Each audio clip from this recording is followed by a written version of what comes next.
Honorable members, Madam Speaker.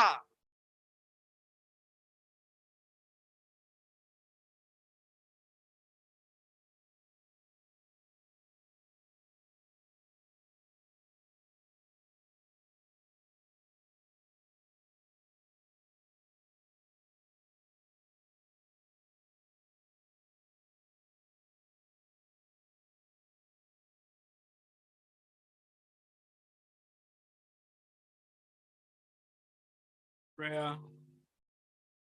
Almighty God, who in your infinite wisdom and potential goodness have appointed office of leaders and parliaments for the welfare of society as government of humanity. Seek you to look upon the abundant favor of your servants. You have been pleased, God, with the performance of such important trust in this family. Let your blessings descend upon them in the same mood and grant that they may, in your presence, should have considered all matters that shall not find that preparation. So just and faithful, among us promoting our God, not that we have lost the interest of community.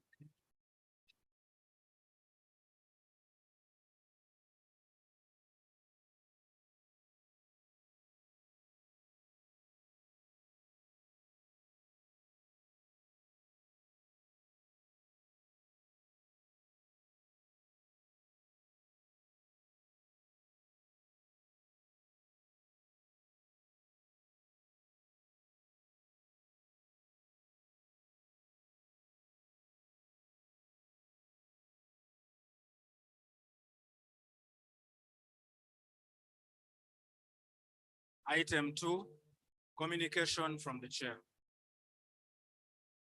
Honorable members, I want to welcome you to this afternoon's sitting. And I also want to welcome members who went to the celebration of Women's Day. Welcome back.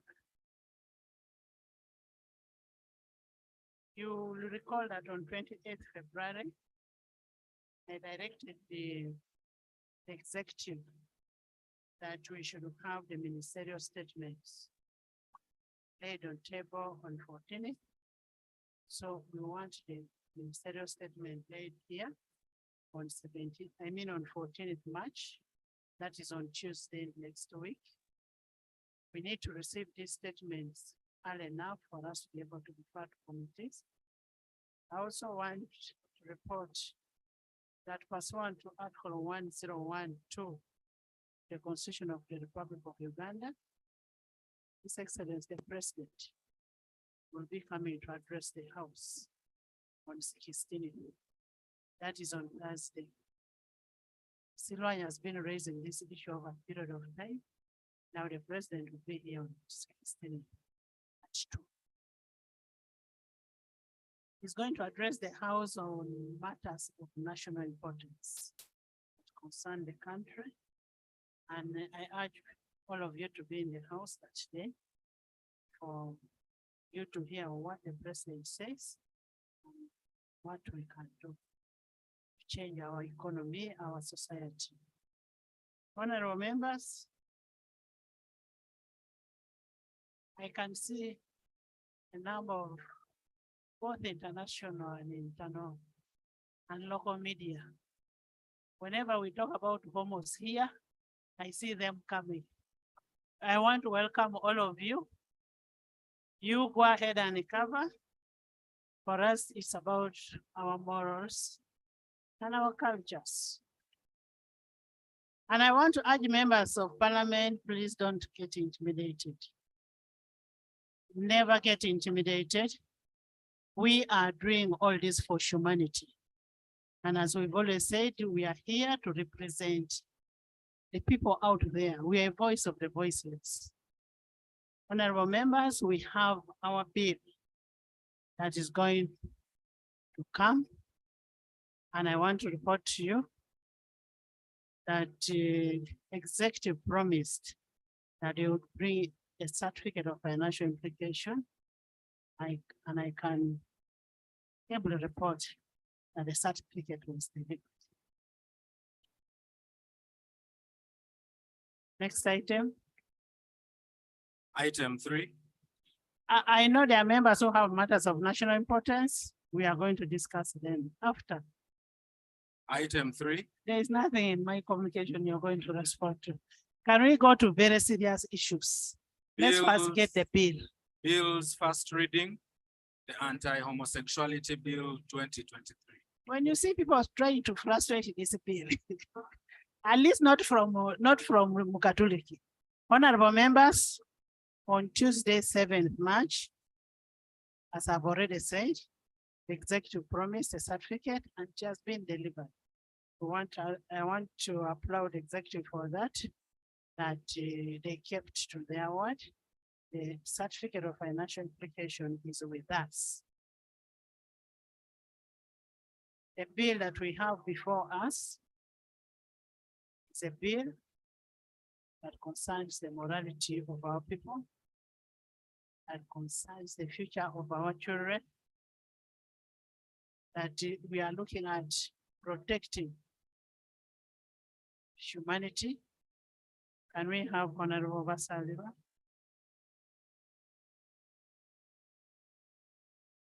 Thank you very much, Patron Speaker.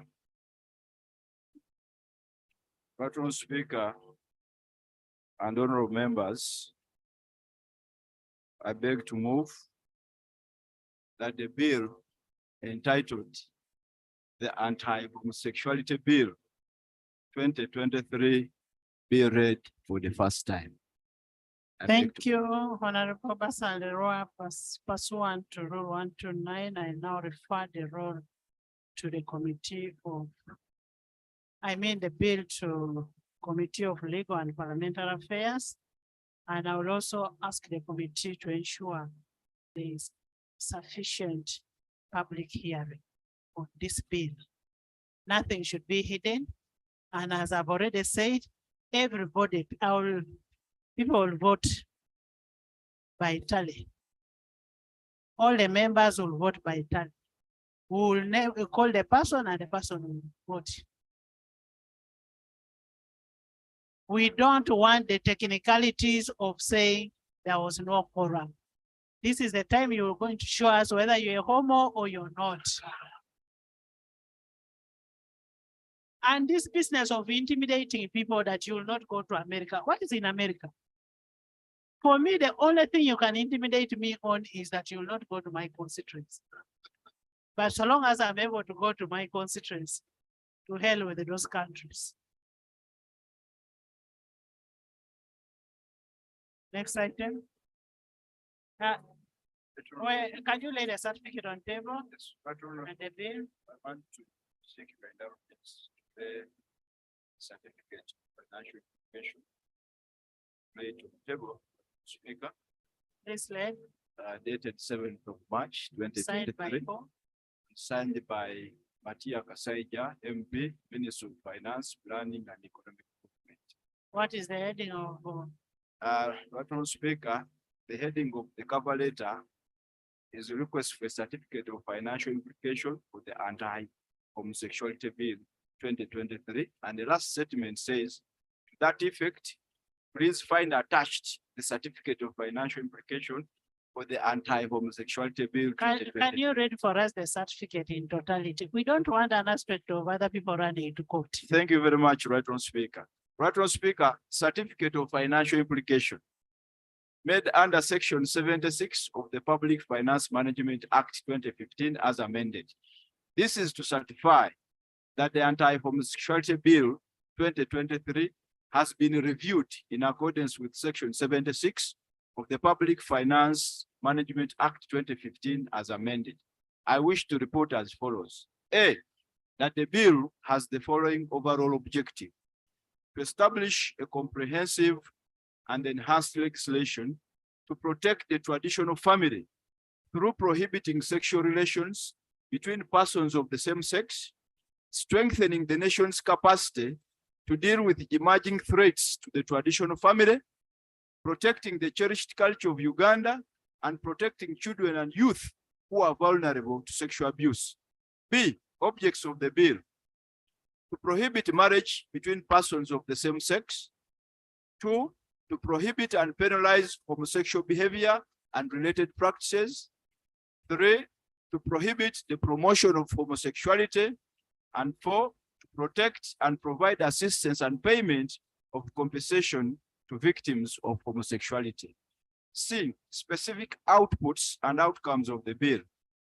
Criminalization of homosexuality with the liability of imprisonment for homosexuality, aggravated homosexuality, attempted homosexuality, aiding and abetting homosexuality, conspiracy to commit homosexuality, and related practices. Madam Speaker, according to the minister, he also further adds that the bill provides for protection, assistance, and compensation. There is procedure matter. Yes. I don't know why you carry this thing. You should read it slow. I have seen you have omitted the 2 to 10 years in your reading, but I'm seeing it up there.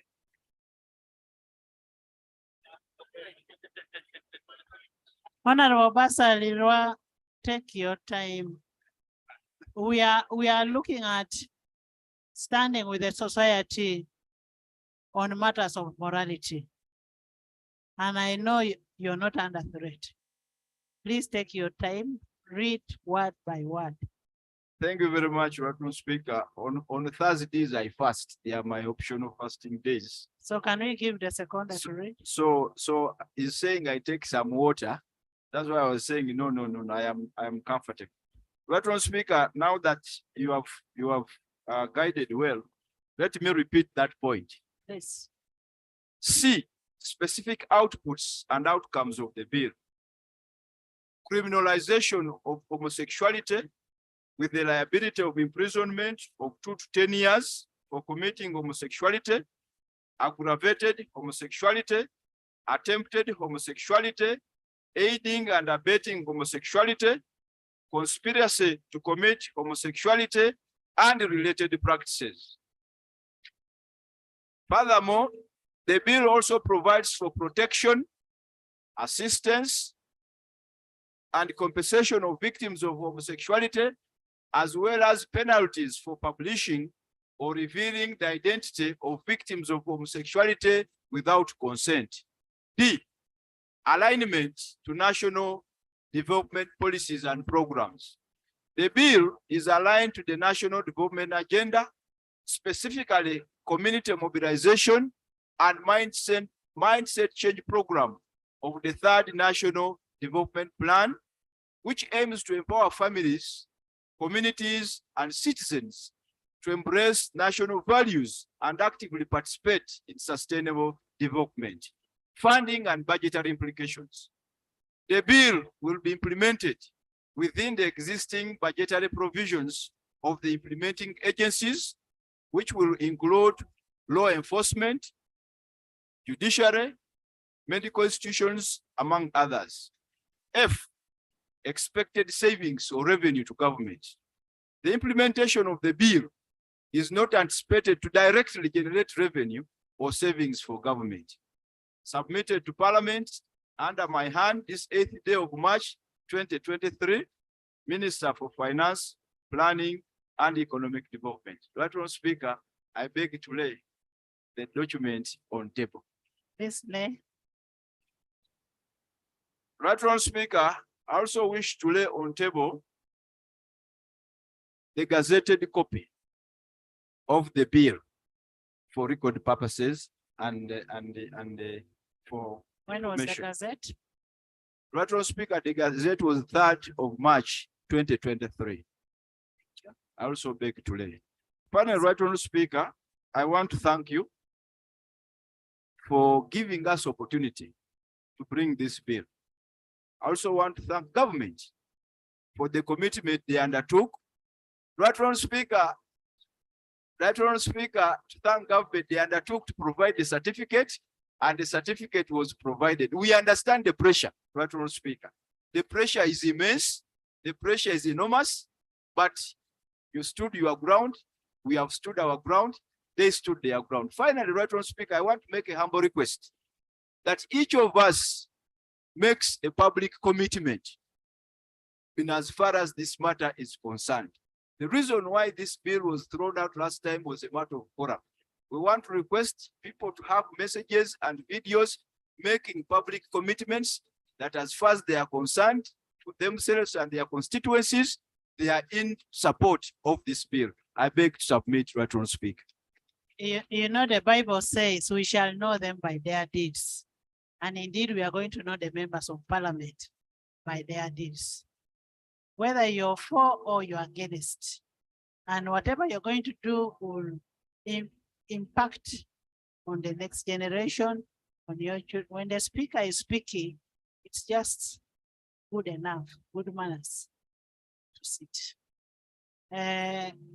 On Tuesday, we said the front bench is gazetted for the ministers. For now, your ministerial position is extinguished.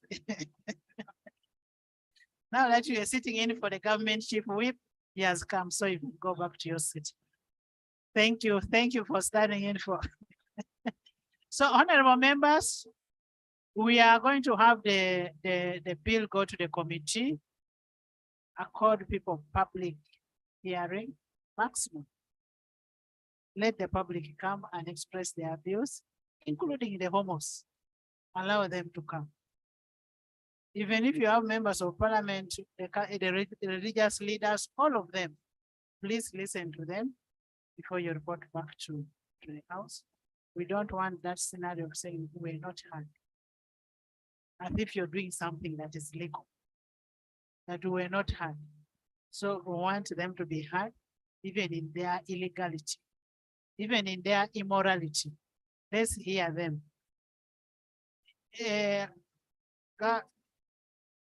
Government, you have something to say?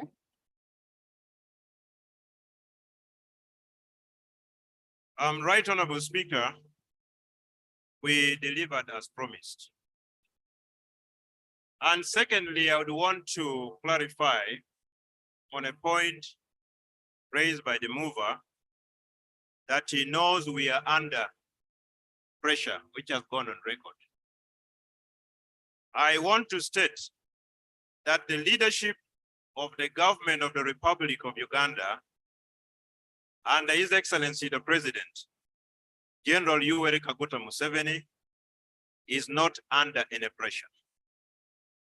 I also want to state that the leadership of the Parliament of the Republic of Uganda under Right Honorable Anita Among Anet, who is here in person, on Right Honorable Anita Among Anet Magogo, is not under any pressure.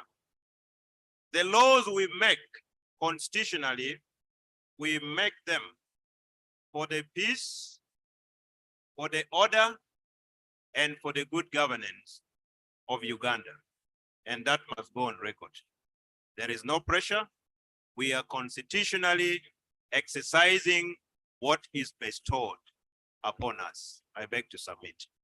Thank you, Government Chief Whip. Even where the mover of the motion says the government snaps my KB, government is not snapping it. Nobody pushed them. I did not push anybody, I requested.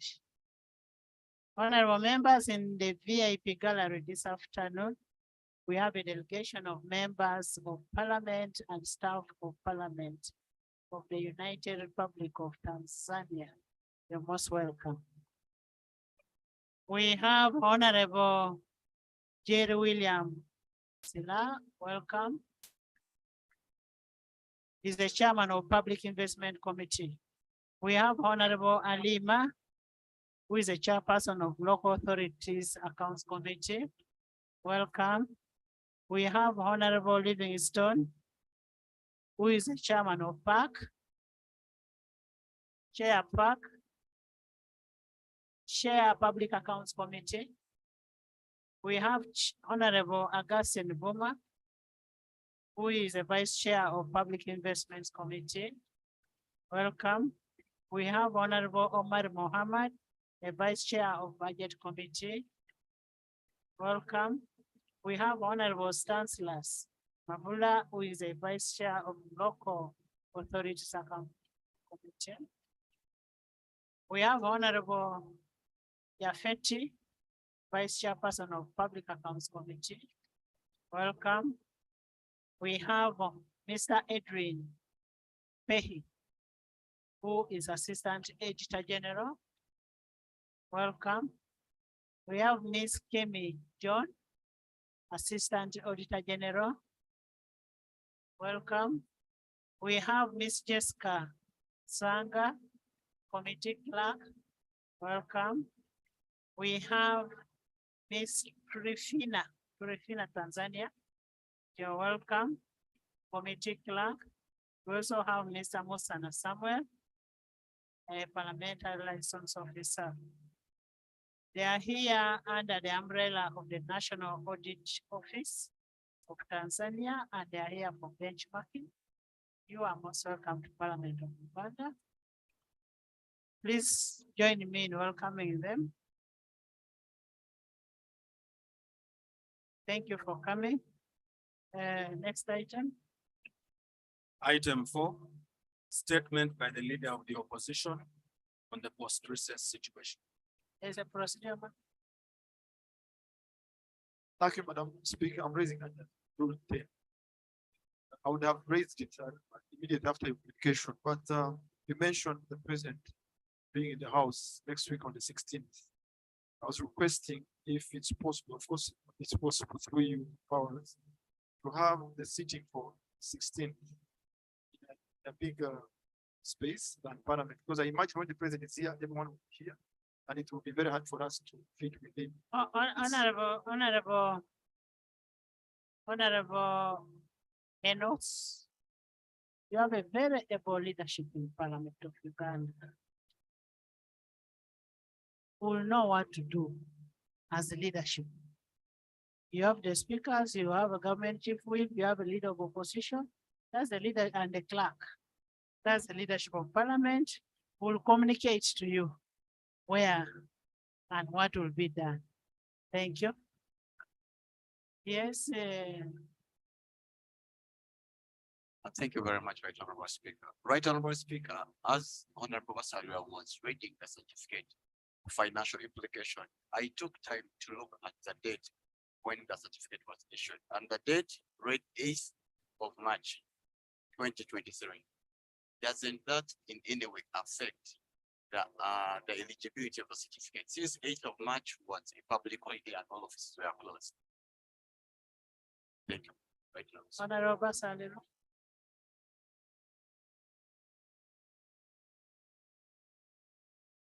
Madam Speaker, this certificate was awarded. By the way, public standing orders, civil servant is on call 24/7.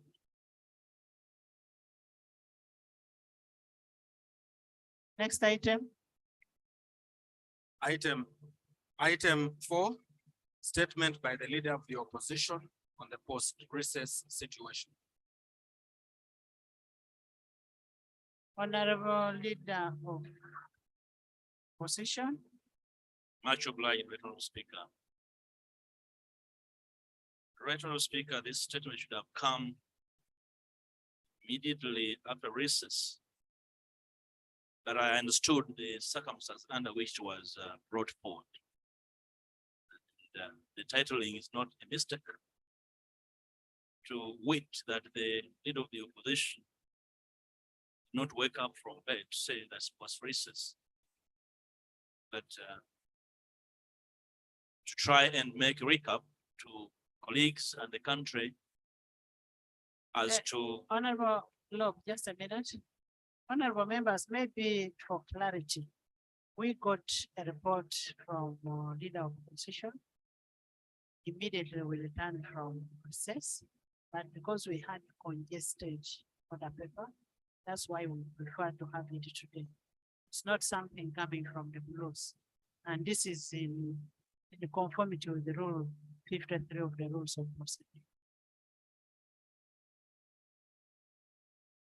Thank you, Right Honorable Speaker. Right Honorable Speaker, since the preamble has in a way been overtaken by events, and not really a hazard to go there, but to state that You did report to Parliament in your communication last week, the temporary freedom given by court to the two honorable colleagues, the Honorable Sawanyana, the Honorable Segilinya, that had been in incarceration without trial for more than a year. And they were received by the House in absentia because the two honorable gentlemen had really suffered in what I dub as the illegal detention in the circumstances. But I want to recap and say the honorable members are recapitulating. They left prison sick. They still need our moral support so that they can return to the business for which Ugandans voted for them. Right, Honorable Speaker, in the wake of that, I would like to remind the House that the situation of abductions of Ugandans remains the way we left before the House went in recess. And before we went in recess, Honorable Speaker, you had ordered for a series of meetings between myself and my team and the Office of the Leader of Government Business, which were held in the Office of the Deputy Speaker. But Honorable Speaker, unfortunately, those meetings never resolved anything. But they largely were speaking about the 25 missing citizens. But Honorable Speaker, between 8th and 15th of February 2023, security operatives moving in the infamous drones abducted, carried Sebi, Kabugo Alex Basaja, Sebunya Yasin, and Kajimo Fred from Nahasake district, in particular, in the constituency of the Honorable Alan Sebunya, Mayanja, Nakaseke North, Central, I beg your pardon, Right Honorable Speaker. Right Honorable Speaker,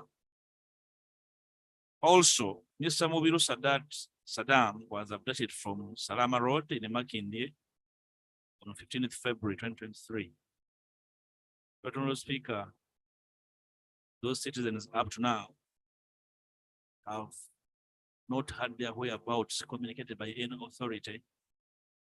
The Honorable Member of Parliament for Nakaseke Central did report to the authorities, including reaching out to the ministers. They have not communicated the whereabouts of these citizens. It's coming into a month, the Honorable Speaker. And here we are, deliberating people committing illegalities, including our security agencies, Honorable Speaker. So the abuses are continuing, Honorable Speaker. Our hopes, Honorable Speaker, lies in the statement made by the Prime Minister earlier. You remember the famous 25. The Prime Minister made a statement to the public and made an admission that a one Chibalama John Bosco, whose name tops all the lists that we have been laying before Parliament, is in the hands of the security. Honorable Speaker, the Prime Minister, while speaking to the media outside the Parliament, claimed that Mr. Chibalama is in custody of the state. And I requested humbly, Honorable Speaker, that her statement be played on video so that I do not simply sound like a rumor monger, that I can speak subsequently what that implied, with your indulgence. A video of the Honorable Speaker speaking on this subject be played. Right here, the video. For example, if you can Chibarama John Bosco abducted on That is Saturday audio. I want a video. from Kanyanya, Gayaza Road. Now, how do you trace for Chibarama?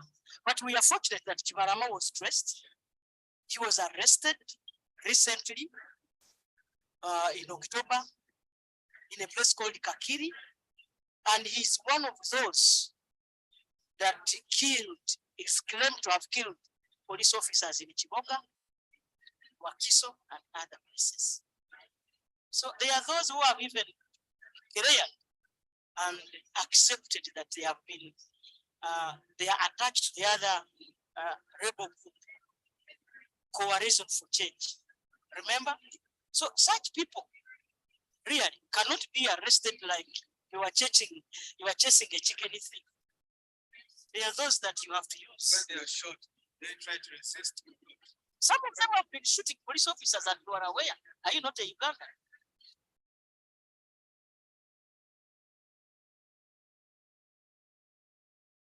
Much obliged, Right Honorable Speaker. Right Honorable Speaker, this is the essence of evidence-based debate. For the record, Right Honorable Speaker, Mr. Chibalama was abducted on 3rd June 2019 from Kanyanya, from his shop. And the Prime Minister says this gentleman was arrested last year in October. So more than 2 years, his family cannot make a trace of him. Even after the pronouncement of the Prime Minister, nobody has seen Mr. Chibalama. And we demand that the Prime Minister comes here. I will escort her. I want to go and look at Chibalama and communicate to her, to his family and children. Mr. Chibalama left behind a very young family, and for 2.5 years, he's not been seen. Now that the Prime Minister of the Republic confirms that he's in police custody, wherever he is, I would gladly escort her to go and see Chibalama, Right Honorable Speaker. Right Honorable Speaker, we are also disturbed by the circumstances under which one Mzee Costa Mhoja, 75 years, died in police custody following his abduction from his cotton plantation in Kathahu, Ekyum in Kasese district. Right Honorable Speaker, I remember you copying me in one of your correspondence to the Security to explain the circumstance of his death, Right Honorable Speaker. As the trend has always been, he was bundled into a drone van, driven to Masaka police station, then to Sembabule, and later on to SIU Chireka, where he died after 2 weeks. This entire time, Right Honorable Speaker, the police found no reason to inform his family that they were holding on to him. Instead, after his death, they still buried him. The police later claimed that Mzee Mhoja slid and fell in the bathroom, which caused his death. To the contrary, a postmortem report suggests that he died of pneumonia. Before we knew it, Right Honorable Speaker, police went and exhumed his body from the KCCM cemetery and handed him over to the family without following due process. We all know the nature of due process. To exhume a body, this was never done, meaning that it was well coordinated move by security to cause disappearance of evidence for the murder of a 75-year-old citizen. Right Honorable Speaker, on this, we demand that the Prime Minister comes here and explains to the country steps taken to apprehend and prosecute the people behind the killing of this citizen. The beauty is that the person who commandeered his abduction was named. His name is Maganda. And we would like to know what government has done to prosecute all those involved in his killing and trying to hide evidence by burying him 3 days in a cemetery and later on trying to hide evidence of cause of death. Right Honorable Speaker, I won't speak so much on the second issue of corruption in the OPM since the House is undertaking inquest on this subject matter. But I can only state that the office of the Prime Minister is turning out to be a caste office. And I hope somebody can go and exhaust the ghosts in that office, the ghosts of corruption there. And we shall debate more when the report of the House comes here. So I don't have to labor so much about it. Second last, Right Honorable Speaker, on February 8th, 2023, NEMA instituted express penalties in respect of various environmental breaches, ranging between 3 million to 100 million. The fines are not only unrealistic, but also inequitable, and therefore should be clarified at least for the benefit of the citizens. Right, Honorable Speaker, we recognize the fact that there's a huge negative impact on improper waste management on the ecosystem. We observe that the express penalty scheme was drafted in haste. We want to request that the Minister for Environment comes to the House to explain the cascading nature and the hierarchy of these penalties, because as the House of Parliament, we're the best educators of our citizenry. And therefore, we need to understand how the minister or the ministry came up with these penalties and the figures that look arbitrary and the way they were fixed. Right, Honorable Speaker, 2 weeks ago, senior health officers, SHOs, laid down their tools. We all know what happened. We want to demand that the Minister of Health explains circumstances under which these public servants stopped working and caused suffering in our health facilities. The minister should be able to explain how many people lost their lives as a result of that industrial action, which is legitimate in the first place, and who caused the delay in meeting government part of the bargain, because they laid down their tools because of government supplying them with air and promising lies to them over time. They laid down their tools and the government was reluctant. So we want to know who should blame, who should really be hanged for that action of not paying a salary promised and on the roll, but Honorable Speaker.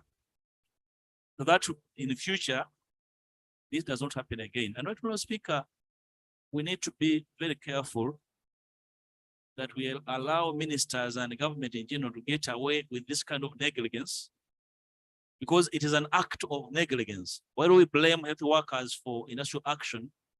Somebody responsible for their action must really come and explain whether they slept on duty so that we can know what to do with them. The picture is that this House of Parliament, right, Honorable Speaker, is very warm for action on ministers sleeping on duty. So our fingers are itching for action, right, Honorable Speaker. Right, last, Honorable Speaker,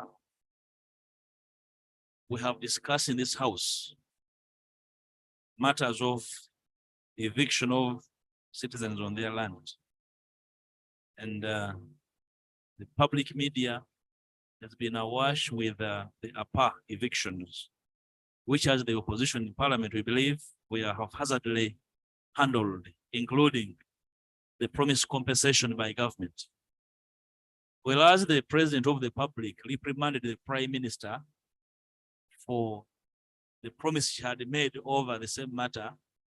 But again, the promise of the President remained equivocal on what is going to be done to compensate the people of APA. Will the Prime Minister come to the House and settle the ghosts of APA by communicating a cabinet decision on this subject matter, right, Honorable Speaker, so that these people are settled instead of the promises of 10 million, 20 iron sheets, some of which, and when the Prime Minister communicates iron sheets, I get a cold down my spine. So we need to have her communicate here on the Hansard, this nature of promise. Honorable Speaker, with your indulgence, there's a problem in Buhaguzi County and Chikube District over eviction of citizens. And I do not know whether the members of Parliament from these constituencies are so cowed and timid to speak for their people. But since the law speaks for the entire country, I would like to implore you. Leader of opposition, they are not timid, they have spoken in this House. My members of Parliament are very vigilant and they've spoken for their people and they will continue speaking for them. We have a very able team in Chikube. Much obliged, Right Honorable Speaker. Right Honorable Speaker, we would like to see their voices turn into action. And we are here to offer our support, our unrestricted support to the people of Chikube. They have spoken, they have not got a response, and I'm happy you are the leader of the opposition who is supposed to be a watchdog and hold the government accountable. Exactly, Honorable Speaker. I'm here for gatekeeping. Yes. Will the Prime Minister come and explain whether she's sleeping on duty as far as this complaint is concerned? And I expect nothing but her response in very clear terms on these issues. Right Honorable Speaker, I thank you. Thank you so much. Of course, put the record clear. The Prime Minister is not sleeping on duty. There is no way you can sleep on duty. And she has actually tried her best. She has tried her best. Honorable members, this statement is under Rule 53(1). We will not discuss this statement because we need responses from different ministries. We need a response from lands, from health, from when the speaker is speaking.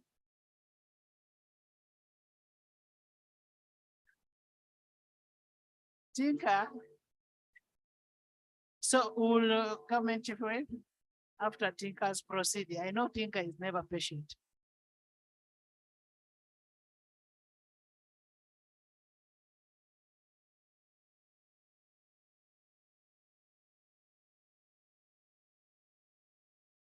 Thank you very much, Right Honorable Speaker. Right Honorable Speaker, the procedure that I want to raise is concerning our rules. Whereas according to Which rule? Rule 109, the motion was carried in this house to censor the minister, whereas this minister holds a position of a member of parliament that can continue sitting in the house, whereas a decision of the house was communicated to the appointing authority. Whereas we are also aware that we have not received any guidance from the appointing authority. I'm confused that the same minister continues to in the house to occupy the front bench gazetted for ministers. According to our rules, rule 9, I was seeking for your guidance, Right Honorable Speaker, how we should proceed in the circumstances. Thank you. I think Thank it is you, not Tinka. mistaken identity. I have properly identified her. She's actually seated on the front bench. And this house unanimously passed the motion that she cannot sit on the front bench. She can only sit as an ordinary member of parliament. I seek Thank your you. guidance. And since you're seeking for my guidance, I want us to proceed this way. We have very important things to handle. Very, very important things. Can I now ask government? Can we have response to leader of government, leader of opposition statement? It's a very serious statement. And leader of opposition,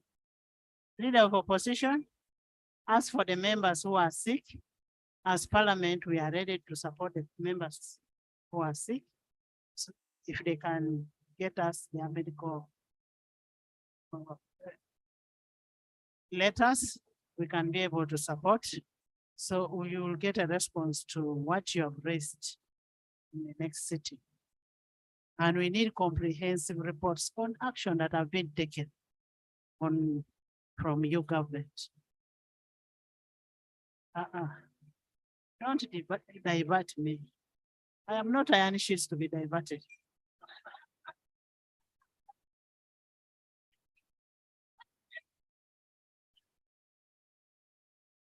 Thank you so much, Right Honorable Speaker. Right Honorable Speaker, just like you have guided, on behalf of government, let me first of all thank the leader of opposition for the statement, but also state that in conformity with your guidance, I will brief the Right Honorable Prime Minister who should prepare a comprehensive response on areas that require her to respond, but also the other ministers, the Minister of Water and Environment, the Minister of Health, to respond to the specifics. That said, Right Honorable Speaker and honorable members, I wish again with your permission and without preempting what the Prime Minister and the other ministers would state in their statement, I would want to clarify one or two issues that are not in doubt. Issue number one, for purposes of stability on the upper land. Recently, when His Excellency the President addressed a rally in Gulu on his first zonal. Honorable Minister, I just wanted you to relay the information to your ministers. I don't think you're competent enough to answer people's burdens. That's not your burden. Your work is to relay the information. Yeah, Thank you. just wait for them to come over. I have already undertaken to do that. Yes. And I stated Right Honorable, because there are issues that are not in doubt. I simply wanted to provide information, but if the House The would not wish ministers will provide. to have this information provided now, I stand by my earlier communication to communicate to the Right Honorable Prime Minister and the other ministers Let's to do. provide the responses. Thank you. Thank you. Next item. Item 5, statement by the Right Honorable Prime Minister, government business for the succeeding week, 14th to 16th of March 2023.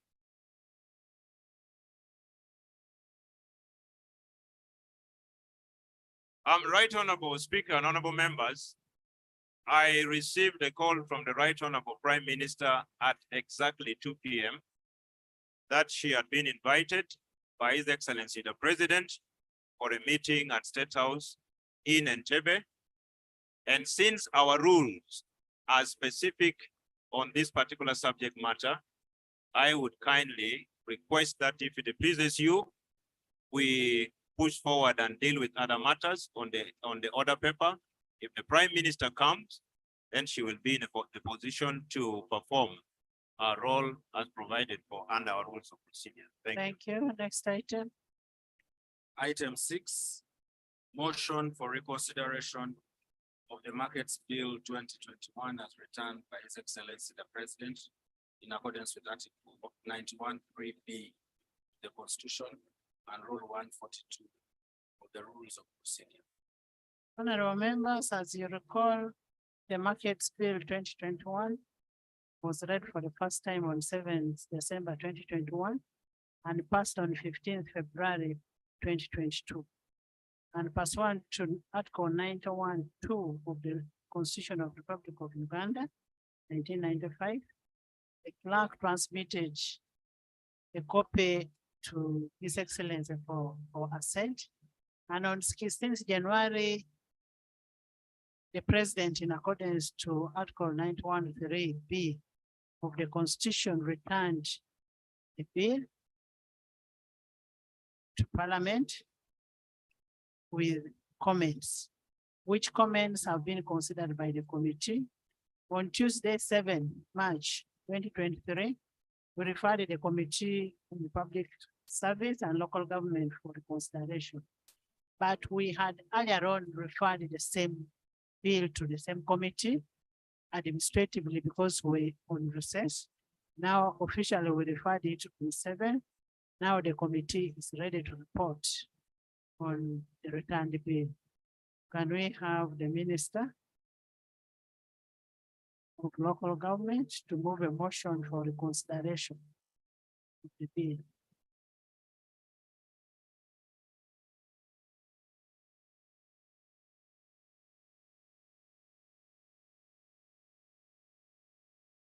Thank you, Right Honorable Speaker.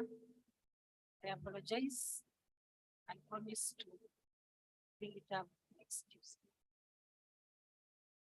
Why? The chair is ready to present. If you need help, Musasi, Honorable Musasi, can you help?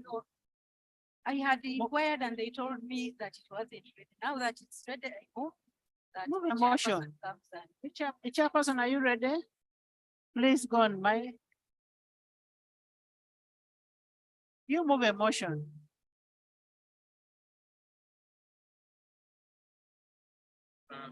Honorable Speaker, we are ready with report. I read it. Thank you. Honorable Musasizi.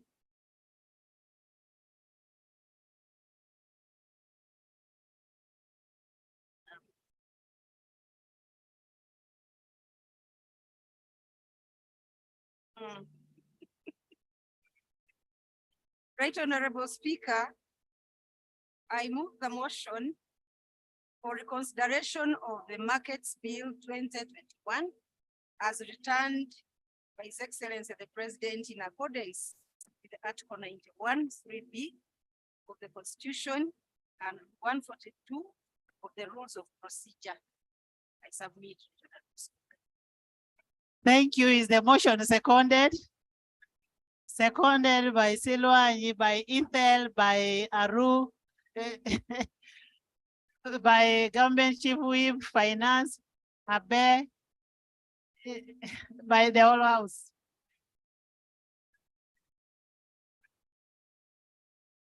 Can you speak briefly to your motion? I beg to move.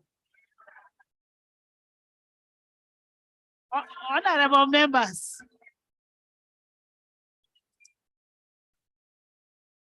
Honorable members, the bill that was returned is self-explanatory. Can we maybe hear from the private member? Can you substantiate? Private member? Private member, come near him.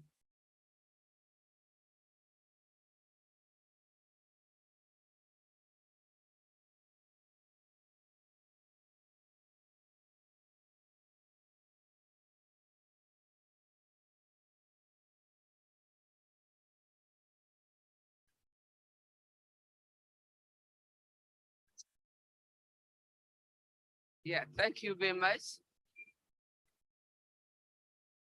Thank you very much, Right Honorable Speaker and the colleagues. Right Honorable Speaker, the Markets Bill 2021 that I moved as a private member was passed by the Sugat House and was returned by the President on the date that you have given. It was sent to the committee, the relevant committee, and I was invited to attend. So because it's a private member's bill, I therefore, Right Honorable Speaker,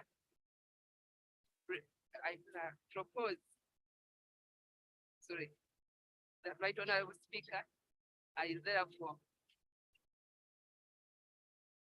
move a motion that it should be reconsidered by this August House. Thank you. Honorable members, you've heard from, don't go very far, you sit near here. Your bill is still there. You come and sit here, I've given you space. Honorable members, you've heard what honorable is saying, who raised private members bill. You've heard from the minister. Can you now hear from the chair of the committee?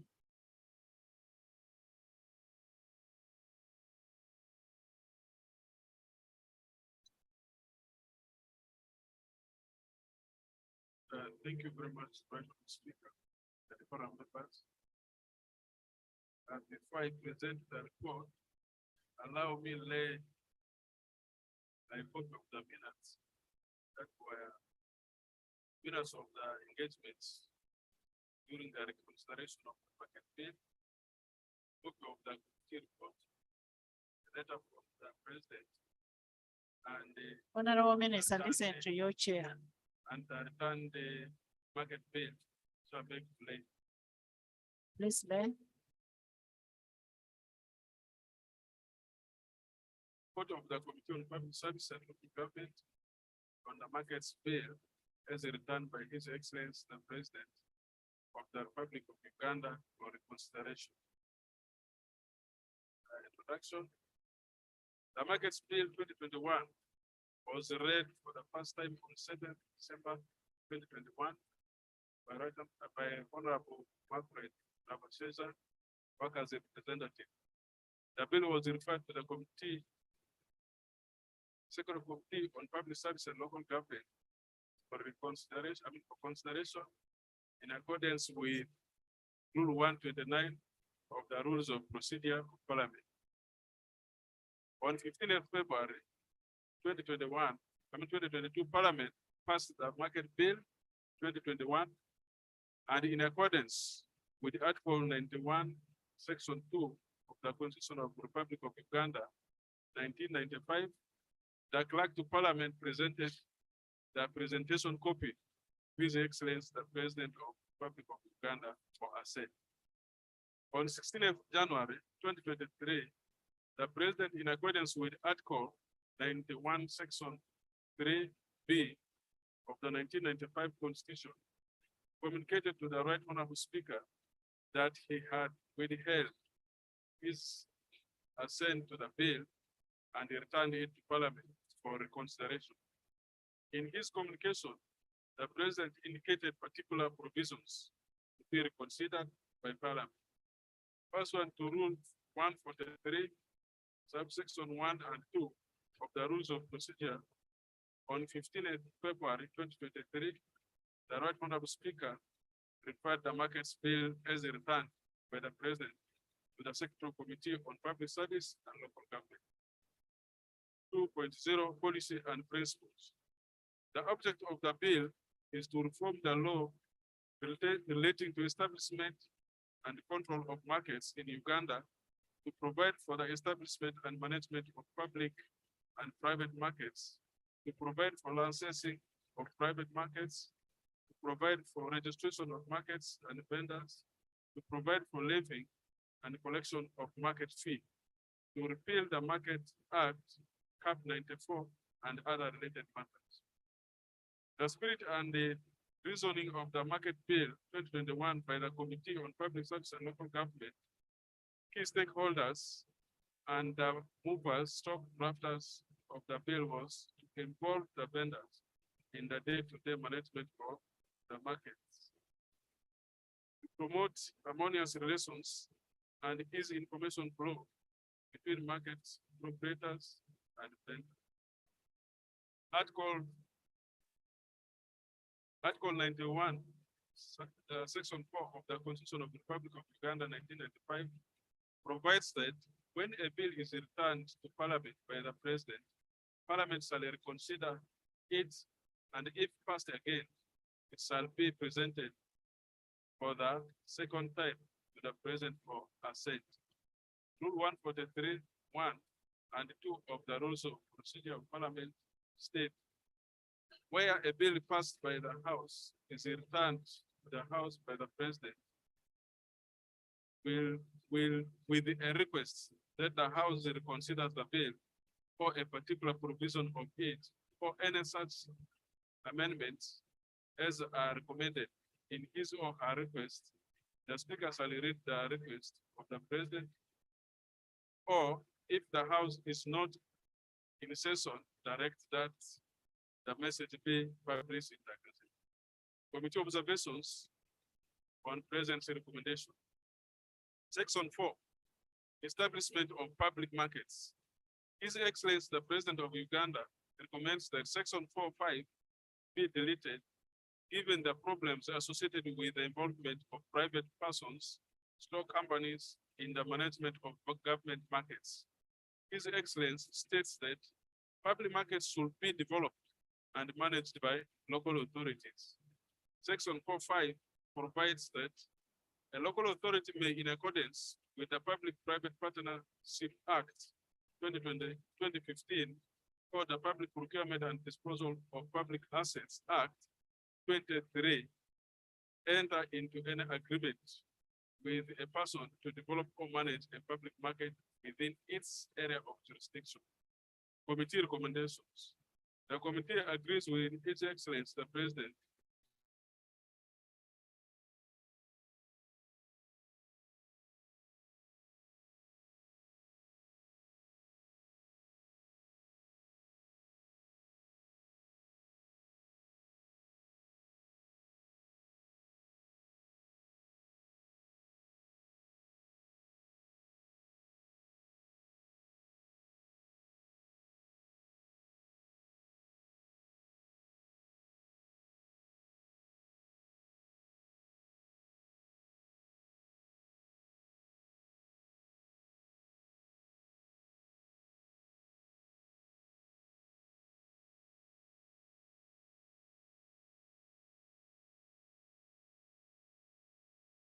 the circumstance that there is nothing useful to add, then Ajat will suggest that we go to business, committee stage.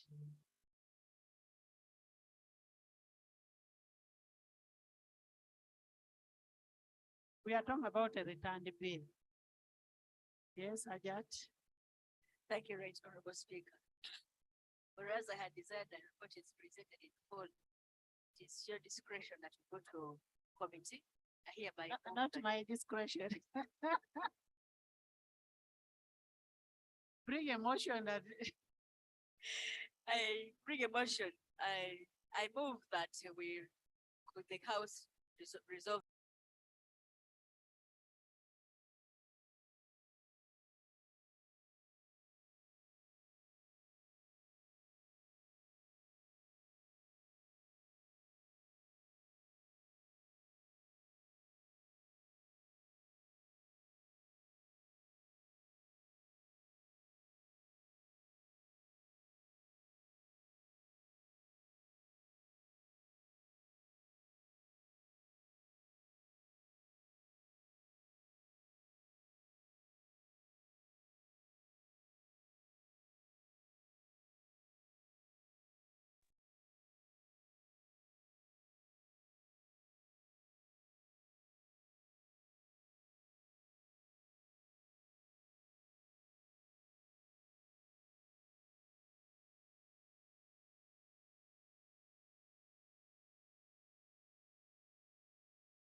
Clause 1. Chair, Clause 1. The bill comments amendment, clause 1, by deleting the word committee. Just based on amendment, clause 1927. Campaign. final.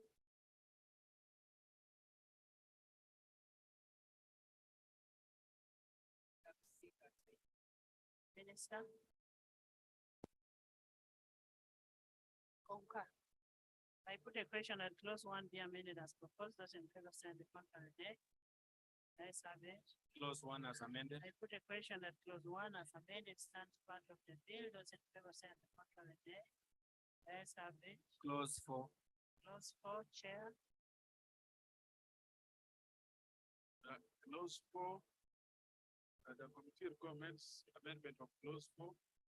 Amend clause 4 by deleting 4, 5. Does person to allow farm markets to be developed and managed by the local. Minister. Concur, Regional Member. Regional Speaker.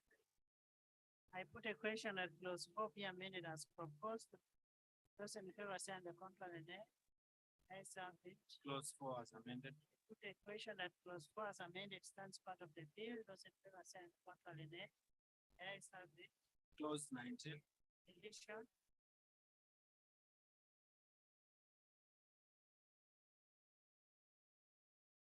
Clause 19, vendors association, we also, the committee recommends for deletion, clause 19. The just person is that vendors, private persons, and the private entities should not be involved in the day-to-day management of markets.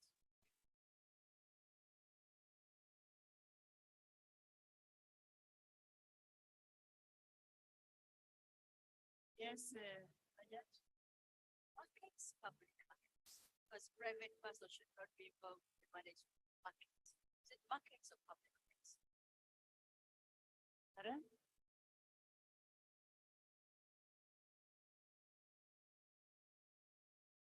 It's markets.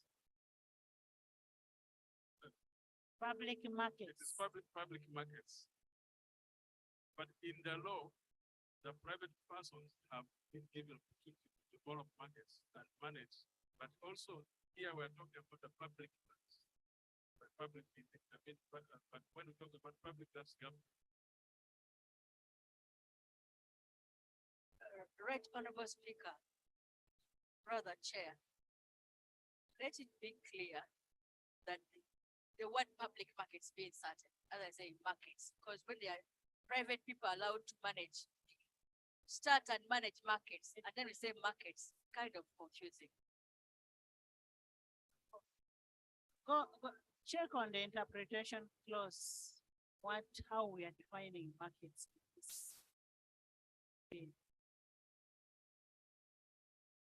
First check. Yeah, with your permission. The clarity that the member seeks is runs because we are now dealing with those finance. If you substitute market, public market, which are defined different and related to the particular clause, then it will be confusing, especially when we're talking about management.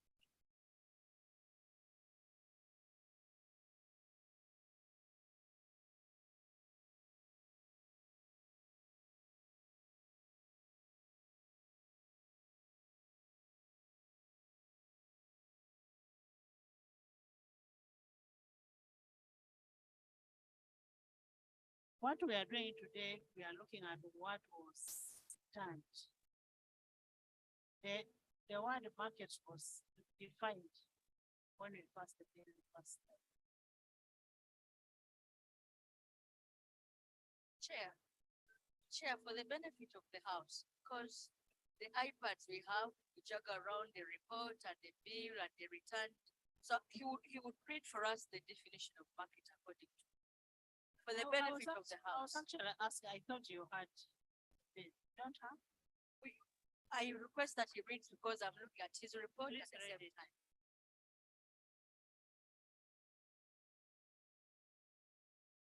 Pardon?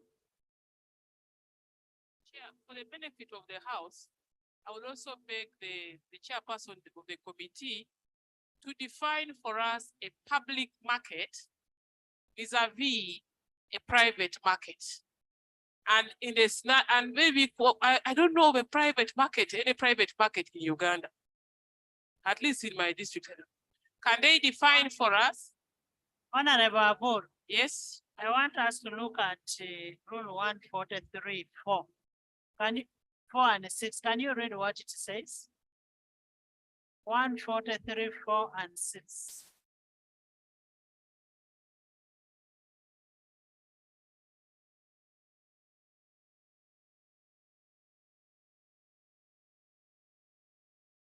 Debate, Madam Chair, I'm reading. Debate on a motion under this rule shall be confined. 143 is on bills returned by the president, then you go to 4. Okay. Debate on a motion under this rule shall be confined to consideration of matters referred to in the message of the president or to any suggestion relevant to the subject matter of the amendment recommended by the president. Six, an amendment relevant to the subject matter of an amendment recommended by the president may be moved, but no further amendment shall be moved to the bill unless it is consequential upon, incidental, or alternative to an amendment recommended by the president. Can we go to the next item? That is 19. Election. 19. Clause 19, vendors and social. Here we are proposing deletion, justification, vendors,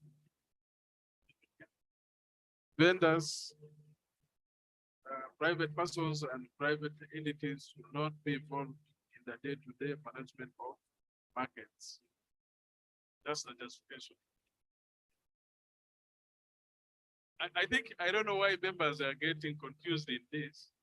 You know, number 4, when you look at the argument of the president, which was read in our book, vendors were supposed to be involved in management of what? Of markets. But he's saying no. Here, this bill has given permission for individuals to establish their own markets. And in the bill, we have said that individual or a private person will put an administrator to manage that market on his what behalf. But when we were looking at this bill, by then, Minister of Local Government had gone ahead. It had come up with guidelines to manage these bills where vendors were involved in the management. But the president's argument in the whole of this is that most of these problems we have in markets, issues to do with the unfair chargement and the rest, and even confusion, is involvement of vendors as managers of these what markets. If it is a private market established by myself, I should determine how it should be what managed, and I should put an administrator. If it is a government market, it should be the local governments to manage it, not vendors to be constituted to manage these markets. So basically, in this returned bill, we are dealing away with involvement of vendors in managing of what markets.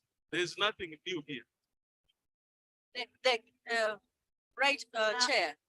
Chair, the clarification I sought, we don't have a problem with local governments managing markets. The problem we have is the word local government should manage public markets, but Aisha's market, I should be able to know how to manage my market. So the problem is that the word market bundles together public markets and private markets. So I sought clarification from you how we defined market to be able to know whether it bundles together all markets, because this submission carries all markets all together. It is a clarification I sought from you. Aisha, does the Aisha's market need to be licensed? Aisha's market needs to be licensed, but licensing and managing are two different things, Chair.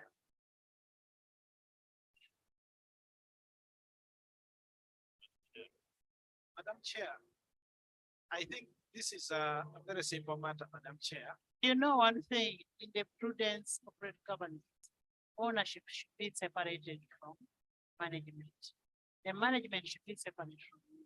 And that's why they are saying you should not form the activity and ready to avoid conflict of interest. Don't bring the vendors to manage who are private individuals. Yes. Yes, Madam Chair, I think that the committee justification is the one. There is actually no matter.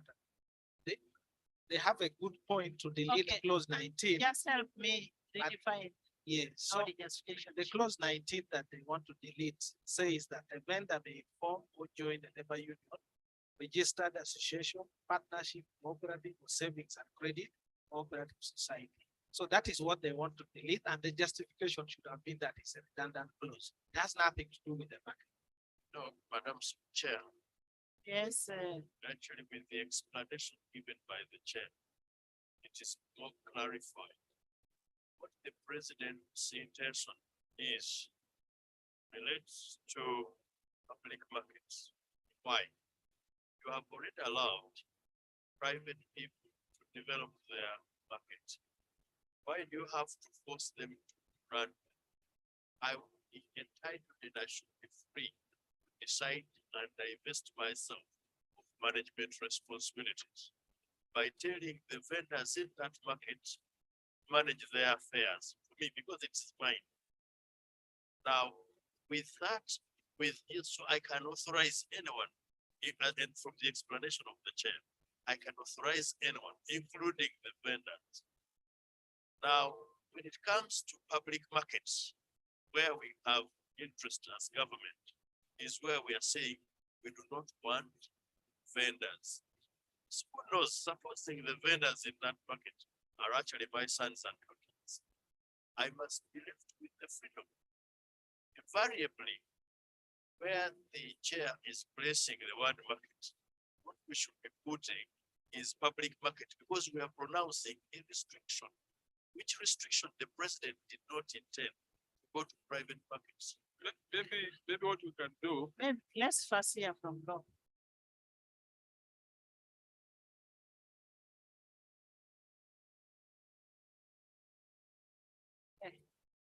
I'm The told you're not speaker ready. was well represented by the views of the Honorable Segona. All the difference was that I failed to decipher a public market, private, and then a PPP arrangement is not clear there. And that's why I was a bit puzzled. What will happen in a situation of a PPP? How did you distinguish between a private, public, and then a PPP? Because a situation of a PPP deleted in 4 would arise, and how are you going to deal with that? Did we imagine that a PPP is something not imagined? Honorable members, I hope you have seen what is in the clause 19. Is vendor association. A vendor may form or join a labor union, registered association, partnership, cooperatives, or savings and credit cooperative societies. That's what is being said to it, that it's a redundant clause.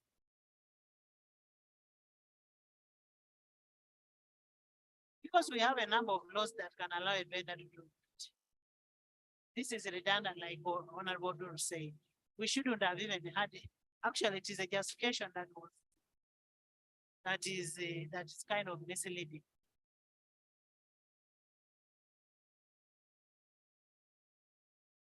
Please look at what is on section, because we are going to delete all this one. I can see omnibus deletion being undertaken here from 19 almost up to 20. If you want me to do a minibus, I have no problem.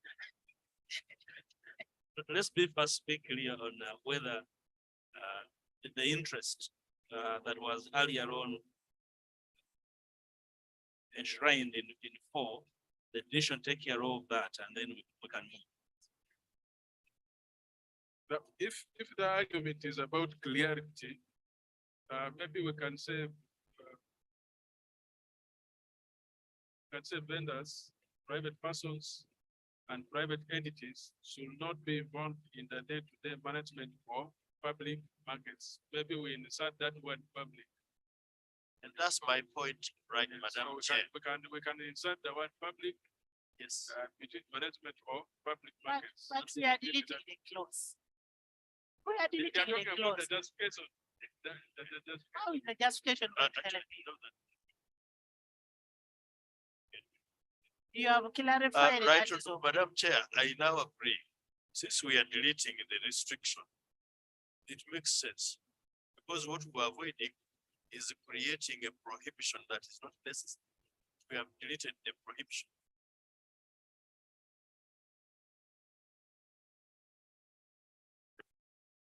Clauses 19 to 27 proposed for deletion. 19, clause 19, clause 20, clause 21, clause 22, clause 23, clause 24, clause 25, clause 26, and clause 27. So the clauses that have been read are proposed for deletion.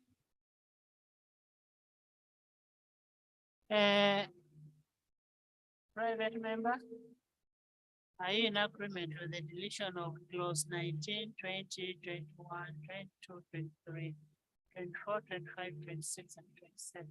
Honorable Chair, Thank you, Honorable Minister. Thank you. I put a question that clause 19, clause 20, clause 21, clause 22, clause 23, clause 24, clause 25, clause 26, clause 27 be deleted as per proposed by the committee. Those in favor say on the contrary, nay. The ayes have it. Clause 29, I put a question that clause 20, 19, 20. Deleted 29. Maybe I will seek the intelligence of the House, Madam Speaker, on the 28.5C. Since we are deleting things to do with this one was an oversight, we are not seen it, I've just seen it when I was reading through. Since we are doing away with the committees, the word committee also has appeared in the 28.5C. So I think we will also delete that.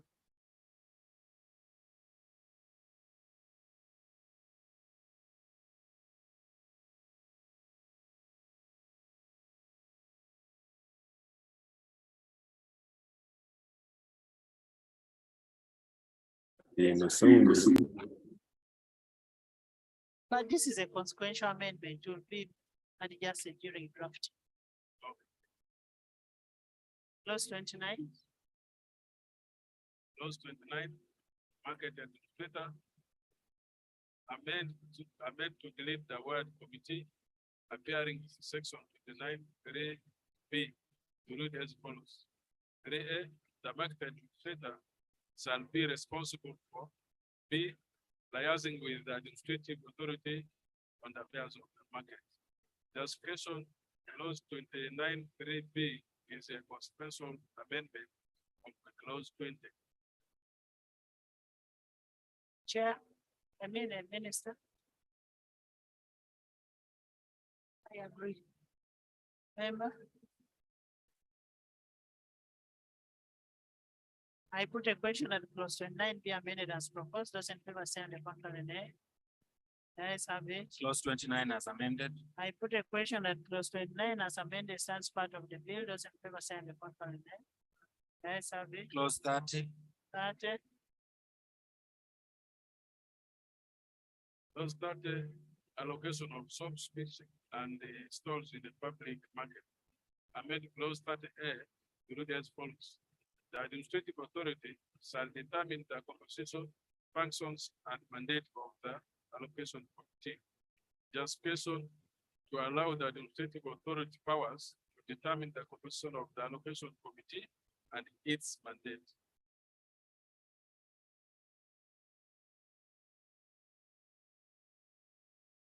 Member?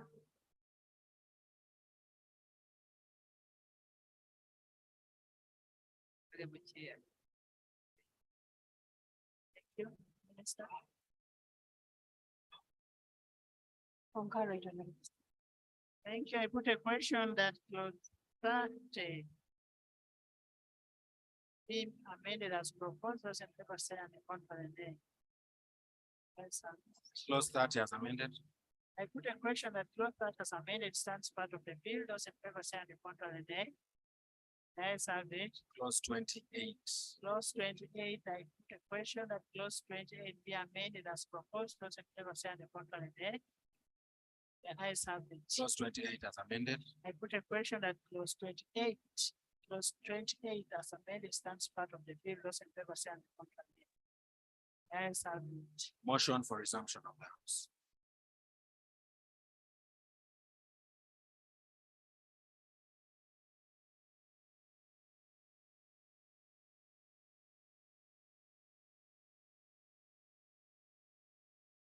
Honorable Minister. Right, Honorable Speaker, I beg to move that the House do resume and the committee of the whole House. I put a question that the House does resume and the committee of the whole House reports there are two. Those in favor say on the contrary, nay. Ayes have it.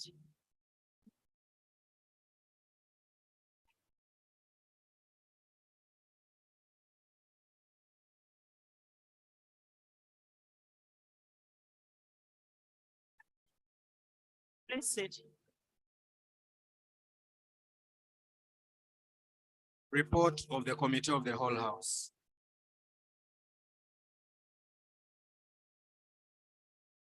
Honorable Minister. Right, Honorable Speaker, I beg to report that the committee of the whole House has considered the bill titled the Markets Bill 2021 and passed with the amendments. Motion for adoption of the report of the Committee of the Whole House. Honorable Minister. Right, Honorable Speaker, I beg to move that the House adopts the report of the committee of the whole House. I put a question that the House adopts the report of the committee of the whole House. Those in favor say on the contrary, nay. Ayes have it. Bill third reading, the Markets Bill as returned by His Excellency the President. Honorable Minister.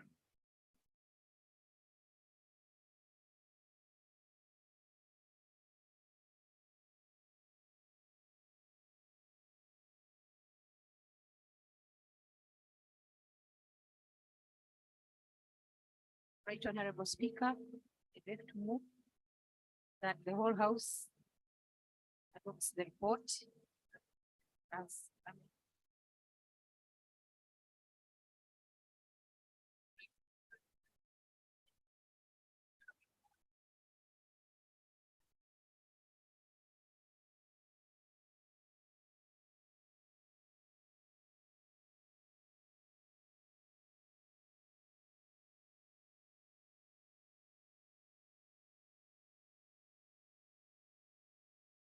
Honorable members, bear with the mama.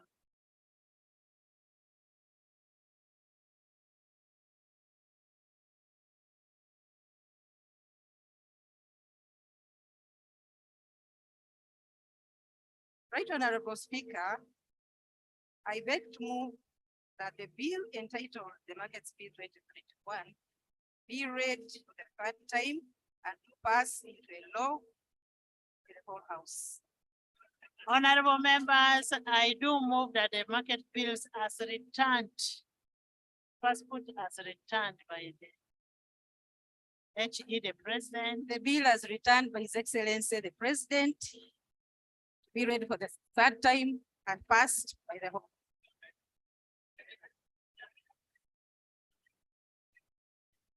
Honorable members, Right Honorable Speaker, I beg to move that the bill entitled Markets Bill 2021 be read the third as time returned, as as returned. returned by His Excellency the President, be read for the third time and do pass into law.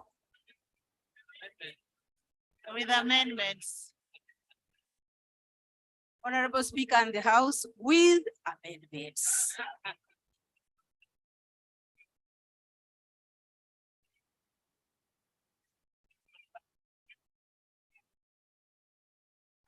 Honorable members, I put a question that the market bills as returned by His Excellency the President be read a third time and do pass. Those in favor say, and the contrary nay. The ayes have it. Aburu, there is one house. A bill for an act titled the Markets Act 2023. A bill passed for an act titled Markets Act 2023.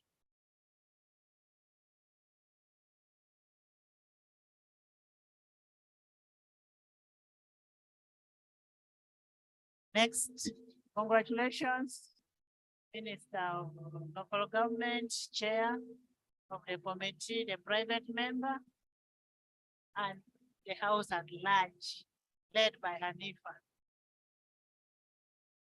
And the government, if you're doing a good job. Next item.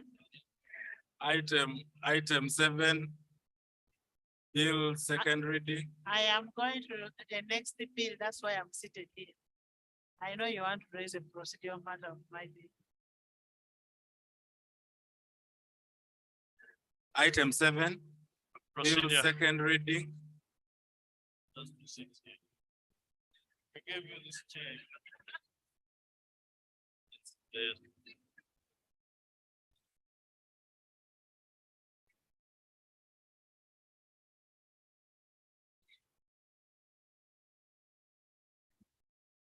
Item 7. The Microfinance Deposit Taking Institutions Amendment Bill 2022. Bills Committee stage.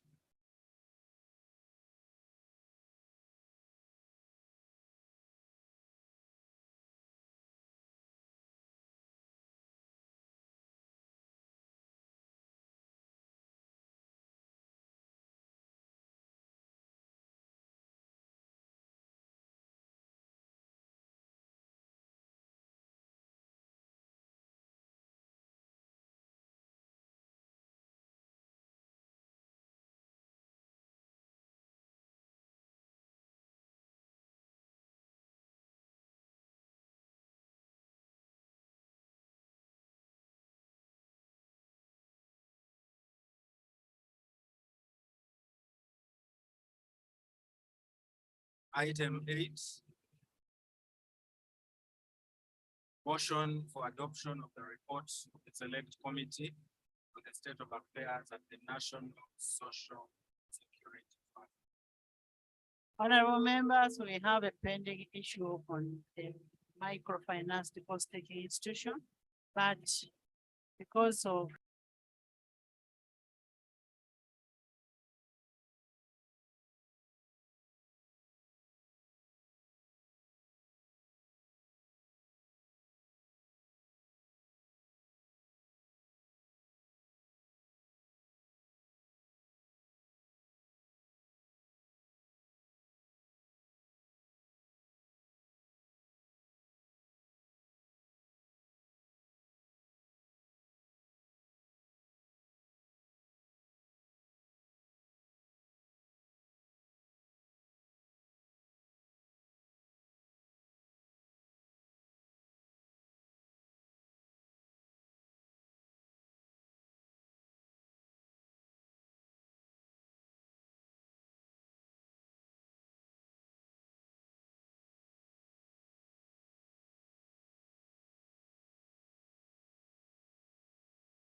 another business, the order paper. Okay, we can continue with the same business on the order paper, because remember the other time we asked for the same. And we gave you the date of today. Yes, Honorable Speaker, provided that the Honorable Minister be able to access the answer was to the deliberations, appreciate that we have respond if she needs to. Secondly, last time when we raised the same issue, why that the minister indicated her absence to the chief whip. Last time we have whips, the minister. And today he has communication. But it happens that the person is given an opportunity to exercise but the exercise of that right is not mandatory. And similarly, the minister does not have any comments to make. Therefore, without debate. Thank you. Look. If I have a bill first, don't take it into process. Give all of you chance to speak the other day.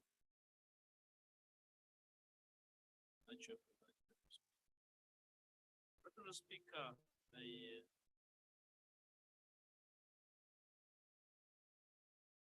I had intended that would do justice to this matter in the full presence of the two principles so mentioned in this report. The Minister of Finance, the Minister of Gender. And because they have elected to keep away, this house is not constrained to make a decision, this president is present. So there's no constraint, and I beg that we move as advised, and that Can I first hear from Honorable Betty and make your submission? much obliged.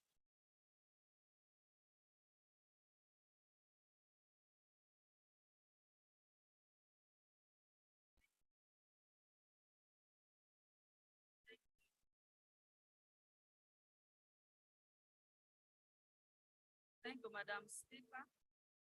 Madam Speaker, I have a statement, a written statement, which I would want to give.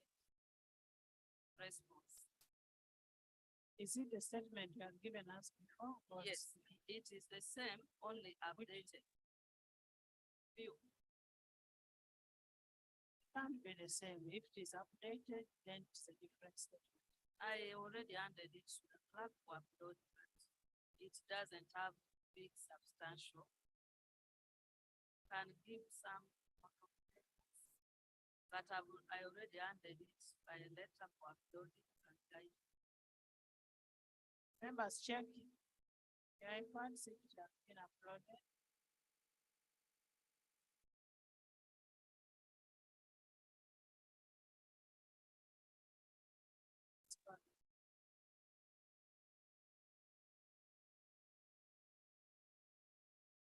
Thank you, Madam Speaker.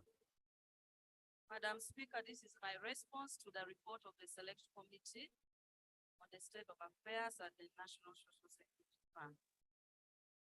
I have read the report of the Select Committee on the affairs at the National Social Security Fund. I would like to thank the committee for its work and appreciate the opportunity that this honorable house has afforded me to respond to the findings, observations, and recommendations of the committee. I would like to state that some aspects There's of a the procedure. Right Honorable Speaker, thank you very much. The procedural matter tonight that by practice when I'm taught this nature comes to the house. Minister responsible secretary, even in response. In this case, is the minister responding as the minister or she's responding as an individual that was there for the preparing for the national.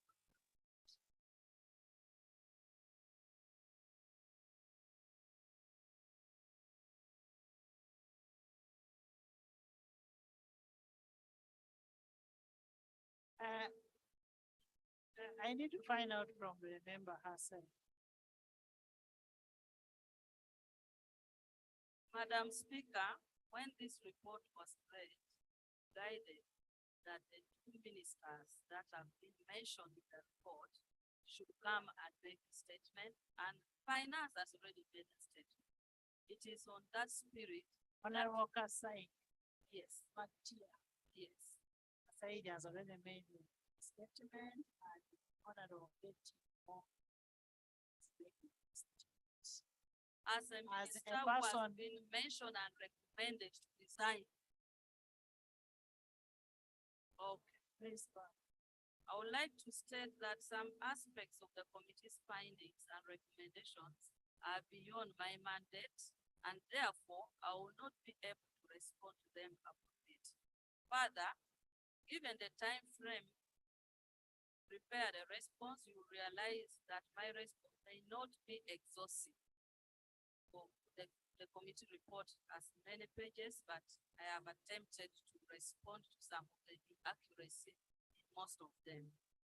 Further, there are matters that require long-term action for which I cannot respond immediately.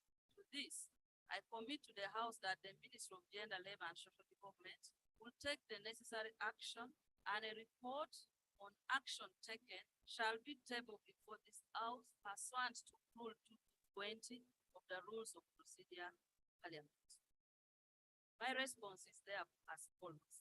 Number one, on the governance structure at the fund before and after NSSF Amendment Act 2022 contained in pages 17 and 18 of the report. The committee observed that transferring NSSF back to the Ministry of Gender, Labor and Social Development has led to allegations of corruption and influence peddling and leads to delayed decision-making and scandals impacting negatively on the saver's reputation. Right Honorable Speaker and Honorable Members, the issues being referred to as corruption scandals in pension towers, housing estates, and land purchasing emanates from decisions taken long before the Amendment Act, and they were committed under the Ministry of Finance. The findings of committee actually confirms that dual supervision has saved workers money because the report pins Ministry of Finance, Planning and Economic Development in superintending what the committee calls corruption and scandal. For instance, financial loss of 2.3 billion invested in West Nile Golf Course. That is recommendation 4 of the committee, page 140, it's under finance. Financial US dollar 62, that is the US dollar $62 million invested in Luboa Estate, which the committee recommends that there is need for value for money audits on those housing projects, including pension towers in its variations, where about 500 billion so far has been used, with several variations yet still incomplete. Temagalo, Yusuf Lule Road, which is contained in committee report, recommendation 13, page 145. 57 billion in suspense account, which is being abused and diverted under committee report, recommendation 16, page 146. Abuse of authority by former MD in writing of penalties amounting to 31 billion arising out of non-compliance, recommendation 17, page 146 of the committee. NSSF extending unsecured loan of 11.06 billion in 2010 without conducting due diligence on creditworthiness of Uganda claims, which now stands at 24.221 billion. Recommendation 18, page 146 to 147. Board members being paid illegal contributions according to the committee of the 10% was approved by the Minister of Finance. That is recommendation 20, page 147 of the report. Inconsistency in Department of Compliance in their internal audits, where defaulting companies who are not complying with NSSF contribution are not being penalized, where 200 billion pending in collections according to NSSF under recommendation 21, page 148. Lack of proper due diligence on Luboa land, recommendation 22, page 148. IGG to investigate and prosecute former MD Richard Biarogaba and others for geomapping project which caused financial loss of 748.861 million. Recommendation 149, page 149. Recommendation, that one is on page 149. Abuse of office by then NSSF board members for creating Victoria Property Developments Limited and causing financial loss of $2.05 million. Recommendation 24, page 146. Recommendation on lifestyle audit for illicit accumulation of wealth by former MD and others under recommendation 25, page 146. Construction of expensive houses by NSSF and need for affordable houses, recommendation 26, page 146. Recommendation on investigation by IGG on failed projects of smart card, which caused financial loss of 2.6 billion, customer self-service of 133.283 million, recommendation 27, page 149, and recommendation of disbanding the entire 12 board. The board appointed by the Minister of Finance under recommendation 8, page 150. So all this I have read was undertaken under Ministry of Finance, not Ministry of Gender. Honorable members, why would the committee make such a recommendation to transfer back the fund under finance despite their findings about? My considered view is that dual mandate allows for workers' voice to be heard. I don't know whether you looked at what that finance should be able to appoint the MD and then gender appoints the board, if I remember. That's what was recommended. They are not transferring the fund. You will still maintain the core responsibilities provision, but not transferring the fund to finance. Madam Speaker, this National Social Security Fund Act separates two functions in the act: operational and labor-related function, and that related to investment, borrowings, and finances. There is no need to leave only one section of appointing a board.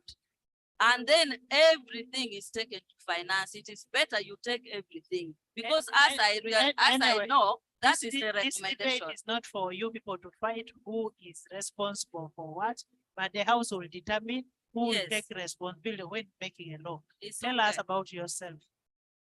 Honorable Speaker, my considered view is that dual mandate allows for workers' voice to be heard and encourages peer-to-peer scrutiny and will instead curtail corruption.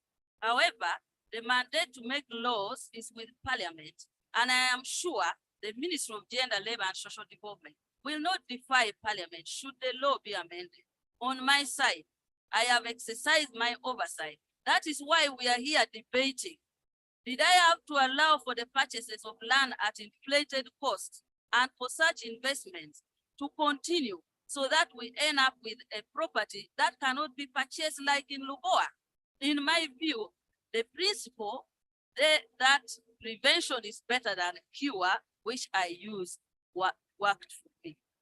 When approving the budget, Right Honorable Speaker, I cannot do so without due process and diligence. Therefore, by asking for due diligence before I approve a non-justifiable items in the budget does not amount to influence peddling as the committee asserts.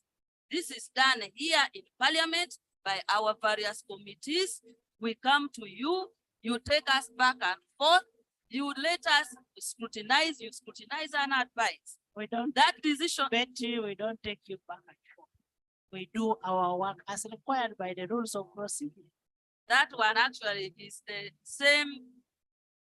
same law under this act, which empowers me to do just that. But the committee is telling me that I did wrong by asking, go back. Now, and what take I'm for saying, due the diligence. oversight committees do not send you back and forth. Much obliged. Circumstances surrounding, this is the second issue I'm addressing, circumstances surrounding the appointment of the funds MD and deputy MD, that is contained pages 18 to 20. The committee's concerned that deferral of the appointment of Mr. Richard Biarugaba as managing director was caused by personal concerns are not true. The decision was based on concerns that I made available to the managing director and NSSF board and other stakeholders in writing. By the time of the committee's investigations, these matters had been referred to IGG and the Auditor General for technical investigation that would otherwise expose my perceived personal considerations and absolve the managing director. That was my intention. It is good practice, Madam Speaker, in both corporate governance and principle of due process and natural justice that a person under investigation stays out of the office to pave way for impartial and independent investigation to take place without undue influence. This was the spirit of my refusal to reappoint the MD pending investigation. In this regard, the committee in its own report acknowledges that the issues I raised were valid. For instance, on page 48 of the report, the committee observes that the valuation of developments on police land worth 3.13 billion is high considering that most of the units there on were dilapidated. It therefore follows that my insistence on valuation by the chief government valuer was not for bad, but for the good of NSSF. Additionally, the committee reports finds the former managing director culpable in several mismanagements during his tenure and called for further investigations on several areas and his prosecution by DPP. Like in the case of providing an unsecured loan to Uganda claims of 11.05 billion, he failed to recover it, waived interest on the principal sum with a current outstanding amount of 24.221 billion and recovered as we talk. It is in the committee report. Waiving penalties against non-compliant companies, 31 billion. Waiving mismanagement of several projects, Loboa, pension towers, smart card, geomapping, mismanagement of suspense account, corruption in exemption of non-compliant companies, where the committee noted that URA pay as you earn for such companies that were exempted does not correlate with NSSF contribution. So the committee has absorbed me in this one, and I want to thank them so much. Number 3, assertion that You're even speaking.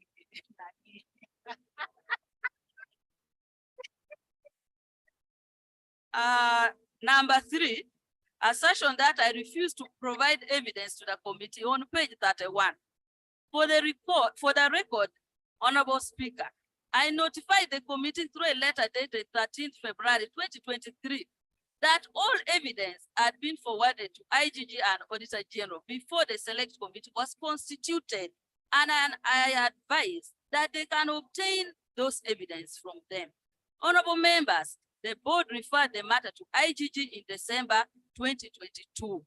This is when I forwarded all evidence to IGG and some to Auditor General. The committee requested for the same evidence, but they requested in February 2023, when I had already submitted to the relevant investigating body in December. Where else would I get the evidence? I notified them that I had already sent the evidence to the IGG and AG, and that other evidence were submitted to the Right Honorable Prime Minister, as acknowledged by the committee on page 22 of their report. And I notified them the Prime Minister had also written referring the matter to Auditor General. I did not make Betty, you submitted the original evidence. You did not retain any copy? No, because under the Whistleblowers Act, I did not want to display the names of the people who had the petition. I did not make copies of these documents before submitting them to the respective offices due to the fear of leakages that could have exposed petitioners and other whistleblowers. Such persons are protected under the Whistleblowers Protection Act. However, the committee has all the powers to have obtained these documents if they were key evidence in the investigation. Such powers found under Article 93(c)(2) of the Constitution have been invoked numerous times by committees of parliament carrying out similar investigation. Honorable members, I referred these matters to respective specialized agencies of government because my office could not have investigated the magnitude of the issues I raised. For instance, I raised the issue of inflated projects. Let me give you an example. In the case of Luboa, I went and visited the site. A 4-bedroom house bungalow is being sold at 1.6 billion. A 3-bedroom bungalow is being sold at 1.425 billion. A 4-bedroom villa is being sold at 3.127 billion. A 5-bedroom villa is being sold at 3.277 billion. A penthouse, which is 4-bedroom, is being sold at 2.210 billion. Now, according to your according to your investigation, that's the cost that the company said. What is the correct price for that? Madam Speaker, let me read, because I gave that example when I said, honorable members, I referred this matter to the respective specialized agencies of government because my office could not have investigated the magnitude of the issues I raised. And I want to confirm to you from the Auditor General's letter I see.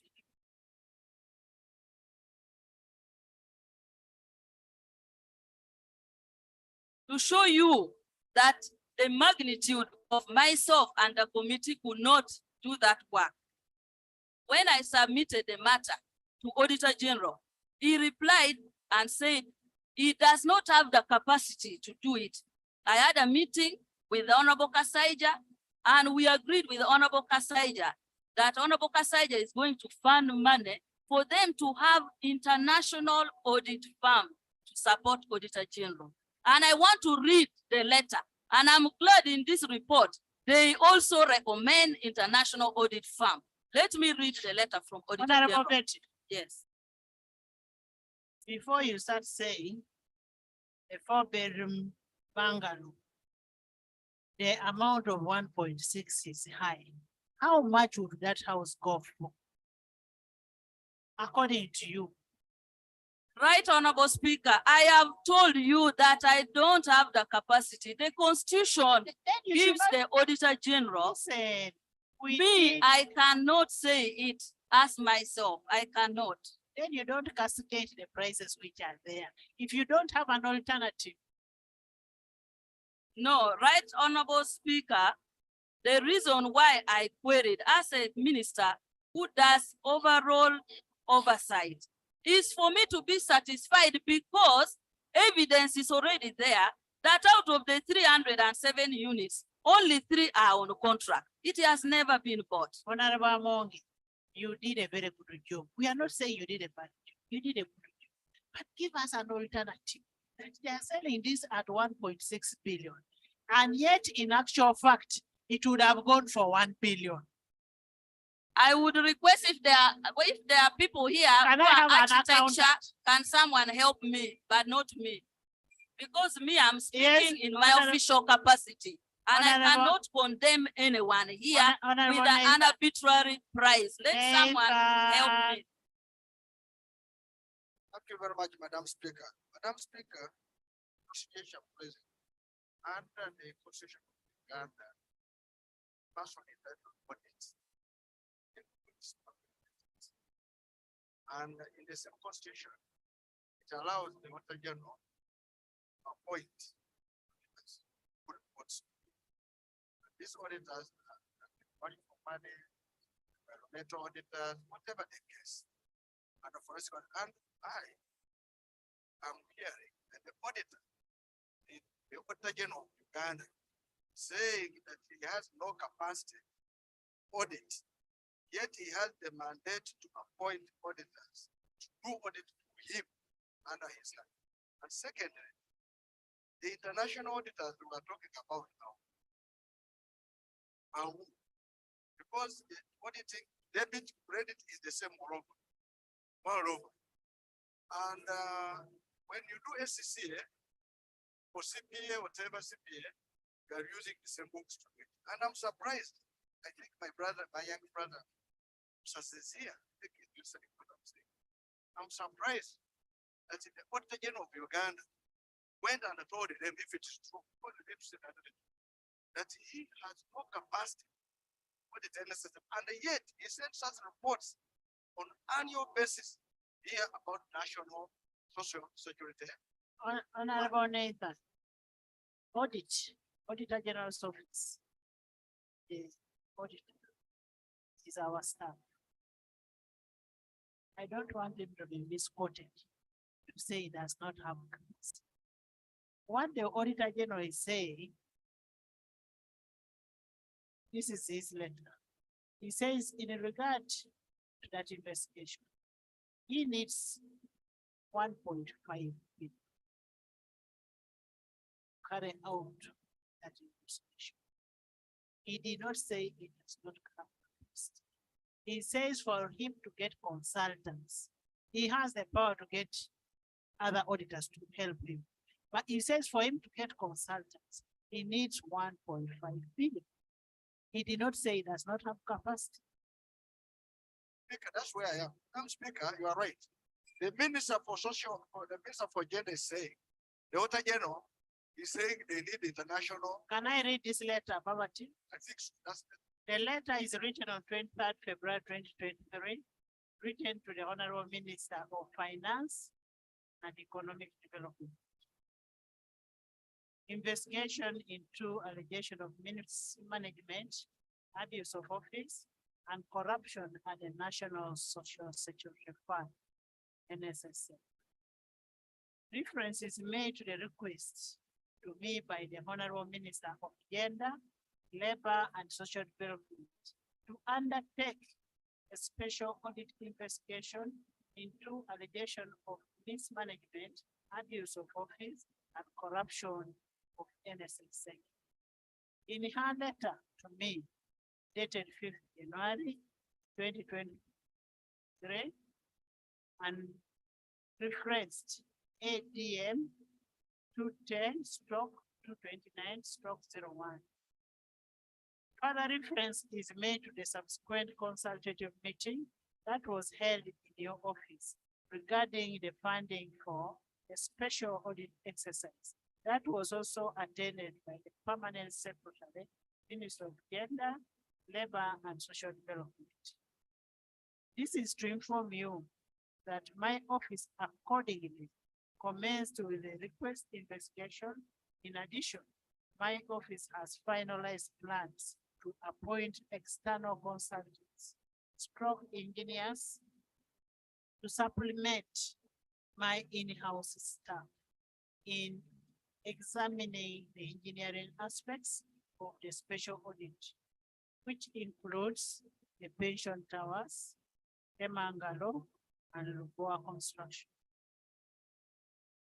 In this regard, 1,553,645,250 is required to cater for the consultant engineers fees, and also to cater for the necessary field requirements to be undertaken as part of the special investigation. This is therefore to request you to avail the said funding to enable me proceed with the appointment process. I thank you for your use of cooperation.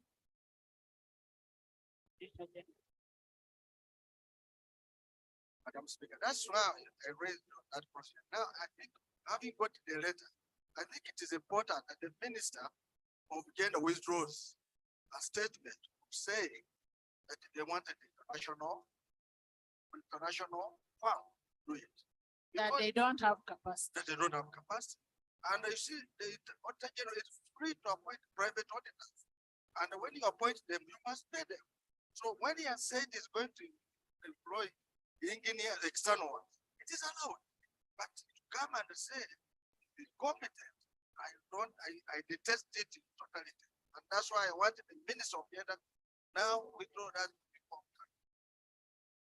Honorable Minister, our Auditor General has capacity and they have the powers to appoint any other auditors that you want to work with.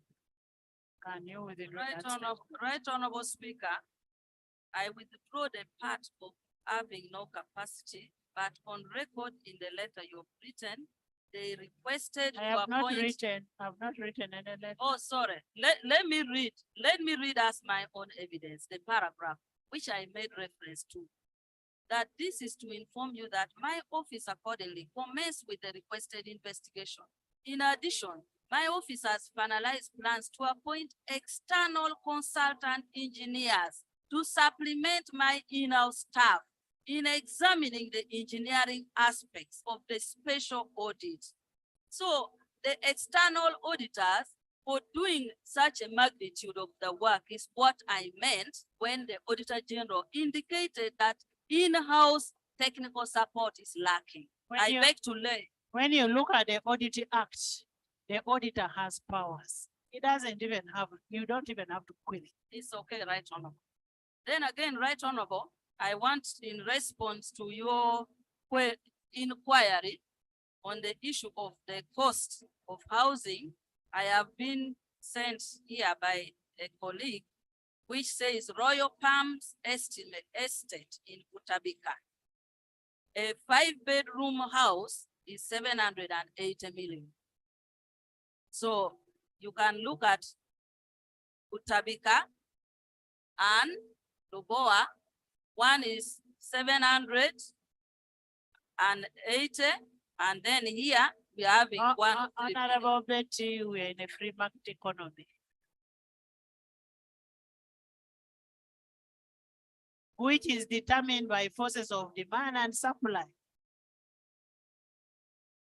Member, can you go ahead with your statement?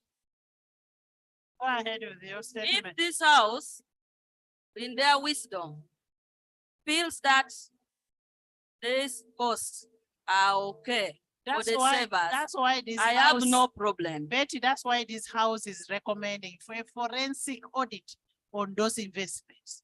Because we don't believe. Okay, now we are at par. Such an investigation requires consultant engineers, and therefore I have already stated that one. I go to number 4. Recommendation that I resign for directing that 6 billion be given to Ministry of Gender, Labor and Social Development, contained in page 141. The committee recommends my resignation based on the allegation that I directed 6 billion to be availed to the Ministry of Gender, Labor and Social Development without appropriation. I would implore members of the House to read my letter attached as annex to the committee report on this matter. Honorable members, Section 29 of the NSSF Act gives only the minister responsible for Social Security to approve and vary a budget. Section 29(3) states as follows: the minister shall, upon receipt of annual budget or any supplementary budget, approve or disapprove the budget, or may approve it subject to such amendment as he or she may deem fit.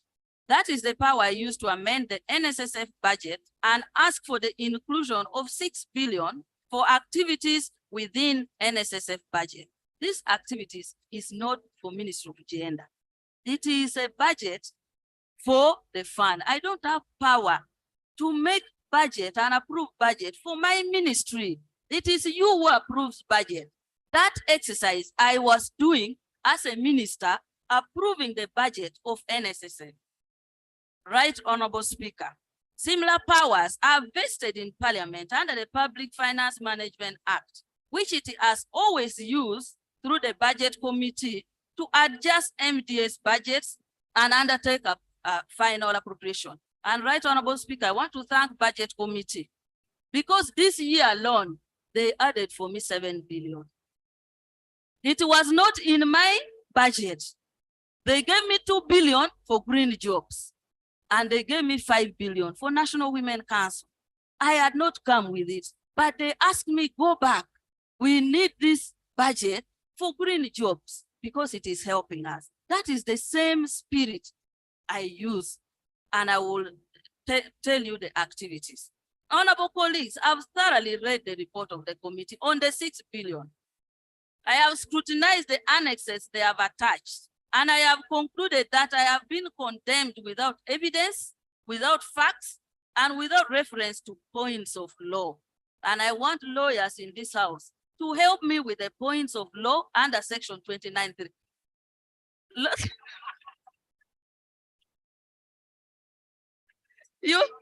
I thought you would offer pro bono. In fact, I'm being victimized, yet I'm the whistleblower. This is because the committee severally, and I want you to listen to this, the committee severally confirmed that I have the power under Section 29 of the NSSF Act to appropriate the NSSF budget. And that they said 6 billion was appropriated by me in the NSSF budget of financial year 2022-2023. I want you to refer to pages 53 to 54, where the committee says the minister approved this 6 billion in the NSSF budget. But they go ahead again to say, I directed it to be in my ministry. Please, can you go to on your, because I don't want to read mine. I have my committee report here, but please allow the clerk to bring that page 53 to 54 from the committee report.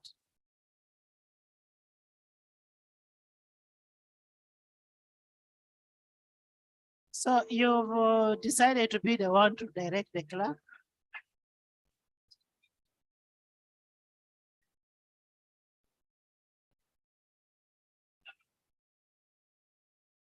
Right, Honorable Speaker, may I request you read from what is in the report.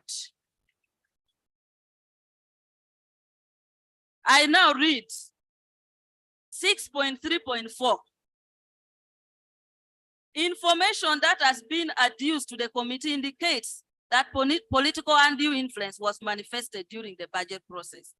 Section 29(1) of the NSSF Act obligates the board in each financial year to make and submit to the minister for approval the estimates of its income and its capital, recurrent and other expenditure likely to be incurred by the board for the next ensuing year. Further, Section 29(2) empowers the minister to approve supplementary estimates to provide for unforeseen or urgently required expenditures on matters not provided in the estimates or necessary additional expenditure on matters provided for in the estimate. In accordance with Section 29(3) of the NSSF Act, the minister is required upon receipt of the annual budget, approve or disapprove the budget with such amendment as she may deem necessary. From the import of Section 29, the committee observed that the role of the board is to budget while the budget is approved by the minister. So the committee is saying that this law gives me power to approve the budget. And if I'm to continue on now, for instance, the former MD intimated to the committee that he was put under undue pressure by Honorable Betty Among, the Minister of Gender, to include 6 billion in the budget for financial year 22-23 during the budget process. He's still saying the MD told them that that budget was for NSSF, not for Ministry of Gender. Because for him, he's not my permanent secretary. This is the committee report. When they go ahead to say, and here they said that the minister to include the budget in the budget for financial year 22-23. We noted that when the budget was sent to the minister for approval, this is committee saying, we noted that when the budget was sent to the minister for approval, as required in Section 29(2) of the NSSF Act, the minister approved. Please underline this. The minister approved it with a rider to the chairman board NSSF to include 6 billion for activities stated in the budget by the minister to include the following priorities. Are we still within your report? We are within the committee report. Yes. Madam, we listened to the committee report. Please make your submission. But Right Honorable Speaker, this is where the committee is saying, I directed money to gender. And here they are saying, I have put the budget. Even part of that money was for parliament. You need to give us our money. You go to your report. Oh. Finish your report. You will tell us what the 6 billion was meant for. But it's already here in the committee report. Okay. Should I read it? Give us yours. You read for us your It is report. okay. Let's not do Katemba in the house. No. Let's read the report. This is where, Right Honorable Speaker, the committee has asked me to resign. The committee has recommended a criminal offense against me. The committee does not take a decision for the house. Thank you very much. The report? Honorable colleagues, I have thoroughly read the report of the committee on the 6 billion. I have scrutinized the annexes they have attached. And I have concluded that I have been condemned without facts, without evidence, without points of law. I'm being victim. I read that one already. This is because the committee severally confirmed that I have the power. Let me go to the next page. On page 55, the committee then abandoned its own statement, confirming that the money was appropriated under NSSF budget and starts looking for non-existence evidence and alleged that I directed that the money be transferred to Ministry of Gender. On the same page 55, Annex T, the committee extracted only a wrong section from my famous 19-page letter, which was discussing issues raised in a paper presented by Professor Isali of Makerere University during the board meeting at Kapeka Industrial Park, where we had gone on a study tour. The paper, I've already said the study tour. The paper presented, that paper presented by Professor Isali on the need to prioritize labor issues in the fund activities is what was quoted. The committee deliberately refused to quote the paragraph in the same letter addressing the issue of 6 billion, which referred extensively to that the money is for what the money is supposed to do. Madam Speaker, again, I request the clerk through you to display for me annex DEP, DE and P. It's marked DE and P, and scroll to page 13 so that members see what my letter was stating about 6 billion. I request.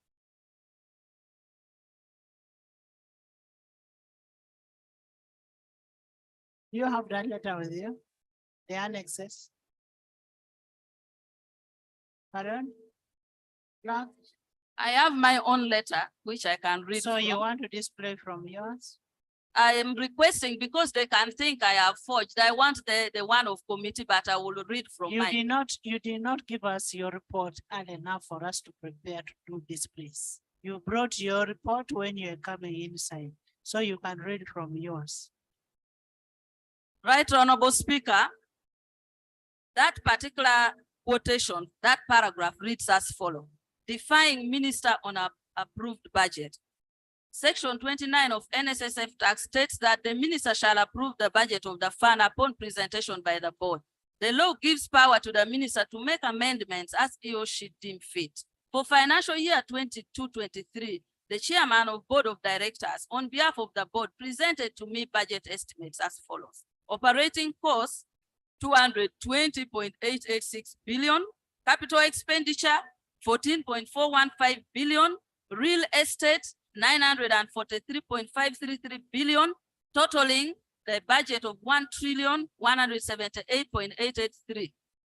Upon scrutiny, I found areas where HE, the president and cabinet, are directed for cuts, which included 5.900 billion for travel abroad for staff, 10 billion for staff team building, 1.3 billion for breakfast and lunch, staff drinking water, 2.5 billion. For aerobics and fitness, 423 billion. Mortgages, 2.59 billion. Petty cash, 800 billion. Million. This is the budget that I asked them to cut and get 6 billion for expansion and implementing the new law. And in this letter, I was saying that he had not done what I had requested through the board. I proceed to say, I also discovered that there was no budget provided for implementing the new provisions of the law, which require that all companies with 1 employee and above must remit their contribution and introduction of voluntary contribution as per the new law. I then discussed with the board and we jointly reviewed the budget by reducing the 15 billion on wasteful expenditure on staff as directed by cabinet and propose reallocation of 6 billion for activities to implement the new laws as per the letter to you, chairman of the board, articulating your transformation agenda. We left 9 billion for staff expenditure. So out of that 15 billion, I said take 6 billion for implementing the new law, remain with 9 billion for staff. And I go to in the letter to say the MD refused to implement the decision of the board and the minister, even with guidance and explanation from the deputy speaker. Instead, he, 1, provided money to fly over 80 staff to Dubai in November 2022, 14 buildings, 85 staff were flown to Dubai under this 15 billion. 14 building, this one are aerobics, which you go and do down here. Refusal to adjust the budget to implement the new law. Starting a smear campaign that the minister required the money for our ministry to eat. The matter ended with a meeting chaired by Honorable Kasaija with the MD, Minister of State for Finance, Honorable Musa Sizi, UBRA officials from Ministry of Gender, board members, in which the MD apologized for his action. The meeting resolved that the 6 billion activities are within the law and NSSF should implement it within its activities. However, until this contract expired, the MD are not provided for the money and the activities in NSSF budget despite board approval. The matter was discussed now.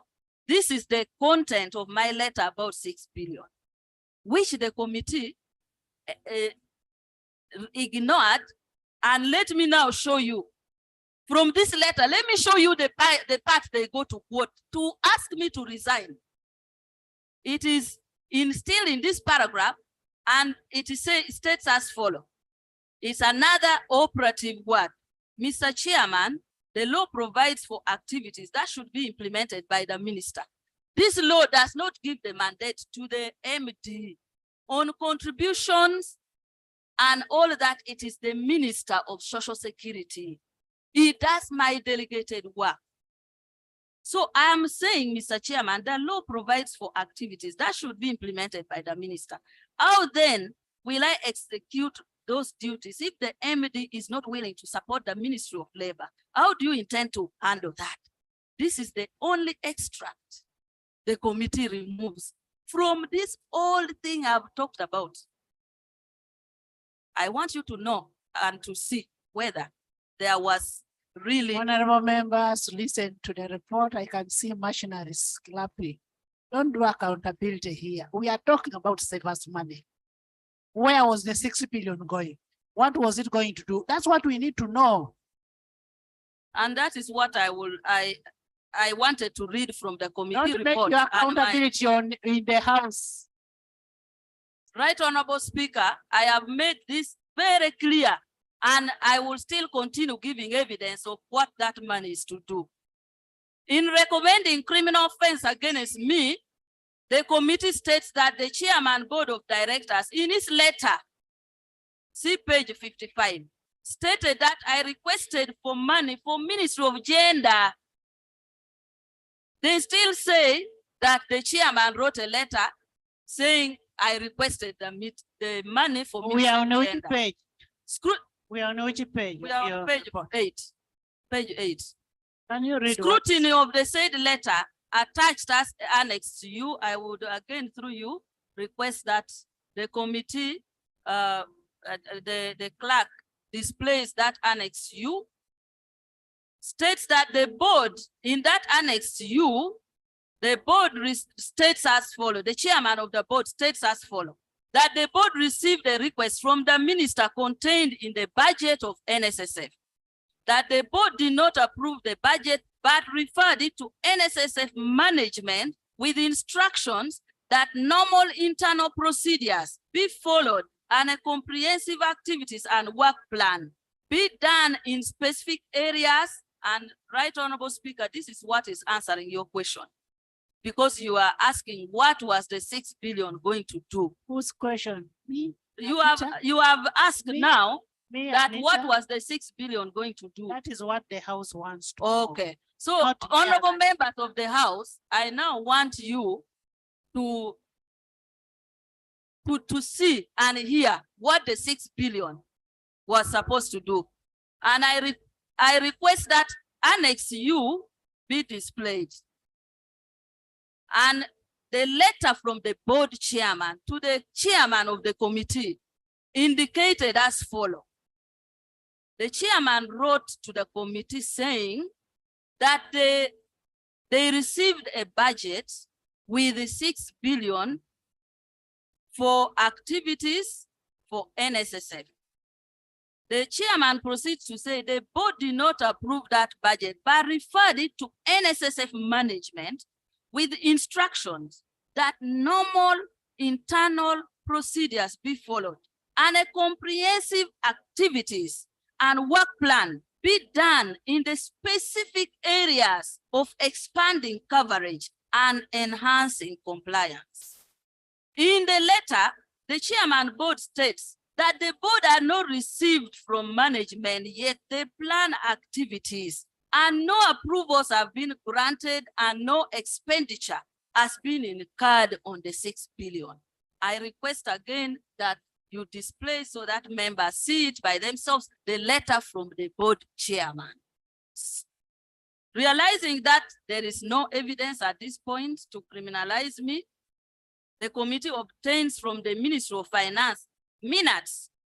And on page 55, there is an attachment, Appendix V, of purported minutes, which I have never seen and never participated in its approval. And it only quotes Honorable Kasaija out of over 20 of us, and we were there about 4 ministers, but they quote only the communication from Kasaija.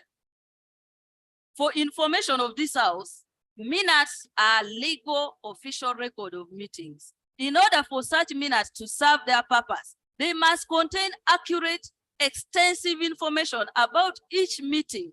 And for a minute to be legal and binding, the minutes secretary is approved. The minutes is approved by both parties. The minutes secretary, if we are 2 ministries, we all agree that so and so is taking minutes. That was not the case, and I have never seen that minutes. After the meeting, for a minute to be authentic, the minutes secretary sends the draft minutes to the chairperson and members for review and approval. Once approved by chairperson and members during a meeting, then they all sign to authenticate the record. According to the Commonwealth legal doctrine, minutes drafted by the meeting secretary are not officially deemed meeting minutes until members approve them. Members should review the draft minutes and make corrections and approve the minutes for it to be quoted as official document. For that case, Appendix V does not meet the criteria since it was never adopted and nobody called a meeting to approve that minute. I have never seen it myself. The attached minutes, which I have read from the committee, does not represent even 20% of what transpired in that meeting. Based on the above non-existence evidence, the committee concludes that I committed a criminal offense and abused my authority. Members, for such a crime to all, the requirement under the law is that you prove beyond reasonable doubt, which is a legal doctrine where the burden of proof required the committee to affirm that a conviction in the case is tenable in a court of law.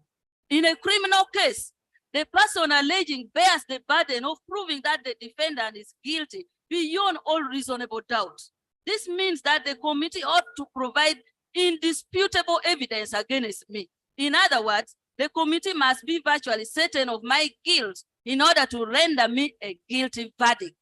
The committee makes reference to Honorable Engineer Abraham Biandala corruption case of 2017, where he was charged with abuse of office and causing financial loss. 2017 or 2015? 2015 in the report. The allegation in the case of Engineer Biandala was that he and others irregularly approved and caused payment of 24.79 billion to a Tau construction company Inch, while aware of the shortcomings in the due diligence report on the company, knowing or having reason to believe that loss would occur. These charges were as follows. Count 1, abuse of office. He was accused of abusing the authority of his office by regularly directing the immediate signing of a contract between UNRWA and Etau Construction Inc. before due diligence was concluded. Count 2, he was charged abuse of office, accused of abusing his authority and office by irregularly directing the formalization of the illegal subcontract between Etau Construction Company Inc. and Siko Uganda Limited. Count 3, disobedience of lawful orders. He was accused of refusing or failing to comply with the directive of the IGG of 17th July 2014 for halting all transactions on road works relating to Mukono Katosi Kisoga Nyenga Road without reasonable cause. Count 4, he was charged with abuse of office, alleged to have communicated the award of the contract to Etau Construction Company Inc. without complying with the procuring law. Count 5, he was charged with abuse of office. He's alleged to have irregularly signed a contract between UNRWA and Etau Construction Company Inc. in abuse. I find no correlation with the above case. because the above case provided evidence. While in my case, I approved the budget with a rider that the board scrutinized it within the legal framework. No money was lost, no payments have been made, and a letter by the chairman board to the chair of the committee indicates that the board authorized the management to undertake due process before they can approve the budget as a board. And when management appeared before the committee, management notified the committee that they are undertaking the work plan. Honorable members, the committee report does not meet the standard required in proving the case against me beyond reasonable doubt. Under the Penal Code, Section 132, both the act of offering false evidence and that of preparing false evidence make up a crime. The report is characterized by criminal intent against me, and they have knowingly prepared a case against me without presenting evidence against me. And I hope this House will save the integrity of this Parliament, which I am a proud member of.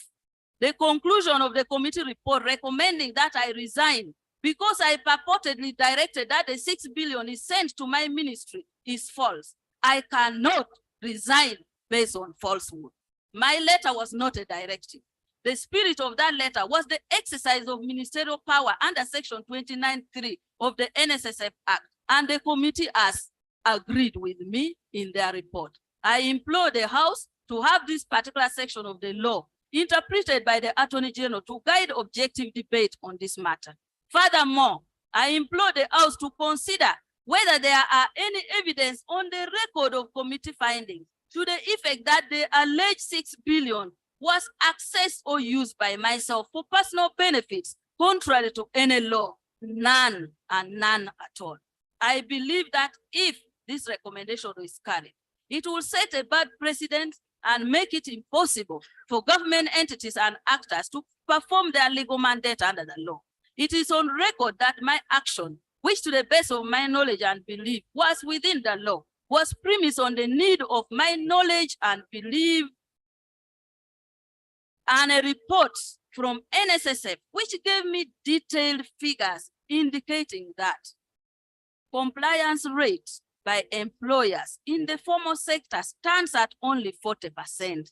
And honorable members, this is where I stand to make sure that we save those workers whose money are being deducted and not contributed, not put. This implies that 60% of employers have not been remitting contributions to employees to NSSF.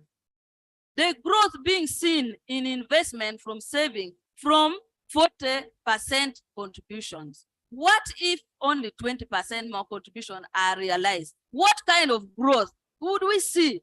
At the moment, the 18 trillion you are seeing is based on 40% of contribution. And the committee extensively has indicated that compliance department should be investigated because companies that are not complying with NSSF are paying payee as you earn. And the NSSF and compliance department is not doing its work. It's in the committee report. And this is what I stated here, and this is what the 6 billion is meant to do.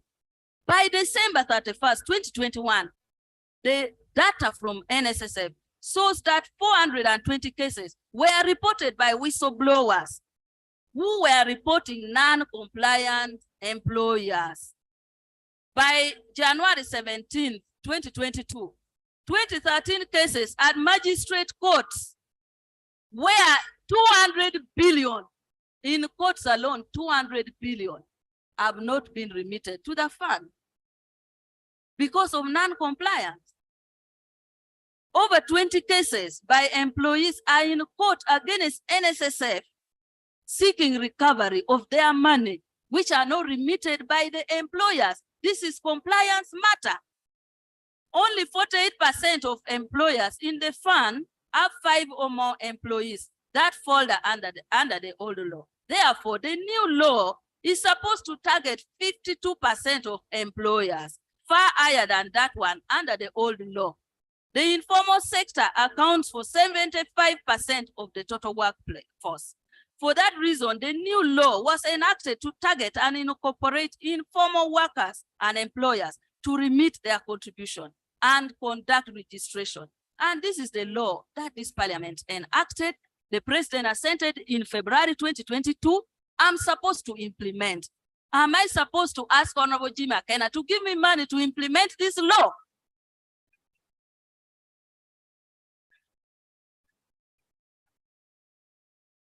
Honorable members, the proposal contained in the now controversial 6 billion was to address the new law, which is to be implemented in partnership with stakeholders to support us in driving and scaling up communication between employers and employees.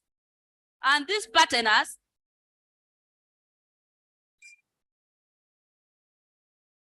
who are the partners we want to partner with? URL. And I'm glad that the committee has indicated that the payee with the URL does not correspond with NSSF. I had already indicated it, that ensure that the URL and NSSF work together.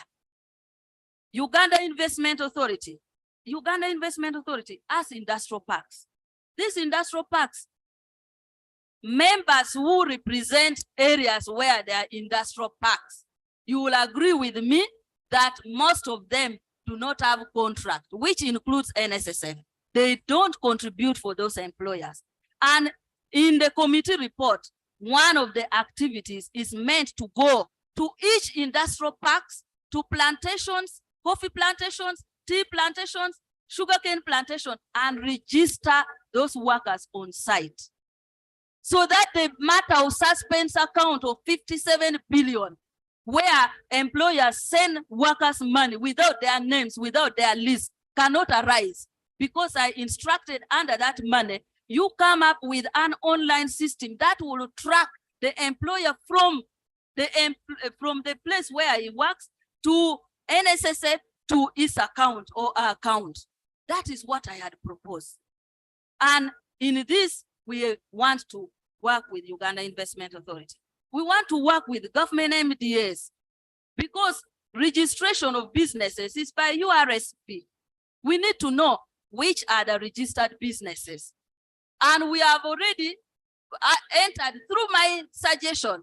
They went ahead and they have signed a cooperation with the police because police is in charge of security agencies. When they come to renew, we have agreed with the police, before we renew you bring for us a certificate from NSSF. So please, I request you members to support us in this. We want to move and went to Federation of Uganda Employers, Labor Union, Private Sector Foundation, Uganda Chambers of Commerce, and Uganda Manufacturers Association. This was aimed at coordinating, sensitizing, and creating awareness and consensus building on implementation, compliance, and enforcement of the NSSF Act as amended. Honorable Mohanga.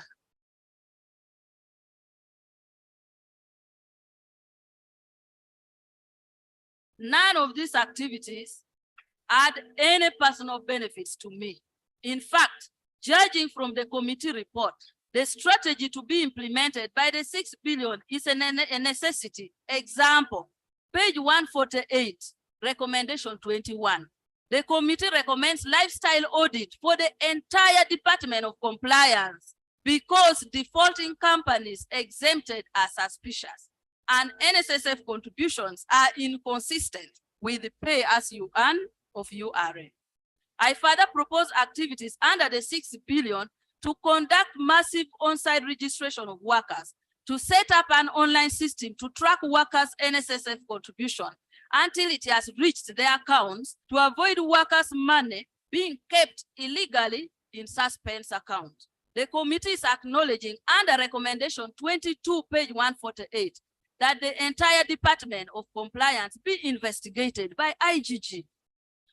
Honorable members, note that opposition to the 6 billion was to block open registration in industrial park because the former MD has been protecting a number of companies who are contributing less than 30% of the workers they employ.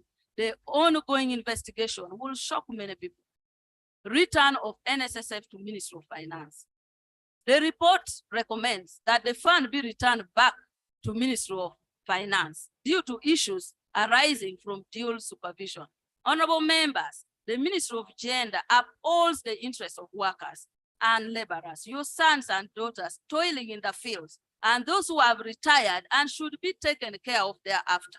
For avoidance of doubt, the reason for this investigation is the oversight exercise by my ministry. I queried operating budget, including bonuses, which the committee has indicated in their report. I queried flying 85 staff to Dubai for team building, and the committee agreed with me on page 145. I queried expenditure on suspense account and how it's being abused. The committee agreed with me on page 146, number 16. I queried non-compliance, which has resulted to uncollected 200 billion by NSSF and dubious exemption to several companies. The committee agreed with me on page 146, recommendation 17. I deferred appointment of former MD for allegations of receiving kickbacks and listed companies through which such monies were passed, including alleged offshore banks, for investigation by IGG. On page 149, recommendation number 25, the committee makes similar recommendation. I raised the issue of inflated costs of housing estate constructed by NSSF in my letter for deferral. The committee makes similar recommendation on page 149, recommendation 26. Rejecting 400 billion for purchasing land, which add no value. On page 17, the committee faults me for rejecting a budget of 400 billion. Honorable both. Oh, has that young man chased you away from them? You can't chase away minister.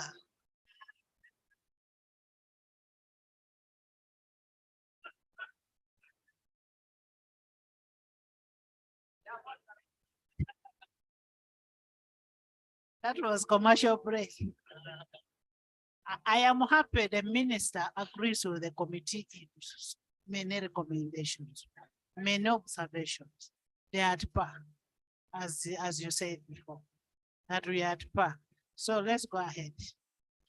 Right Honorable Speaker. The only point of contention is on the 6 billion. That is the only one. 400 billion for purchasing land which had no valuation. On page 17, the committee faults me for rejecting a budget of 400 billion for purchasing land which had no valuation report, no title, several claimants at Nachigalala. Right Honorable Speaker and members, a few months ago, yes, and this one I have that the clarification on that, if it is not clear, will be made by the chair. So it shouldn't be an issue. Right Honorable Speaker and honorable members, a few months ago, this House passed a motion of censure against a minister for, among others, presiding over land dealings without proper valuation. In a previous parliament, a motion was passed against a minister over dealing in Temagalo land without proper valuation. Today, me, a minister, is being faulted for asking for proper valuation of land before putting it in the budget, before transactions are concluded. It is therefore my above view that this August House maintains consistency while dealing with matters of similar nature. Inconsistency of this nature would easily cause doubts of parliamentary processes and thereby undermine public confidence in us as leaders. I therefore urge you, Madam Speaker and members, to consider this finding in the context of past presidencies. And I want to tell you, I have had evidence on this matter. If the committee and I get permission, I can come and play the audio where I was directed to go and meet Madbani over this 400 billion. Then the former MD came and refused. Who directed you? No, Right Honorable, I want. Don't have sweeping words. At least I remember you saying that I request your that hearings were recording. Yes, That your Right hearing is Honorable, recorded. I want to request you that you get leader of opposition, government whip and yourself, and I disclose to you. Because, yes. But if you guide me, I will disclose, but I would prefer for the sake of harmony that. Honorable members. Let's not be diversionary. Let's receive the report. At least I never directed you. Yes, you did not. Now, who did it? Yes. Yes, the Honorable Nathan. Madam Speaker, thank you so much. Madam Speaker, the minister is raising a very important point. And of course, there are two ways on this. She's saying she wants to meet you, present the report. But No, to disclose. Of Yes. course, it might be classified. But if it is classified, you should have stated it in writing, and you would have granted maybe the chair of park, look at it. But in this case, since she has talked on the floor of parliament, and this is a public money, would it be procedure right that she discloses who was dealing in the 400 billion issue? By the way, how does Madivan come into this? Right Honorable, that is the owner of the land, the Nachigalala land, the 400 billion land. That you're supposed to pay for. That I was supposed, which I rejected in the budget, and I was being pressured to include in the budget. To include in the budget. Okay. You continue with the report. Thank you. Right Honorable Speaker, not.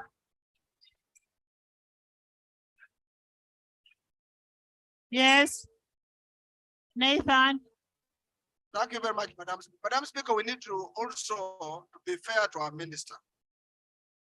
You see, We are going to get that information. yeah, Madam Speaker, you see, criminals can use their tactics to blackmail others. And the minister might be being blackmailed, and that's why you see us on our neck. For her to be safe, maybe to us to leave our neck, let her declare those who, so that we sort this matter once for all.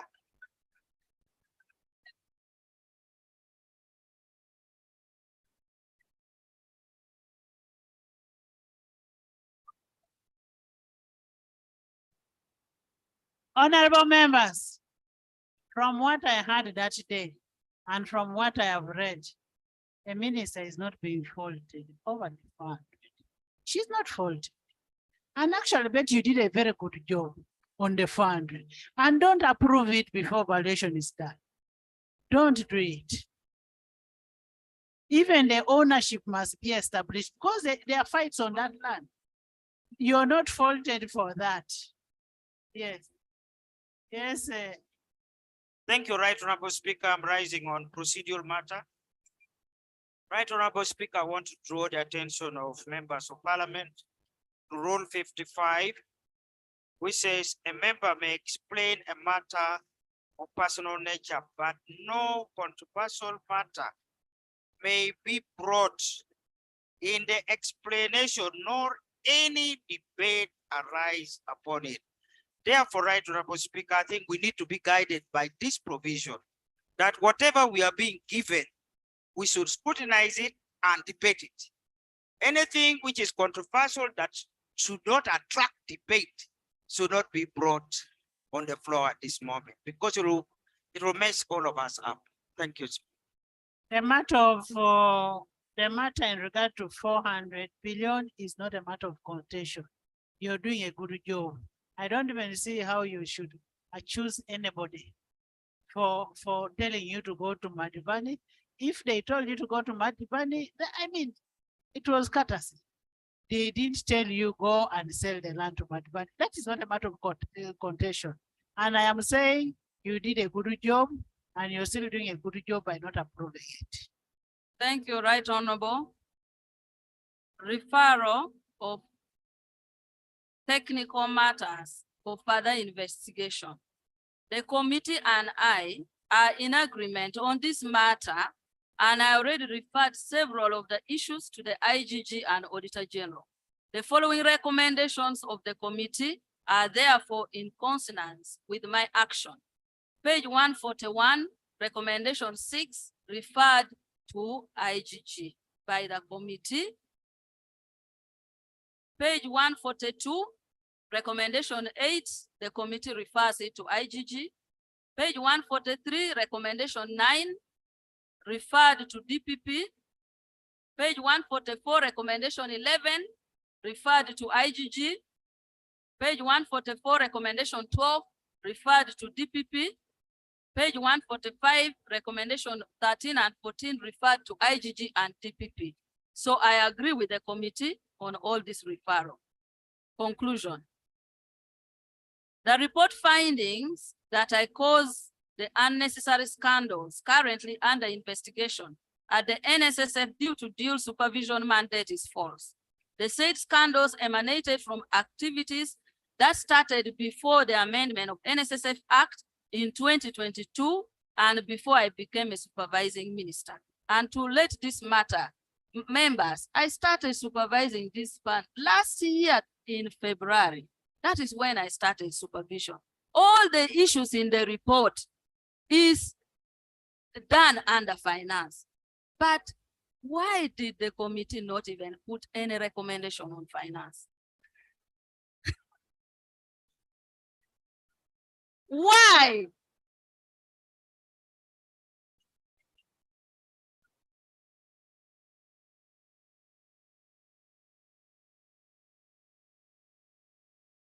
Honorable Minister. It couldn't therefore have been my responsibility, nor the responsibility of the Ministry of Gender, Labor and Social Development to prevent those anomalies. How would I have prevented it when I was not supervising the fund?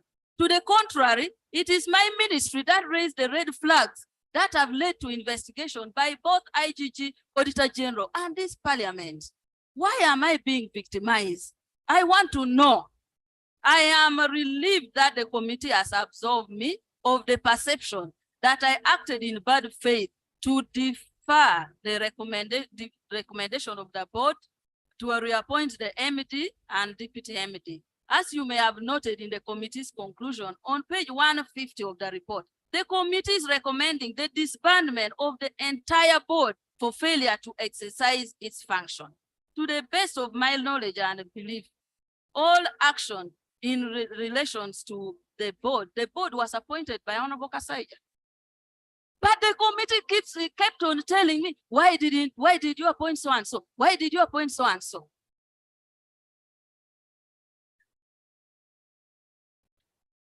No evidence has been adduced to conclude that dual supervision has not worked. To the contrary, it is because of dual supervision that my ministry, as co-supervising ministry, identified and raised the several issues that have led to this investigation and others underway. When faced with the decision to do the right thing, even when I remain alone, I always shoulder on. My understanding of leadership is that it involves difficult decisions that sometimes will hurt others. I know part of the reason why I'm in this Honorable members, listen to the minister speaking. Part of the reason why I'm in these problems is because some people feel that I did not appoint the former MD, whom maybe it's their relative or it's their friend, but I have a leadership responsibility. If I wanted to Which choose, people? I say some people might. I'm saying some people might, but I'm also. Is that what you want to reflect in this answer? I withdraw that part. I withdraw, and I'm concluding. Can I conclude? Honorable Nathan Taylor. Thank you very much, Madam Speaker. Madam Speaker, I don't want us to hear a motion. For the first time, a minister is asking money from NSSF under no system. Minister of Finance, which was supervising, has never asked. And for them, maybe they're stealing it as a format. And for her, she came out directed because she could not get she could not get the bind format. Madam Speaker. You're conflicted. Sit down. Which order are you giving to a procedure? Madam Speaker. A procedure and you give an order? Madam Speaker, we all in this house know that ministries supervise MDS. Ministries supervise what? MDS. And we appropriate money in the ministries for purposes of supervising those what? MDS. We have never directed any minister to go to the MDA to get money. My entire life I've been in parliament. We have never directed a minister to go to the MDA to ask for money. And if our sister asked, that's the reason maybe for the first time it is coming out. Why didn't you go and ask the Minister of Finance if I want to go back? How were they doing it? How were they doing so that they could run? And you went, yeah, maybe it would have been. Honorable Nathan, can we allow? So, Madam Speaker, I want to conclude. The procedure matter is that if the minister is supposed to defend herself, is it procedure right to bring in other people so that she can say, me, I stole 10,000, while those ones stole 100,000? Is it procedure right? That's why I told the minister to withdraw that statement of other people wanting their relatives to get jobs. Honorable, Honorable Segona. My concern is, and for me, like I said, I'm a prisoner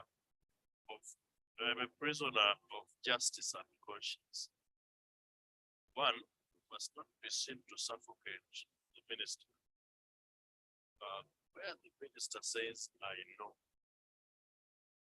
Fairness would require that we permit her to tell us what she knows, particularly those that felt their relative should have been appointed.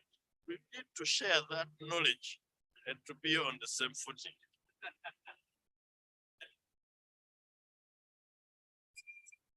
Honorable Minister, you've heard from Honorable Segona, since fairness demands that you should be freed from that burden. Who are those relatives who want their people to be employed? Right, Honorable, I have already withdrawn. That statement is not on record. Okay. And Right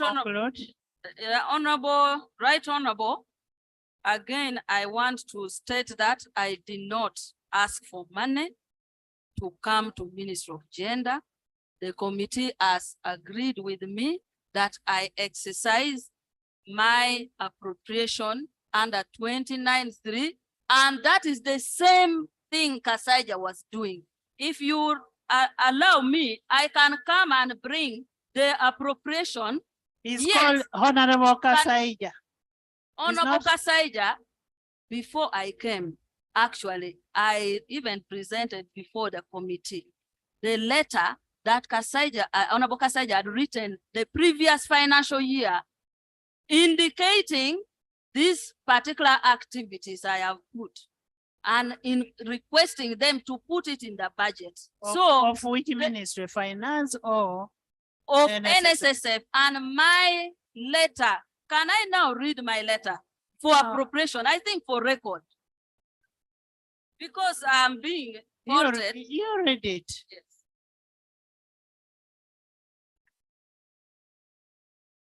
This is the letter, my letter appropriating the 6 billion. Dr. Peter Kimboa, Chairman, Board of Directors, National Social Security Fund. Approval of National Social Security Fund budget for the financial year 2022-2023. Allow me to extend my compliments to you and the management team for the tremendous work you are doing to make the fund remain on a steady positive growth trajectory. In lieu, I make reference to your letter dated 10 June 2022 and the meeting held at the Ministry of Gender, Labor and Social Development Office on Monday 13th June 2022 with management to clarify some of the budget estimates I had earlier inquired about. They had brought a budget, I had inquired and asked them to go back, and that is what I'm referring. From our engagement and the projections you had earlier provided in the financial year 2022-23 budget document, I observed the progress made by the fund towards achieving the 2025 strategic plan. The fund projects to grow the asset size by 9.2% to Uganda shilling 17 trillion by 30th June 2022, and to grow capital investments from Uganda shillings 15.56 trillion, and to grow capital investments by Uganda shillings 1.466 trillion. This is despite the introduction of the midterm access, which has depressed returns and increased cash outflow from the fund. Customer satisfaction is projected to close at 86% against the target of 85% by June 2022. I applaud you for this progress. Following the enactment of the NSSF Amendment Act, board and management should take full advantage of the opportunities presented by the amendments to grow the fund. Special attention should be in areas of strengthening compliance with labor laws, sensitization and engagement of employers and workers to scale up the expansion of social security, and engagements of parliamentarians and other strategic stakeholders. And this one, I found it there. I have about 18 MPs who have traveled under NSSF. Yes. That's why, Right Honorable, I included Parliament. I found it there, including Honorable Musa Sisi when he was minister. I was chairperson for finance. He traveled.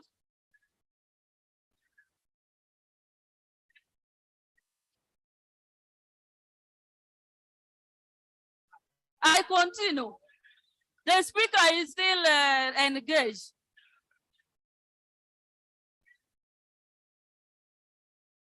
Honorable members, that is the so-called Malaysia trip. Honorable Malaysia and Sasi Ghana.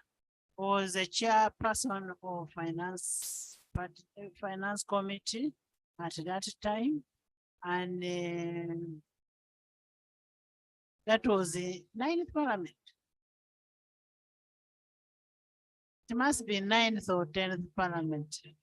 Yes, we got information to that effect, and we cannot take action in the 11th parliament. But what we've done, we've written to all chairpersons of committees never to solicit money from MDS. And we've written to the PSS, I mean, the permanent secretaries, not to give money to members of parliament to travel out. We have money, we budget for the money for travels. Yes, yes. Madam Speaker, I have now, if you're talking of Malaysia, I have remembered. No, listen. Madam Speaker, the Speaker of Parliament by then wrote a letter nominating people who are going to where? Malaysia. And in that committee, going to Malaysia had even legal people. People from legal, people from, at that time it was where we're saying we should liberalize the pension sector. And when the speaker sent us, I was among those who went to Malaysia. Yes, yes, yes, no. Listen, we are among those who went to Malaysia, and our tickets were provided here, and we went. So listen to me, that's what I'm saying. So if the speaker directed that, and Musas was the chair, I don't think there was any. Honorable members, let's look at the facts. The issue of Malaysia of the travels are diversionary. Let's look at what was the money, the 6 billion? What did it do? Yes, searching. Thank you very much, Right Honorable Speaker. Right Honorable Speaker, I've been listening in Yes, searching. to the to a statement of the minister. However, Madam Speaker, and Honorable members, Minister, I wish you could listen to searching. Right Honorable Speaker and members, I'm getting confused and failing to understand at what stage we are. Because when issues are being raised, and in this case, my very good friend, Honorable Amon, when being asked about where the Committee of Parliament voted her, and each and every time, the response is even other ministers, even other members of Parliament. Right, Honorable Speaker, is that intended to blackmail this House? If indeed there are members who failed or ministers who failed, let that be. Let them be handled in their respective capacities for the capability they have in this matter. But Right Honorable Speaker, two wrongs would not make a right. And she should know it very well that whether there was a mistake in the past before she assumed office, she shouldn't be seen to be doing a similar or even a worse of action to the detriment of the workers of this country. Are we procedurally moving, Right Honorable Speaker? When the Honorable Minister continues to divert the attention of this Honorable House by presenting members in bad light, colleagues in cabinet and the general public, when we are discussing the issue of the 6 billion, that was requisition. And effectively, are we proceeding, Right Honorable Speaker? Of course, we are not proceeding well because what we need is what happened. Now we are not looking at what happened because my assumption is by the time the members traveled, it was approved by the Speaker. And the Parliament provided for them. Can we conclude on your report? Honorable, Right Honorable. On the issues of our members, if we have an issue with our members, that is administrative. We shall. Right Honorable Speaker, I read the part where expansion. Betty, can you finish? I'm still reading the letter. Special attention should be in areas. This is the letter I'm reading, the letter for approving budget. We've already NSSF. gotten what, Yes. what the 6 billion was meant to do. So I have reviewed the details of the budget proposals for financial year 22-23, and therefore guide as follows. Under real estate components, the implementation of strategic land purchase totaling 400 billion should be deferred at the moment pending a due diligence report. The funds will be provided as a supplementary during the implementation of the budget for the financial year 22-23. So this is where I deferred the 400 billion for the Nachigalala land.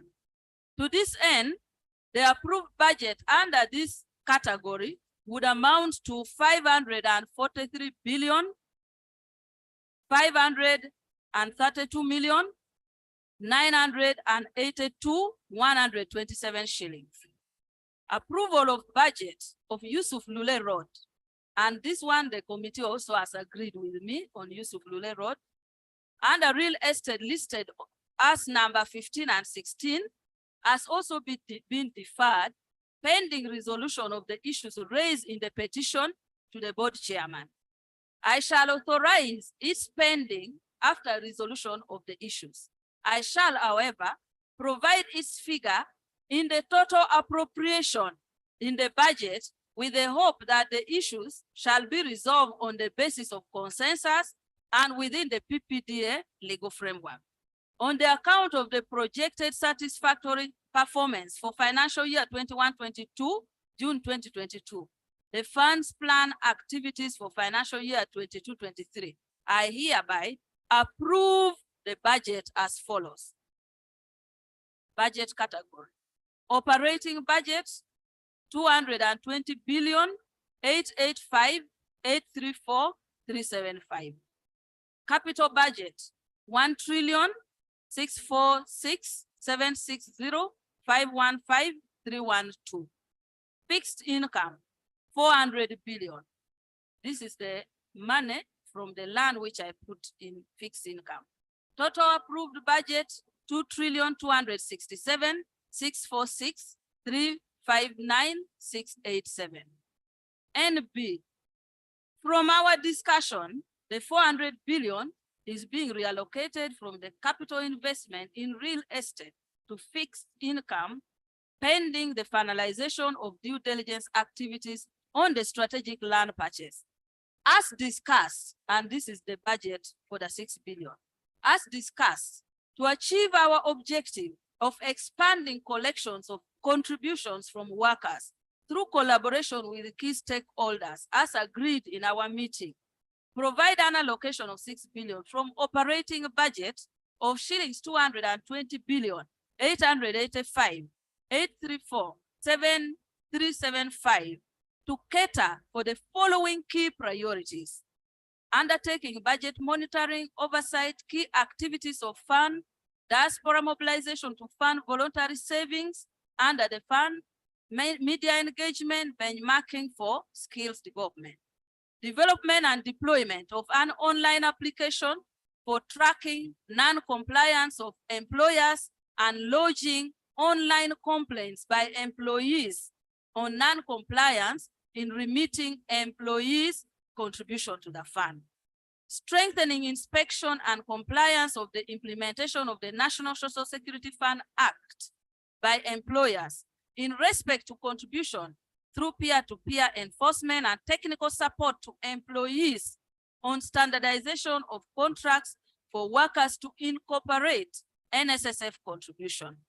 Enhancing partnership and collaboration through stakeholder engagements. This include but not limited to parliaments. And this parliament I put because of the fact that I was told the fund supports members of parliament in benchmarking.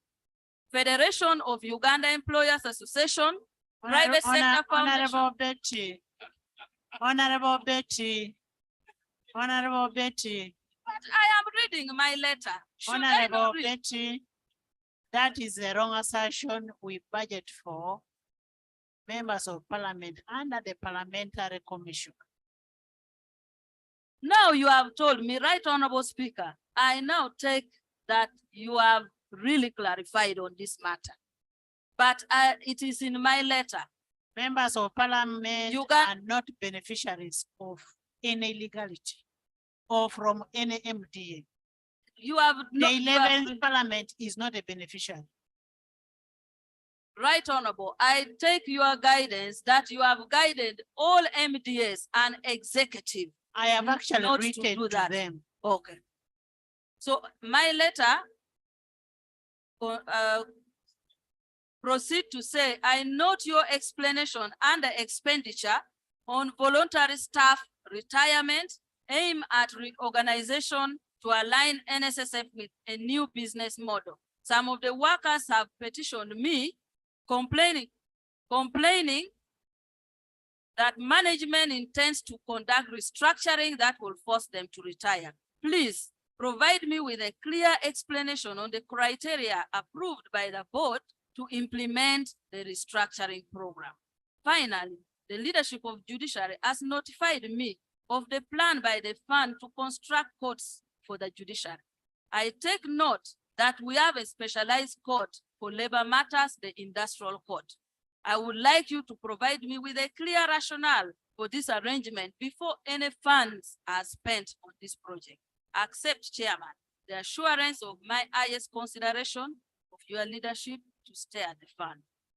And I copy to Ministry of Finance, the Minister of Finance, Minister of State for Labor and Industrial Relations, Permanent Secretary, Ministry of Gender, Permanent Secretary and Secretary to Treasury, the Managing Director, NSSF. It is this letter that approved the budget, and it is this instrument that NSSF is operating under. And I have stated the 6 billion and its activities as approved in the budget. With I beg to differ. exclusion of parliament. This one now, if I will, I want it to be on record that what is being mentioned there excludes parliament, excludes members of parliament, because it is not correct, it is not true. Right Honorable, this is a letter. I cannot withdraw or amend, but I can take your guidance and I will write to NSSF not to fund any member of parliament. Since you have, thank you. I beg to lay. And the last conclusion is that my ministry shall take appropriate action and submit to parliament within reasonable time details of action taken in pursuit of Rule 2020 of the Rules of Procedure of Parliament upon the House conclusion of the matter. And Right Honorable Speaker, I just want to indicate that the board and the management has requested that if you allow that I read their detailed statement in response to that, if you allow, but if you don't allow my statement, I beg to submit. Appear before the committee. They did, but they are contesting some of the issues. They will petition. So you can guide because they have given me their statement. You No. can guide. That's not how parliament operates. So we are going to invite everybody who appeared before the committee to the house. Honorable members, you've heard, and we debated on this report for over 3 hours. We debated on it. Can we hear from the chair on the presentation? No, you are among them who was supposed to.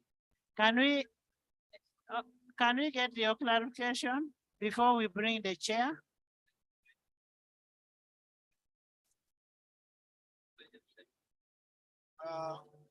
Right, Honorable members, when a member is speaking, you sit. Right, Honorable Speaker, Just thank good you very manners, much. For me, I had wanted to raise a point of procedure when Honorable Minister was speaking. For us, we are interested in a 6 billion. She goes ahead to say some ministers, including Honorable Matia Kasaija, Minister for Finance, has been asking this money. Some of this, she has been using the process.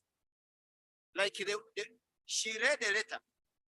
In what circumstances did she refer to Honorable Matia Kasaija as a person who normally also partakes about of this matter? Yeah, Betty. That's what she said. Right, and then you respond at once. Because I want to understand under what circumstances. There is a statement which was made by Honorable Betty. Yes. That the previous minister leadership used also to ask for money for management of NSSF. For me, that is what I am interested in. Under what circumstances did she refer to Honorable Matia Kasaija, who is not in the house to defend himself? Secondly, by the way, we received a statement from Honorable Kasaija. The people she's referring to are the people who have been, are they the people who have been indicted by the committee, or it is her? Okay, next.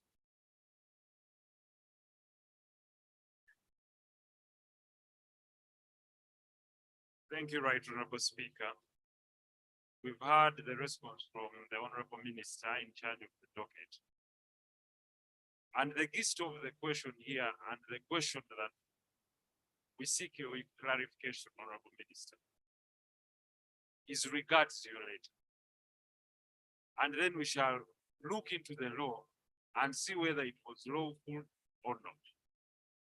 as to whether you wrote to the board to authorize money to go into your docket, and we just said yes or no. And then secondly, the purpose of the funds, you are writing the board to perform what purpose? And then finally, just a second, don't worry, because these are questions, and that's why I'm seeking clarification. And then finally, She has already given you the work plan, and finally, which includes you. and, the and, members. and finally, as to whether she has the entire mandate to do so, then we will come up with a conclusion. Thank you.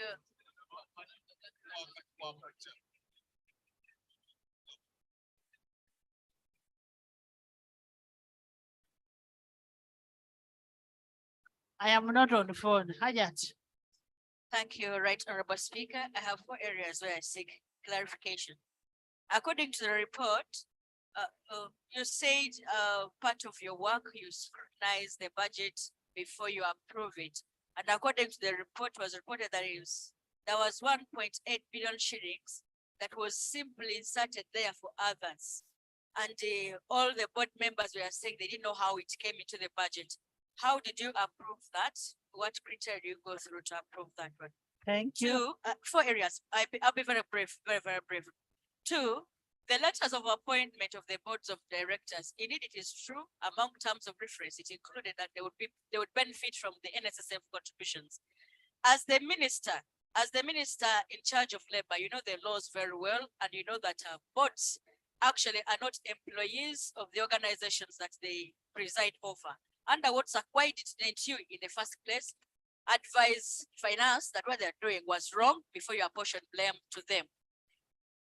The third, why did you treat the 2 officers, the managing director and the deputy managing director, differently, yet they faced similar circumstances? Both of them, when their contracts expired, you chose to renew the deputy director and you did not renew the one for the managing director. Why did you treat 2 people differently that were faced by similar circumstances? And the last one, you were the supervisor. You were the supervisor of NSSF. And when you asked for the 6 billion shillings, how were you going to account for it? Were you going to account your subordinates? How were you going to account for the 6 billion shillings if it had been allocated to you? Seungu Nandala. Thank you, Honorable Speaker. Honorable Speaker, I want to thank the Minister for her submission, which was almost becoming another report of itself. But Honorable Speaker, the honorable member was very good at sitting with us behind here, and she knows what happened if Honorable Chidu Makuya and Saida Pupa. We decided to close to go to government before to fail the system. Stomach all the challenges. Suffer. Stay there. Who has told you she's Continue. suffering? Who has told you she's suffering? Yes, I'm advising her, Honorable Speaker. Your interest was to become a minister. So just be Honorable merciful to Silwanyi. us Silwanyi. and leave. Honorable Silwanyi. There is an order from Honorable Silwanyi. Right, Honorable Speaker, I know my brother, the Honorable Seungu, as one of the senior legislators in this August House. Is it therefore in order for Honorable Seungu to state that a minister who is looking nice like this and a wife to someone is suffering after crossing to sit this side? Is she in order to state that the honorable minister is actually suffering and in pain when I am seeing her like she's looking good? Honorable members, I am imagining that was a joke. Honorable Betty has never said she's suffering. And she's okay with it. First of all, I want to really thank you for saving the 400 billion. Honorable Nandala. Thank you very much. Honorable members, I want to remind you, we debated on this report. We are only getting clarifications. Yes, Madam Speaker, thank you. Madam Speaker, I also want to thank the Minister for her report. Just be up on the three small issues. One, did you review the Auditor General's report on NSSF? Make a decision that there's a need now audit for the Mangaro etc. Two, we appropriate money in Parliament here, ministries. I have never seen any committee putting money in that ministry for its oversight what function. Under section 29, where is it stated? The National Social Security Funding Act. Where is it stated that the minister will be provided money under NSSF for supervision? Three, under the PFM Act, every MDA is supposed to submit its budget to Parliament. Is it true that the NSSF budget has to end in the hands of the Minister for Gender, or it's supposed to come to Parliament for final part? Finally, you stated that the Minister for Finance also was writing similar letters. Did you ask him? Honorable Nathan, just to help Betty on the Auditor General's report. It says no significant matters to report on. The opinion unqualified.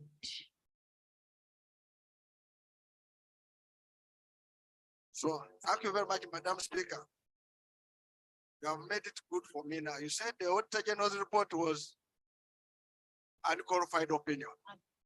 In the eyes of the minister, the report should have been not qualified. Now that's where I'm coming. I'm saying, having stated that the report should be qualified, wouldn't it have been better for her first engage the Auditor General's office to say, you are saying this report is clean, yet we are seeing glaring facts that this is a report hiding fraud. And that's what I'm trying to say. Because that would have been the office, be the first one to be called. And finally. But on that one, the Auditor General deals with accounting officers, not with the ministers. That's why, Madam Speaker, the report of the Auditor General is for public consumption. That's true. And then when she was looking through, she needed more information. And one of the reports to assist her is the Auditor General's what? Report. And that's why I'm saying she read it. Did she use it properly? Finally, Madam Speaker. I would also Before you leave that, I want to refer you to Article 164 on accountability. The permanent secretary or the accounting officer in charge of the ministry designated shall be accountable for how she's a political leader. Thank you very much, Madam Speaker. Yes, that's true. And that's why she's a supervisor. She was holding the MD accountable. And one of the tools to use was the Auditor General's report. And we're saying that she did good. And that's why we're saying, why didn't she use that office to assist? Thank you. Thank you. Martin. Sechi. Thank you, Right Honorable Speaker. My clarification goes to the Minister. Honorable Minister, you made it clear that among other components in the budget of NSS, there was an element of 15 billion, which was supposed to go for to buy, retreat, gym, and so on. And you said that in your proposal for the 6 billion, you made it clear that I only requested for 6 billion out of 6 billion out of the 15 billion. First of all, is that true? And where was your conscience okay with the balance of 9 billion to be misused and abused as a minister? Secondly, is it true that you gave a breakdown of the 6 billion. I thank you. Sechi made that.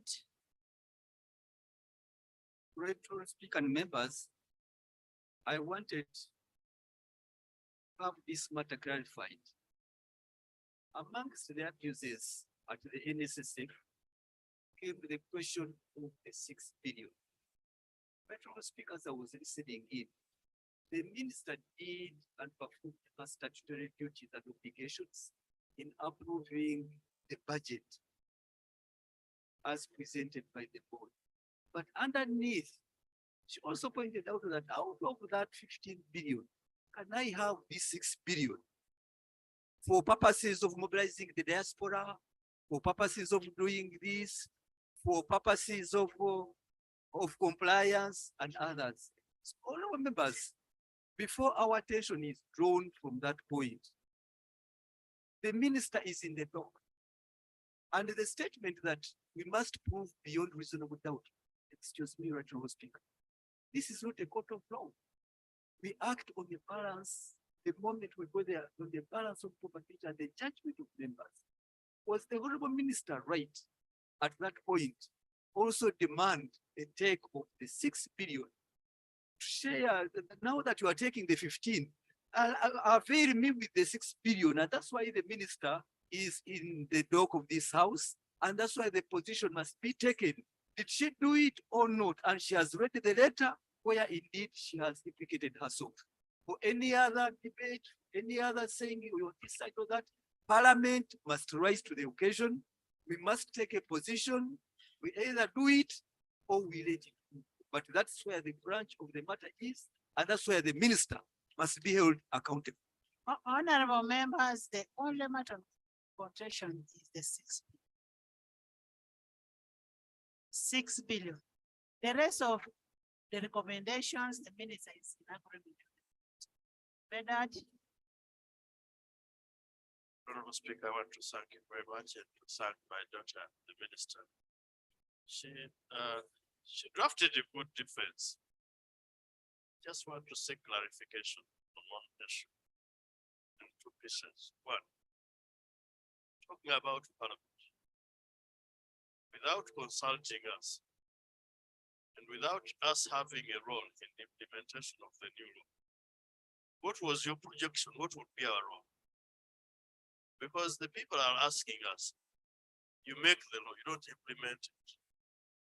What business would you have with money being appropriated to members of Parliament from the workers' savings to do what? What role did you assign us as Parliament? And who told you we needed help financially? Thank you. Guardian. Thank you so much, Right Honorable Speaker. I would like to thank the member that has just been on the floor, because my question was also related to that. But I just want to add on by saying, did the minister think that this was legally right for the workers' money to be given and paid to members of Parliament who are not even part of NSSF? Did she think that was morally right and legally right for that money to be given to members of Parliament? I want it to be on record that members of Parliament are not beneficiaries of this money. If they were in other years, they are not, the 11th Parliament is not part of it. Afidra? Thank you, Right Honorable Speaker. Good Honorable Minister, I really appreciated the defense, but I have a clarification to seek through in her conclusion. When we started the defense, a member raised a question that is she speaking as a Honorable Anita? I mean, among or as the Amongi. Amongi. Yes, and Betty Amongi, or as the Minister for Gender and Local and Labor Yes. However, she did not respond to that clarification. No, it was responded to. Now, She responded to that. right. She did it. Now, my clarification in her conclusion is she's asking for further time to be given to the ministry to respond to some of the issues raised on the report. If you read your conclusion. Honorable Fidra, action taken reports under Rule 220. The ministry is supposed to bring a report with actions taken, what was raised in a report. And that's what the minister is saying. Give me time to bring the actions taken on what has been recommended by the committee. And that is if the committee, if the report is going to be approved or adopted. Barbara, Miss Uganda, Barbara.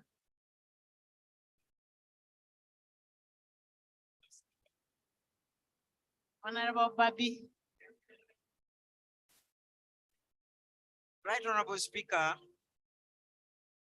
I've been following the defense, and I hope the discussion now is specifically on the defense put up by the minister and not the main report, because I have issues to raise in the main report. But specifically for this one, since we have now zeroed our scrutiny on the 6 billion, I would want to know why the 250 million given to individual members of the board and ministers is not in there. That is a 1.8. The 1.8, yes. I'm wondering why we are not scrutinizing that one. And I believe that Betty should have put it in our defense because it's important in this particular one. Secondly, when it comes to this 6 billion, I've seen on page 54.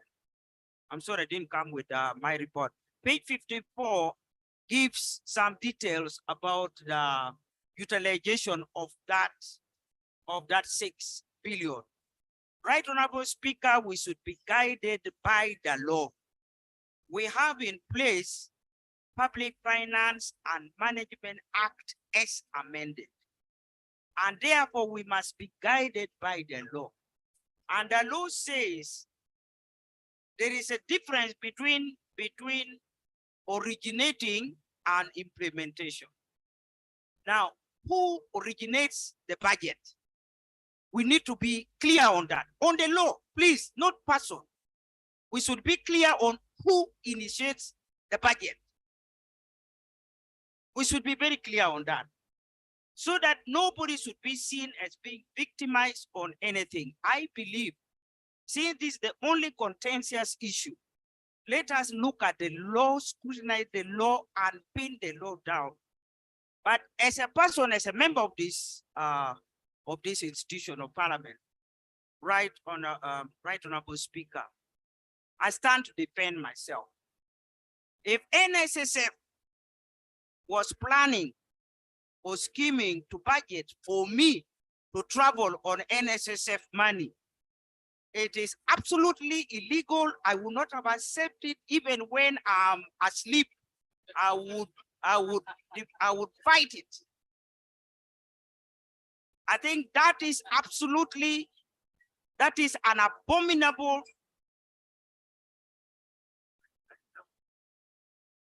Right, Honorable Speaker, for an old woman like me, it would absolutely be a taboo that people who have saved their money and I use that money for me to go and buy extra things from Washington, that would not be acceptable. So, right, Honorable Speaker, my own contribution on this particular issue, which you have zeroed on, let us be guided by them. Thank you. Thank you. Musasizi.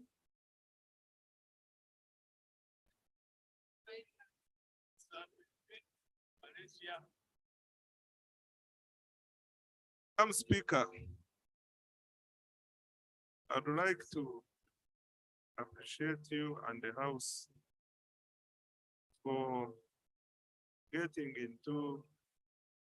time to get into the details of the NSSF issue, which is before us. I'd like to beg your indulgence. My name was mentioned in an activity which took place way back in 2015 when I was a member of the Finance Committee. Madam Chair, I wish to inform the House as follows. That in the 9th Parliament, the Finance Committee spent a lot of time considering the bill, which was then entitled the Retirement Benefits Liberalization Bill. And in the consideration of this bill, we benchmarked many countries, Malaysia inclusive. I ruled on the issue of problems. On that issue of what happened in the previous parliament. So that should not be. So that one should not, but I.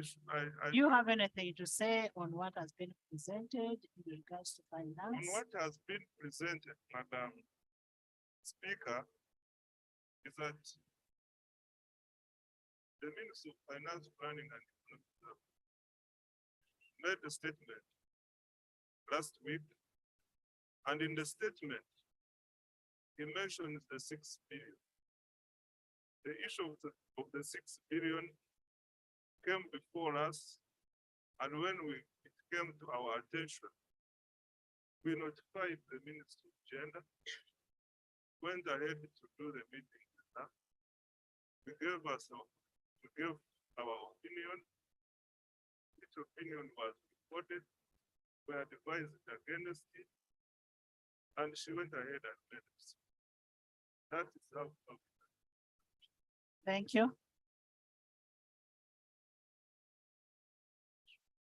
My brother, the Honorable Henry Musasi, has been named in scandal after scandal. I thought he would be given an opportunity to tell us. Scandal. With your permission, first let me speak. I thought he would be given an opportunity to clarify whether he actually took on money, workers, NSSF money, because it has been placed on his name. Lately, we have seen him mentioned in IHS. I think fairness would require that he explains whether he actually took money both from Parliament and from NSSF, so that we can also deal with him appropriately. Honorable Segona, don't smuggle Musasi's own thing. Musasi also has its own issues. Wait, he will have his own issues, he will have his own day. Honorable Betty, would you want, or you will clarify? Can we hear from the leader of opposition? Then we have a final clarification from you. Just take notes.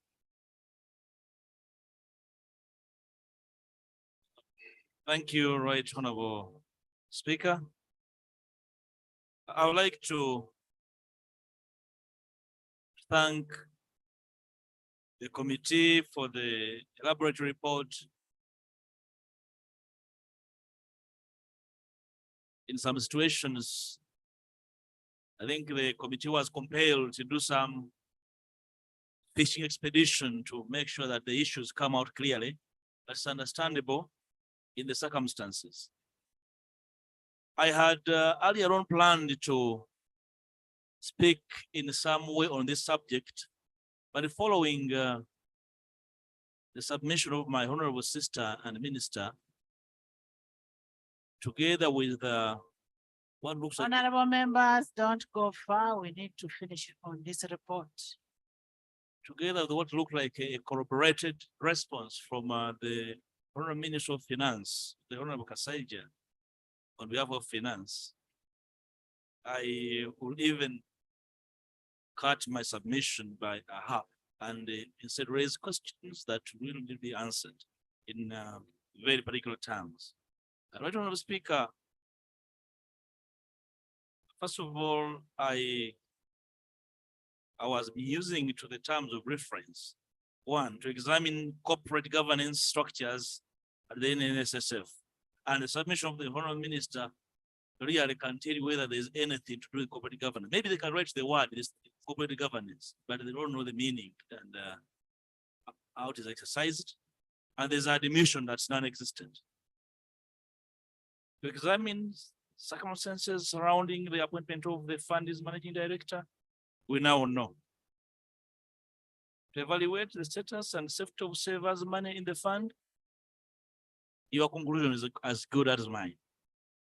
And the simpler question would be, and you see, very interesting, the money in NSSF is private money. Money of private people saving their little money for a rainy day. The question of the Honorable Minister, when did it occur to you that actually you can use this money for government work?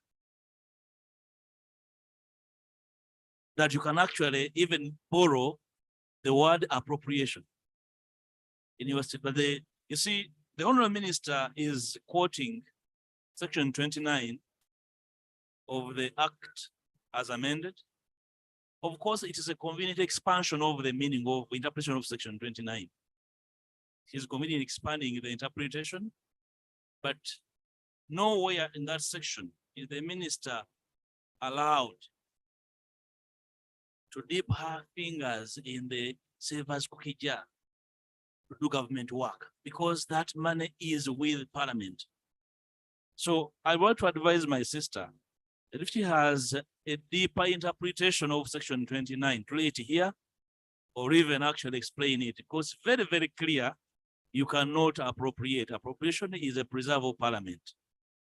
If you interpret Section 29 to mean that you can actually add in money not envisaged by the law, that's why you are being cooked here, my sister. I would like to ask the Attorney General probably to help interpret for the Honorable Minister in broader terms, the strict interpretation of Section 29(3) of the Act. But Honorable Speaker, the Honorable Barbara Cecilia Atim Ogwa, Imat. Miss Uganda. Yes. Has ably articulated my contention on page 29, so 79 of the main report, which breaks down the Honorable Minister's desire to partake of the 1.8 billion and strictly the 250 million she was supposed to use for corporate social responsibility. What is her construction of her share of the 1.8 billion, the equivalent of 250 million? Secondly, the main report speaks of the 40 billion. The minister was demanding that it goes to the Grain Council, an anti-alien to NSSF. Will the minister explain her interests in the Grain Council and why she was recommending that 40 billion goes there, and what is her interest? Will the minister be decent enough and declare her interest in the Grain Council that she can go fishing for it, save us money to the tune of 40 billion? Right, Honorable Speaker, the argument that it was not taken after all does not render the act innocent. Under criminal law, an attempt is a crime. So will the Honorable Minister explain her attempt to partake of 40 billion to go to the Grain Council under unclear circumstances? Maybe she will. Right, Honorable Speaker, that is for the Minister of Gender, Labor and Social Development. In absentia, the Honorable Minister of Finance, probably represented now, because the Honorable Minister ably said that this was their joint statement, and therefore he concurs with the contents therein. If I saw content, right, Honorable Speaker.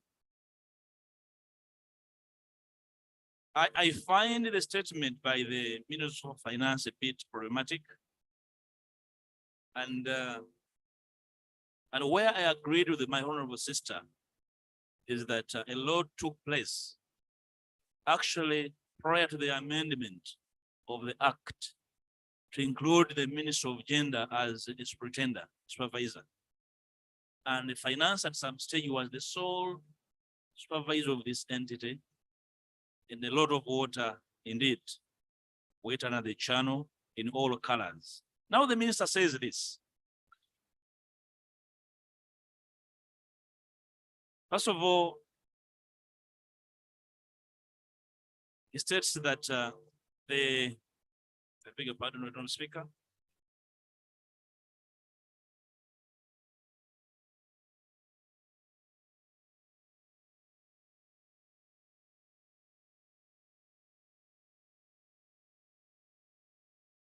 That the Minister of Finance has a critical role under your supervision. And therefore he agrees with the committee. In fact, his construction is that of the report is that the report preferred that the entire entity returns to finance. But the minister does not explain the return of omissions and commissions. Namely, the ministry was solely under supervising the entity when 11 billion was doled out to Uganda clays without due diligence. Finance was entirely in charge. And they actually knew that indeed the board, the MD was a board member of Uganda clays. Was the ministry aware of this conflict of interest when taxpayers' money was doled out for a song to Uganda clays, workers' money? Secondly, the doling out of money to West Nile Golf Club. Was the minister aware that the deputy MD was actually a member of the golf club? So was the ministry and ministers alive or actually sleeping on the job? Who was a member of the club? That the Mr. Ayuta was a member of the West Nile Golf Club. Are they alive to this information? Because that's information known to so many people, right, Honorable Speaker. Right, Honorable Speaker, the $2 million loss under Victoria Development Project, $2 million. All these, remember, finance pretending over had a duty to approve all these investments and projects. Where was finance when these approvals were being made? Was the minister aware or they were never brought to his attention? Can we know what the comments were when these funds were being written off? What was the input of finance at the writing off of these savers' money at the time? Dr. Speaker, I'm bringing this to make one simple point, that the Minister of Finance in their response did not fully account for their part in this malaise. And therefore we need them back here to answer to this malaise because they are equally culpable. They're equally culpable. And if you're going to roast culprits, they must be part of the frying pan and probably with more oil in their frying pan for the cooking. Thank you. Right, Honorable Speaker.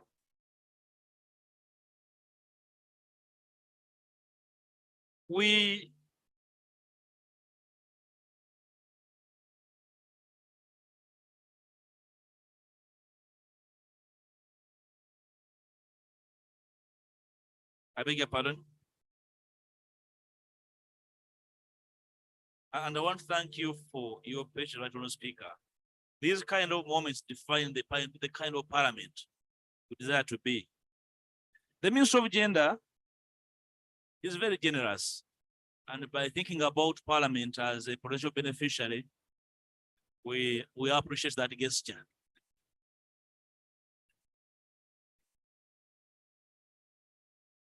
Can we establish her knowledge as to the role of the commission? Because does she have any correspondence with the commission to understand the needs of the commission for her to appropriate some monies for the commission, Parliamentary the Commission. parliamentary commission. Because I have been to the commission for the last 1 year, and I have never seen an inquiry from any entity or ministry desiring to know our needs. At what stage did you construct the needs of the commission to think of giving us something to use?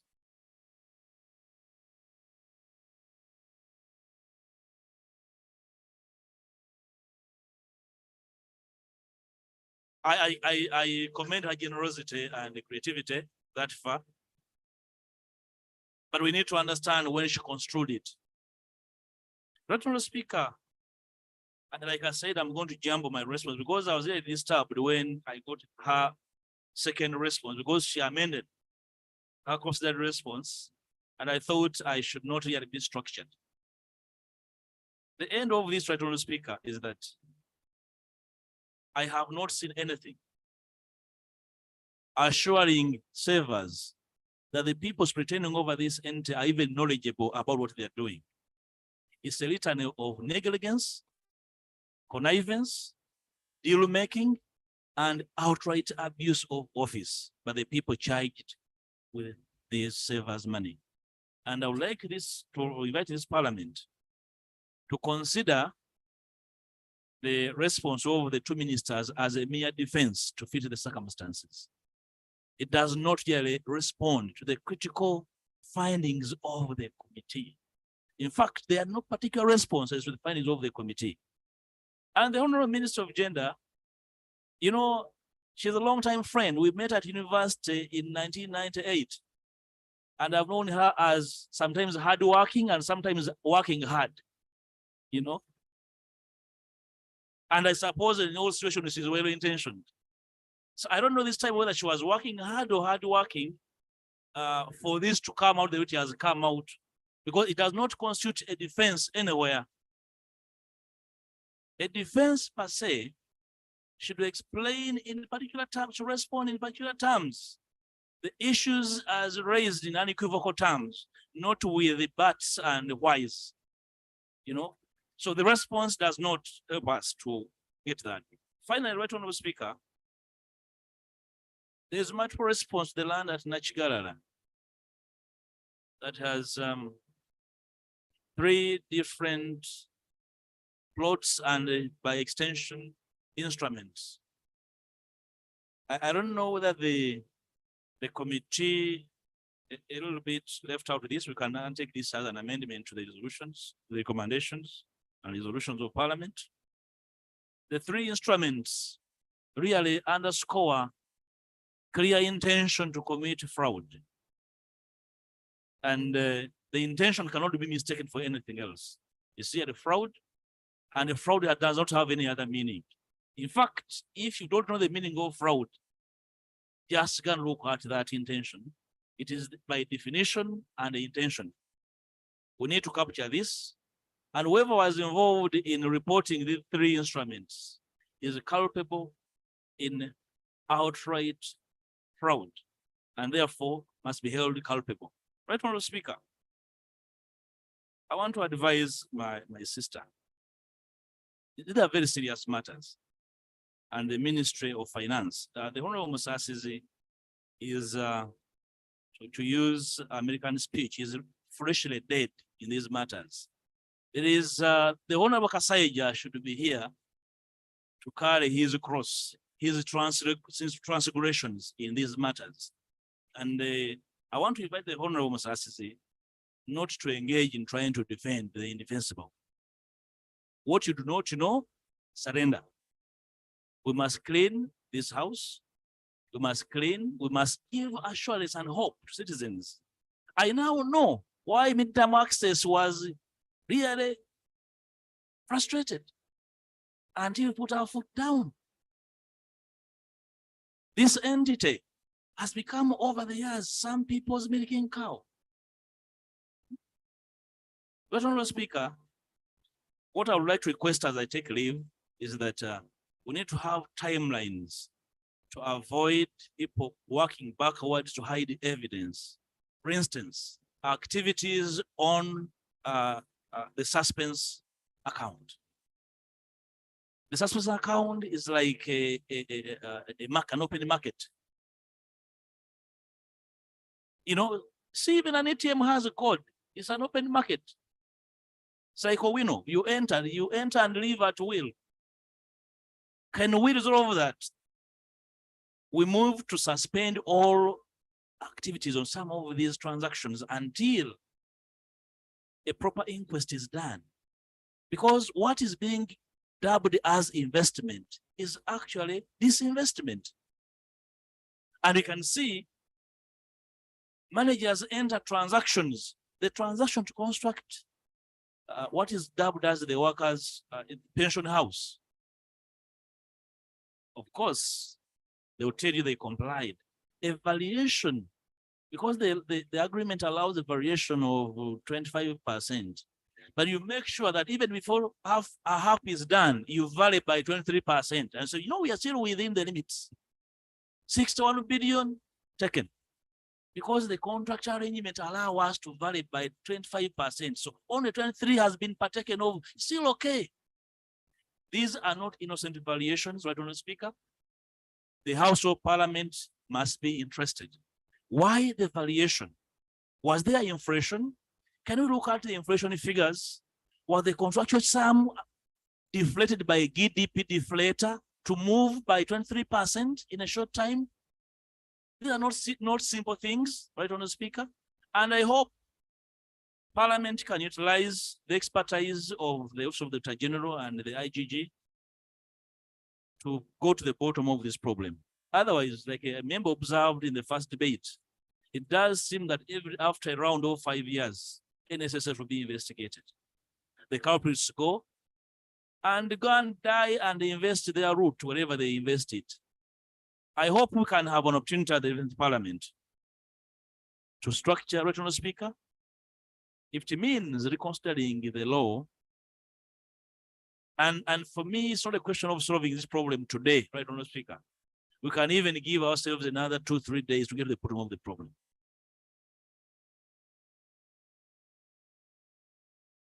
If we have our structuring of the recommendations today done, I have no problem finishing it, right, Honourable Speaker. And I want to advise that, well, as you're going to put the question, for each of the recommendations, you allow members a few minutes to amend these recommendations so that they can actually give us what we need and save the poor Ugandan saving with NSSF this burden. Thank you. Thank you, Honourable Speaker. Thank you so much. One of the recommendations is amendment of the law. That one will be captured. Chair, do you have anything to say? You don't have?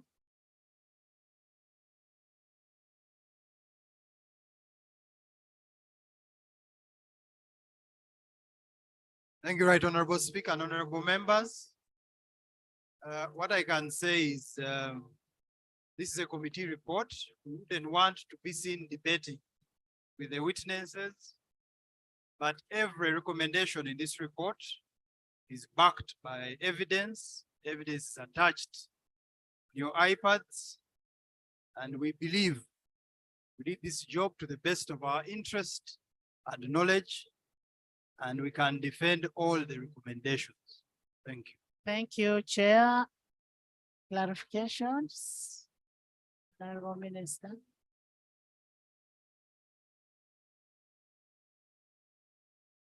Gender.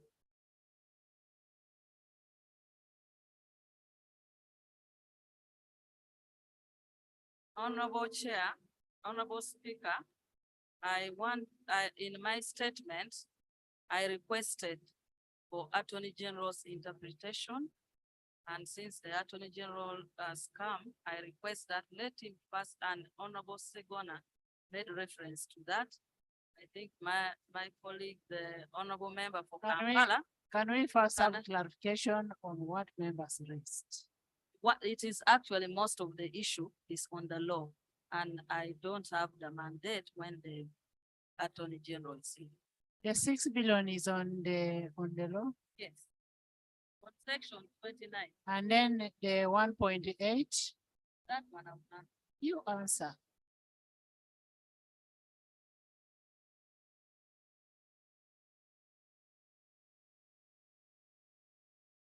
Right Honorable Speaker. The first was talking about my letter and the law. That's why I wanted it to start. The second is about the mandate. The third part of the work, part of my work is to scrutinize the budget. And before the 1.8 billion, before you approve the 1.8 billion, did you know or what did you approve?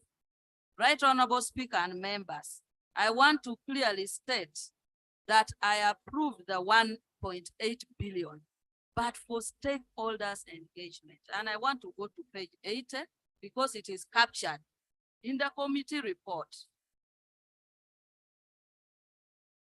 Page 80, the committee states, the committee observed that whereas several witnesses kept denying having knowledge, participated, or passed the budget, the 1.8 billion was actually passed by the board in the NSSF budget for financial year 22-23 and Appendix 2 as other operating costs.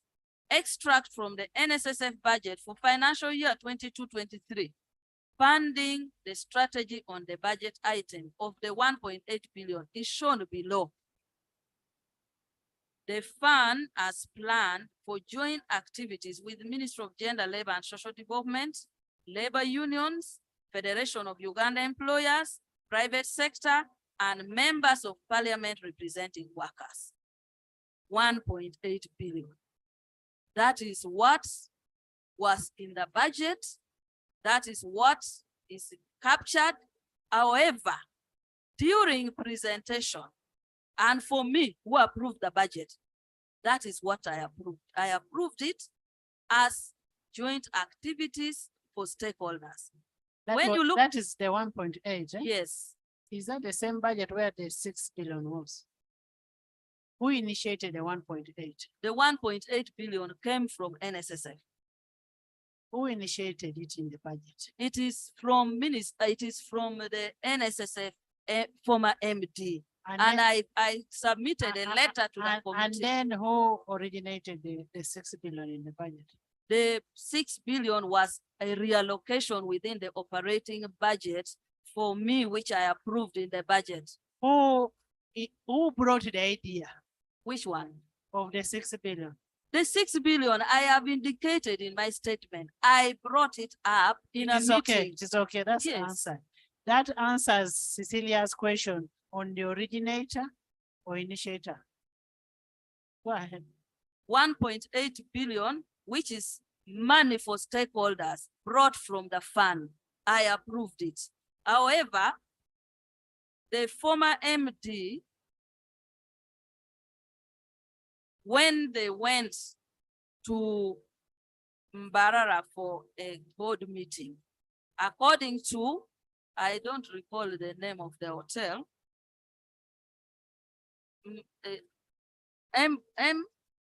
Mbarara now started going to board members and enticing board members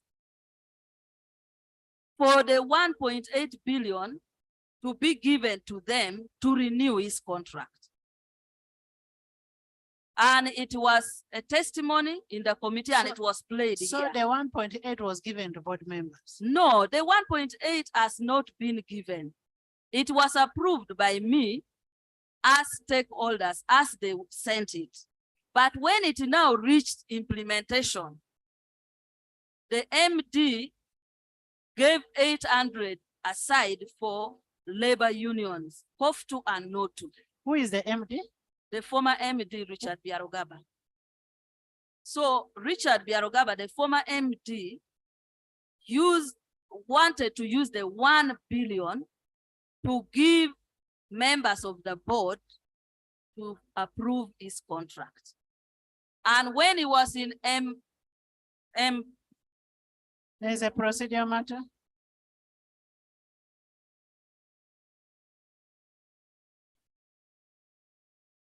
Thank you so much, Right Honorable Speaker. My procedural issue, Madam Speaker, is that we keep on discussing the personalities of the people that were met by the committee, and we are continuing to refer to the issues. And yet those personalities are not here to defend themselves on the subject that we are discussing. Madam Speaker, the report was laid on the floor of Parliament. We debated it, but when we keep on going back, we get confused. Madam Speaker, are we procedurally going well in terms of discussing the personalities that are not here to defend themselves when they appeared before the committee, including the minister?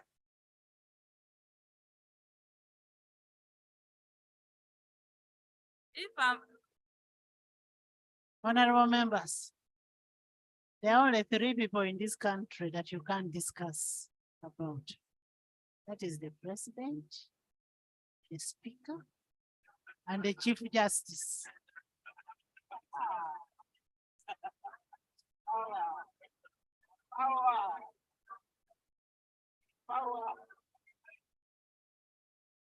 Honorable Amongi, can you finish?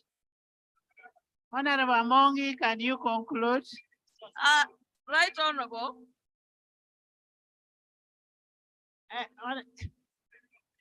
Right, Honorable Speaker. By the way, those people you can only discuss with the motion. That's the record I wanted to correct. Only with the About motion. they can be discussed. Yes. Yes. Madam Speaker. Madam Speaker.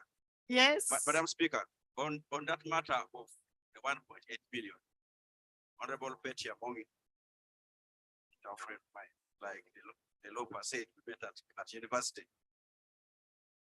The 1.8 billion, you are saying the former MD wanted to give 1 million in order to get his way out. But in the report, your name is also listed as one of the beneficiaries. Was it also to enable him to? So you clarify that as well. Honorable Betty got 250, or was supposed to get 250, not so. Right Honorable Speaker, the money was meant for the activities I approved. When it reached NSSF for implementation, that's when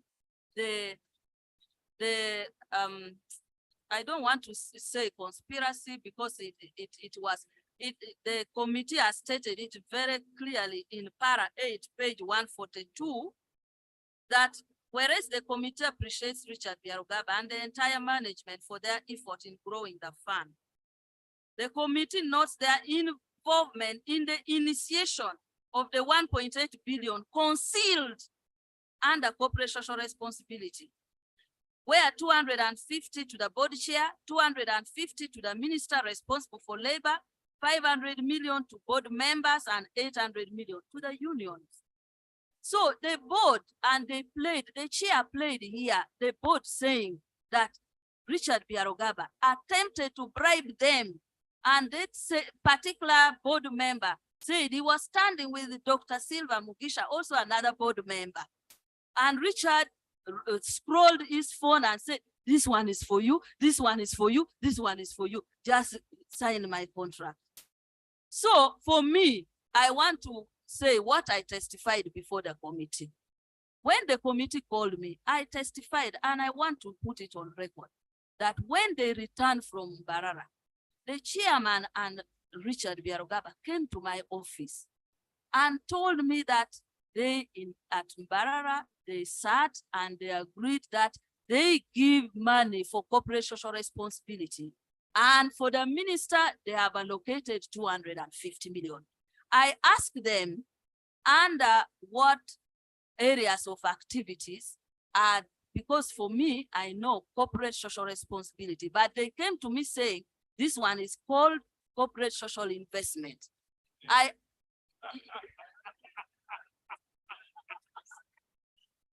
Honorable Amongi, can you summarize? Right. We have a bill that must be completed. Yes. So when they told me this is right, Honorable Speaker, I sought clarification on that point. 1.8 billion shillings was put in the budget as other expenses.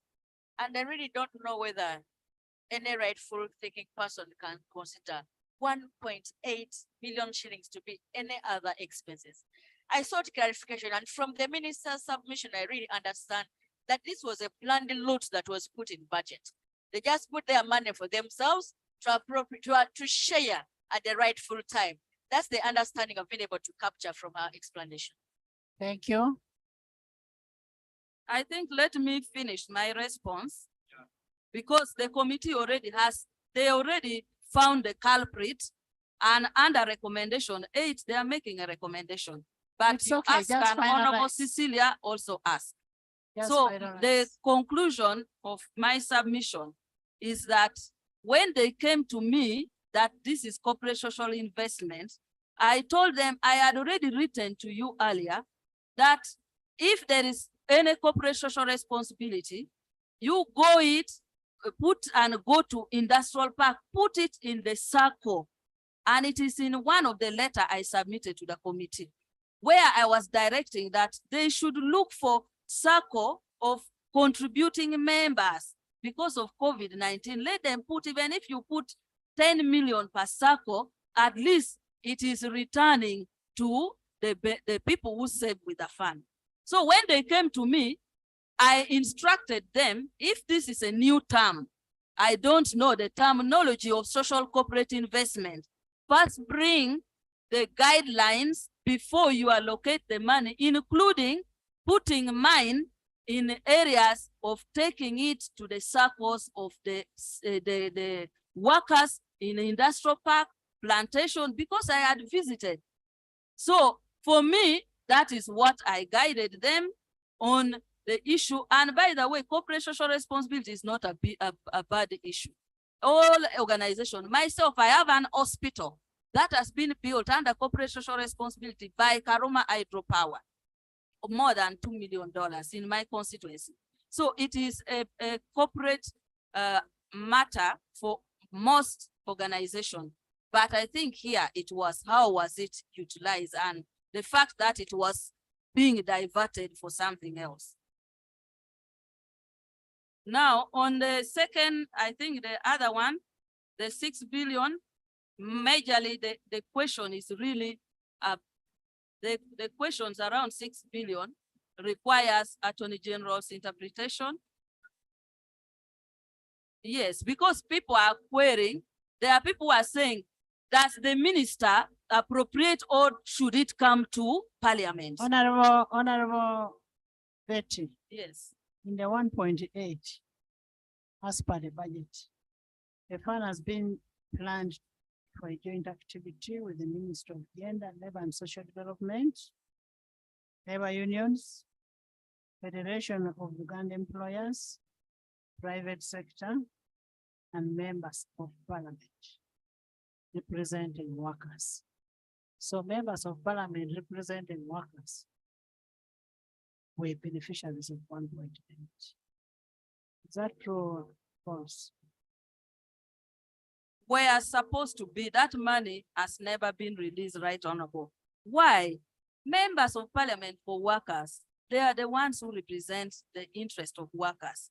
When they call workshops, even for midterm access, they played a very crucial role.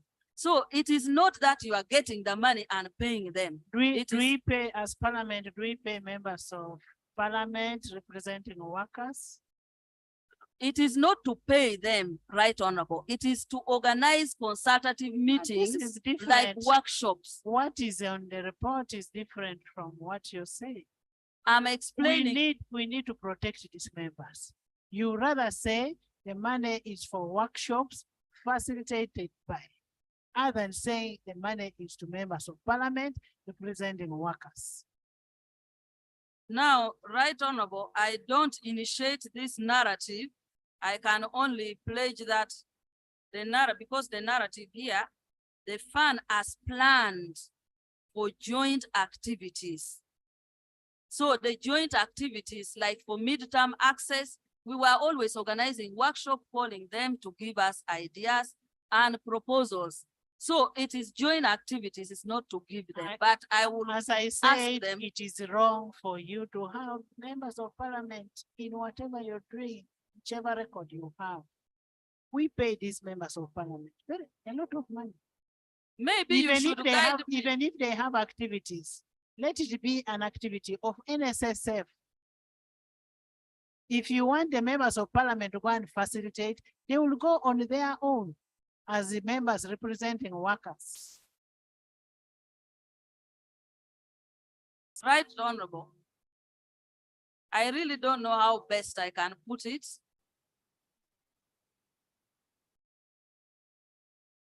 Betty, I am talking for you and me. Tomorrow you may not be a minister and somebody is mentioning members of parliament. I am protecting you people. Because today somebody is saying this money is going to members of parliament. It is spoiling your names.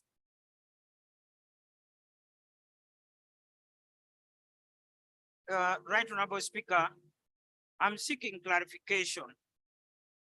I made reference to 1.8 billion because I wanted my daughter, Honorable Beta Mong, to clear her name, because this specifically pointed at her as being targeted with the 250 million. I'm now restrained to discuss further because she has made my request to make her clean her name worse by saying, actually, the board met her and they discussed and they agreed. That is very dangerous. That is very dangerous. It means, yes, I agreed to take the money. Therefore now, that is dangerous. You are a colleague to many of the members. And I think in our discussion, we should pinpoint a member when it deserves to be pinpointed. And we should save members because at the end of the day, we all go and live together. So Right Honorable Speaker, I would want Honorable Betty, before she concludes on this, to really clear her name on the 250. Please be specific. You are saying circles, but you already agreed that 250 should come to you, which should not have been the case. So can you please clear your name on the 250 million?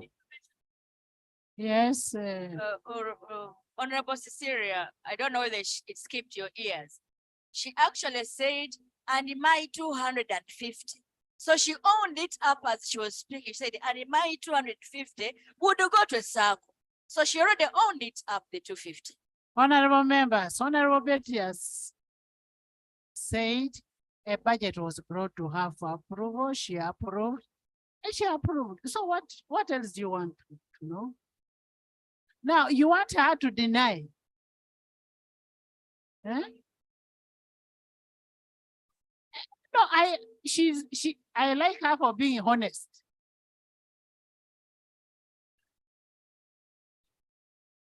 Thank you, Right Honorable. Right Honorable, I don't like to lie. So I want to say the truth. The truth of the matter, I approved 1.8 billion for stakeholders engagement. When it went to NSSF, they changed it. When they came back from Barara, they told me they have allocated money. They did not tell me that it is one part of the 1.8 for stakeholders. So I told them, for me, if there's any money allocated for minister responsible for labor, let it go to the savers circle, not to me. So I have never received 250, and the condition under which I said I will accept is as long as it will go to the savers circle. I will accept it as a corporate social responsibility. Has anybody received that money? No, nobody has received it. So nobody has received it, and it's not anywhere on record that the money was supposed to go to the savers circle. Can you conclude? Yes. There are some. Honorable Nathan. Thank you very much, Madam Speaker. Madam Speaker, we are all here talking about workers' money. Hard-earned money. Hard-earned money. And the workers contribute that money knowing tomorrow they will get something at the end. Madam Speaker, this money, you don't need to advertise because the law enforces it. What is this social responsibility on people's hard earned money instead of putting it to increase their return on of the investment? So, Madam Speaker, this appropriation of the minister is it basically wrong for the minister to appropriate money on areas which disadvantage the worker? Honorable members, maybe just for information, 200 million has already been given to NOTU and COFT under the leadership of none other than Patrick Nyota. Go ahead. You have a Thank you very much, Right Honorable Speaker. The information you've given is the one I wanted to give. Actually, they confessed that Dr. Liamochi went with, I think, one of the members. Penina. No, they went, he took him to the bank and he withdrew 100 million and handed over the money to him. So that money was ready to cash. Yes. Okay. Let's complete the thing.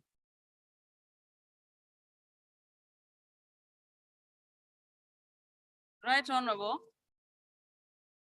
on the issue of guiding budgets, on the 6 billion, there are 5 questions on issues of the law, but on the other issue of the 6 billion, I was guiding reallocation of budgets to an area of priority.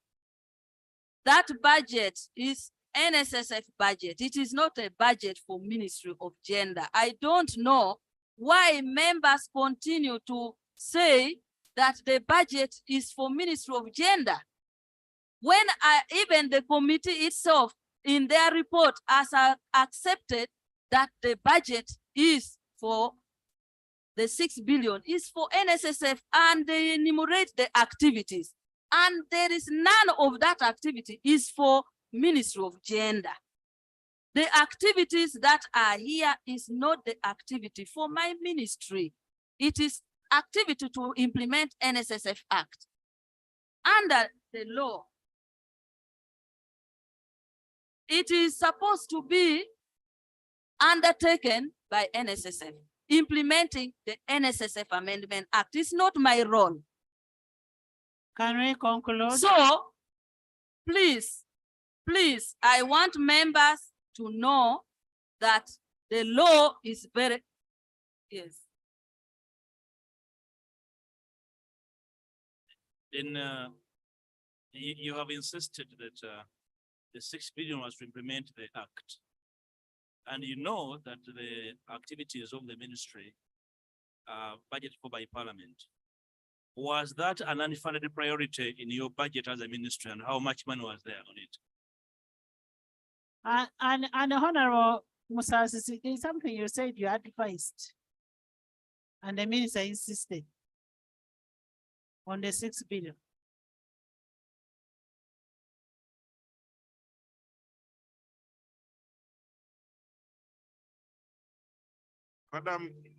Madam Speaker and honorable colleagues,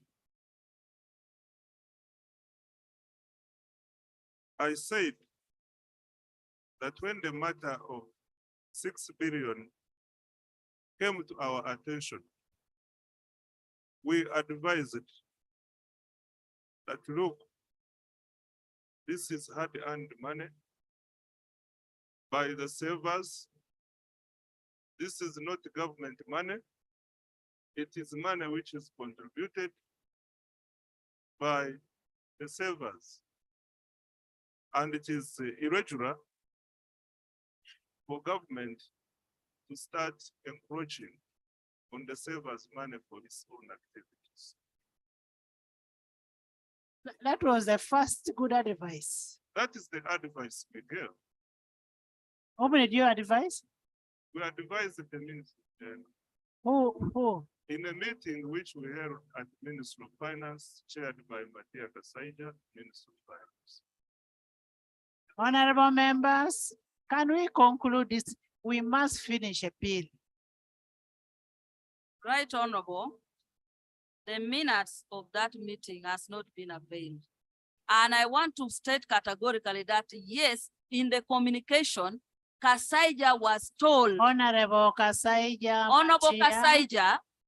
Honorable Kasaija in his communication stated that he has been notified that I have asked for money to be given to Ministry of Gender. In my own communication, I notified Honorable Kasaija that that money is not for Ministry of Gender.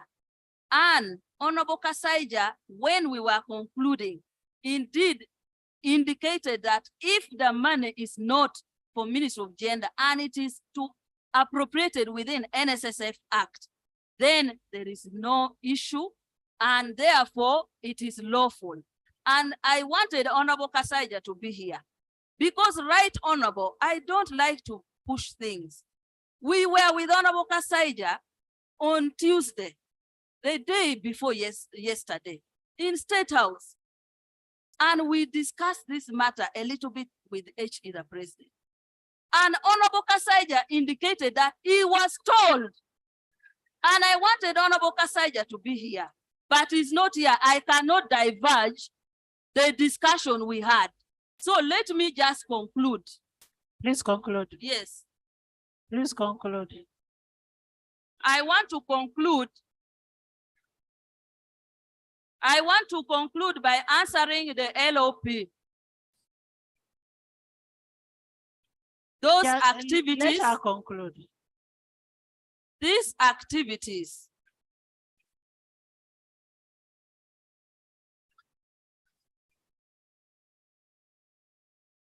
Honorable members. The activities captured in the budget for NSSF under the 6 billion does not include activities for the Ministry of Gender, neither is it in the unfunded priority. Honorable Tinker. Two.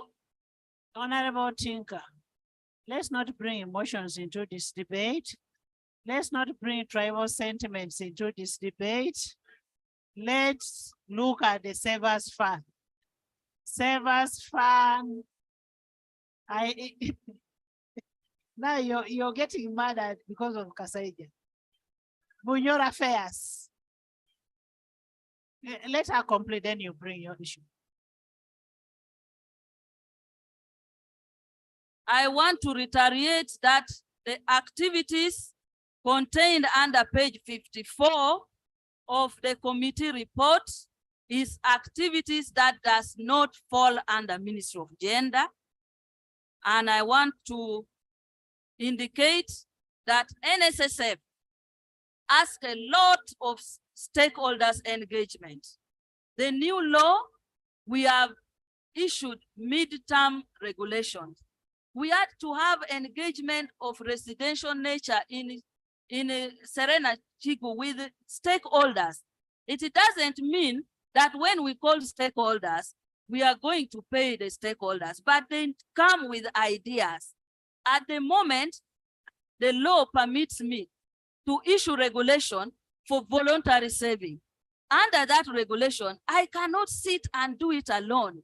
I have to do it with stakeholders. And workers, members of parliament are important. Committee of Gender is important. We undertake collective stakeholders engagement. So we will continue with this, but we take your guidance that there is no more issue related to parliament being funded for purpose of travel abroad. And Right Honorable Speaker, I cannot answer why we don't bring NSSF budget to parliament. It is a matter of law that empowers the minister to do that. So if Attorney General can guide whether it is it should be brought to parliament before I append my signature, then let him advise, then I will take action. The law is very clear. Nobody needs to advise on anything. I mean, it speaks for itself. Thank you very much, Right Honorable Speaker.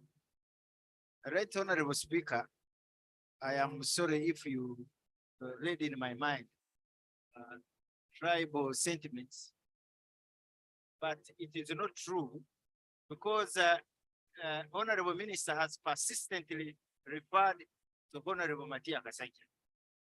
Matia Kasaija has been one of the longest serving ministers of finance under President Museveni.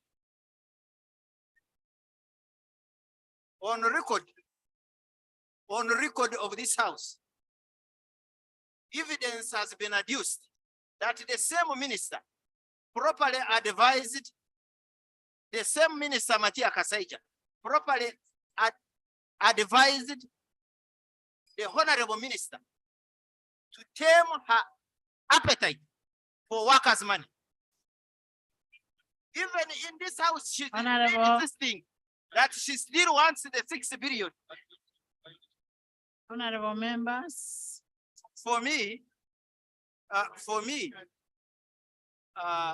I will request that you guide her to die alone. Kasaija properly said our appetite on workers' money, no. She's still insisting here she wants the 6 billion. Honorable members. They walk to his compound. Honorable members. Honorable members, can we conclude in this? We have heard from both sides. Order. We have heard from both sides. We have 27 recommendations of the committee.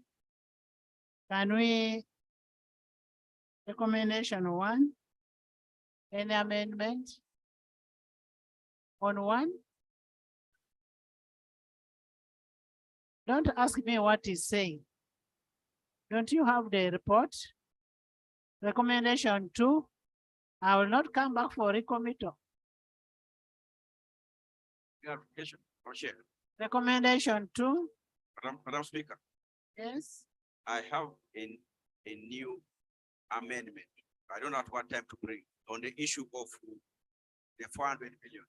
You remember the leader of opposition brought the matter, it was, I think, committed because of the issue of the registration instrument having the same for all the 3 blocks. I wonder whether we bring it at the end after we have gone through. I have asked the chairperson of COSASE to thoroughly go and look at issues of NSSF, including that one. So let's go slow on this one, on the fund. Amendment on which recommendation? Madam Speaker. Which recommendation are you amending?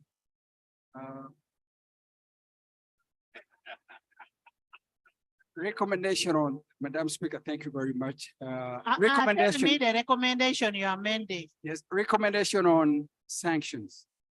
No. That is general. 3.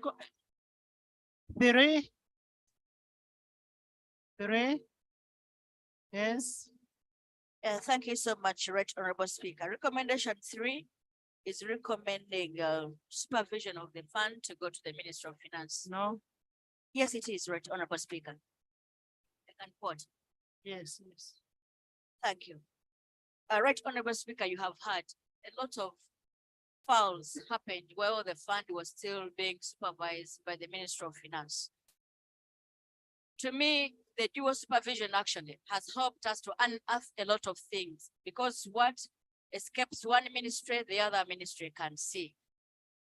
I want to suggest, Right Honorable Speaker, that this status quo maintains and we delete that recommendation. Those in favor say on the contrary, nay? Aye. The ayes have it. We already have a drug supervision. What we need is to streamline. And it's good when they are fighting. Yes. 4, 5, 6, 7,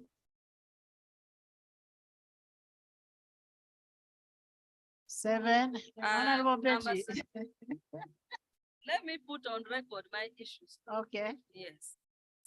Right Honorable Speaker, recommendation 7 reads the action of the Minister of Gender, Labor and Social Development, Honorable Betty Amongi, in directing 6 billion to be availed to our ministry. I want this to be on record that directing, appropriating 6 billion within NSSF budget. Because I did not send it to my ministry. There is a procedure matter, Babe. I reallocated from the 15 billion under wasteful expenditure. I did not direct it to Ministry of Gender. Abe. Right, Honorable Speaker, I think both parties were given ample time yes, to debate and present their cases. Honorable Speaker, don't it be considered right if the parties who are mentioned in the report step put and allow us to proceed with the recommendations which are there and not open a new discussion? Yes, Honorable Cecilia. Right Honorable Speaker, the procedural matter I'm trying to raise now is that as an individual member, we can now at this stage not amend this report. We cannot, as the constituted house now, amend the report which has already been signed by the members of this ad hoc committee. Therefore, we can come up with an amendment to the report. Honorable Cecilia, we are processing the recommendations that have been brought and see whether they are in conformity with what we want in the house. We are not making an amendment. Mr. Speaker, I think in aid to the potential raised by the Honorable Lillian above, give it perspective. Whereas I shall defend to death the right of the community to defend ourselves, we are past that stage now. What we are dealing with now is making decisions. Now, it's unfortunate she would not participate in making a judgment upon. So her duty now is to cut members with good eyes so that they support her. And honorable members, we are talking about the savers' money. I want to see people who are standing with their heads up. And yeah, we are looking at recommendation 6. Recommendation 6, 7, Recommendation 6, 8, 8, 8, 8. Yes, Recommendation Cecilia. 8, right, Honorable Speaker. This is the point we have been debating for quite some time, the 1.8 billion. I would want to know whether the other participants to this particular figure were also given opportunity to explain themselves, because yes, there is this 800 billion. They were given. Okay, thank you. They appeared before the committee. On 8, right, Honorable Speaker. Yes, 8. On 8, I beg to move that we amend and remove the appreciation to the MD, Mr. Richard Biaruga. Because if that what? Resolutions are amended over appreciating Mr. Richard Biaruga, because you must not be seen condemn him for doing so much. In the same paragraph, we are removing the word appreciating. Yes. Because you cannot appreciate somebody who is being accused. Absolutely. And you've already condemned the person as he has done something wrong. And So we are removing the appreciation. Succumb to pressure to commit an illegality. Then you appreciate it. Thank you. I put a question that we amend Recommendation 6 by removing appreciation, those in 8. Recommendation 8 by removing appreciation, those in favor say the contrary. Ayes have it. 9, eh? But I've got a question. What were you doing, Martha? Madam Chair, Okay, Madam Chair, the committee, just a few minutes told us people went to the bank and took cash. Now, these people who took cash are not mentioned here. Madam Chair, on 1.8 billion. I want to make an amendment that as the IGG is through investigating, those who took the money should refund it immediately. Because it's clear indicated. there are recommendations to that effect. There are recommendations to that effect on how IGG should investigate on the whole fund and money should be refunded. 9, 10, Madam Chair, 9, the CFO is a professional accountant.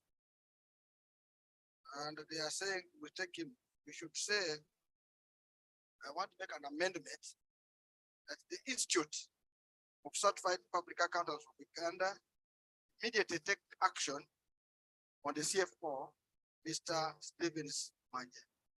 Thank you.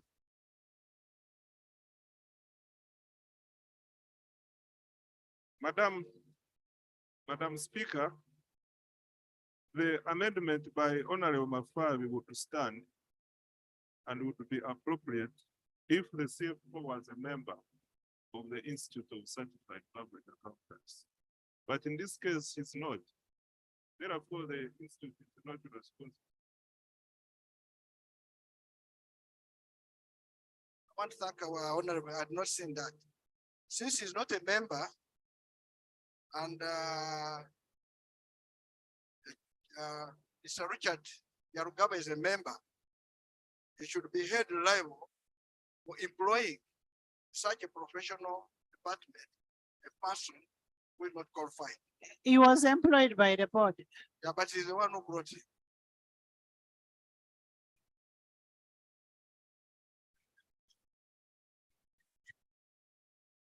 Then 11.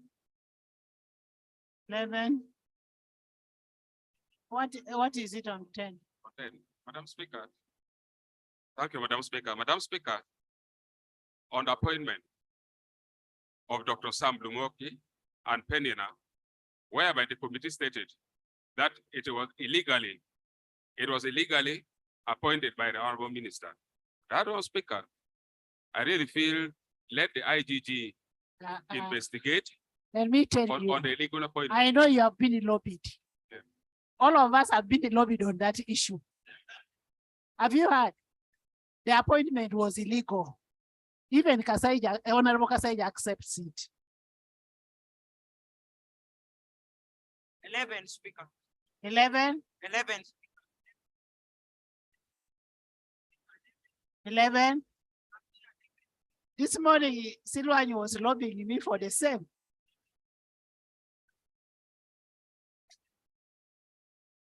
11. 11. Right, Honorable Speaker.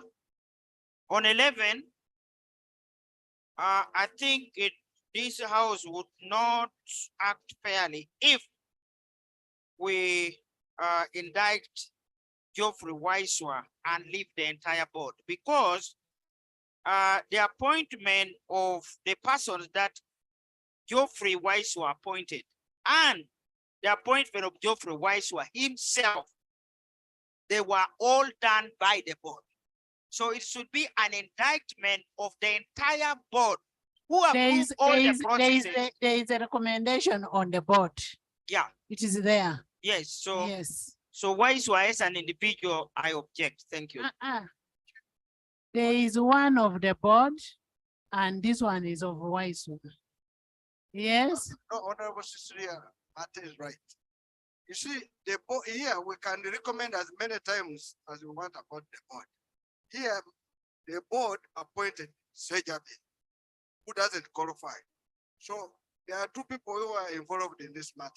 One, the board, as much as we're going to indict them on another there. Have you read the recommendation well? Sejabi employed his relatives and supervised them in the same department. Yes. Madam Chair. These are small positions that do not go to the board. They are smaller positions. Like you have somebody making tea, you have a cleaner. They are not the board level. This is okay. Yes, Taylor. Madam Chair, Madam Chair, if you read the report, it's saying the committee observed that Mr. Sejabi was appointed head of business at NSSF when he didn't have the required qualification. Now, Honorable Ethan. Yes, but Madam Speaker, this matter, finally, we are expecting a report from the IGIG because the IGIG itself is supposed to investigate and report further reporting. So I beg that we go to the next item. It's already gated.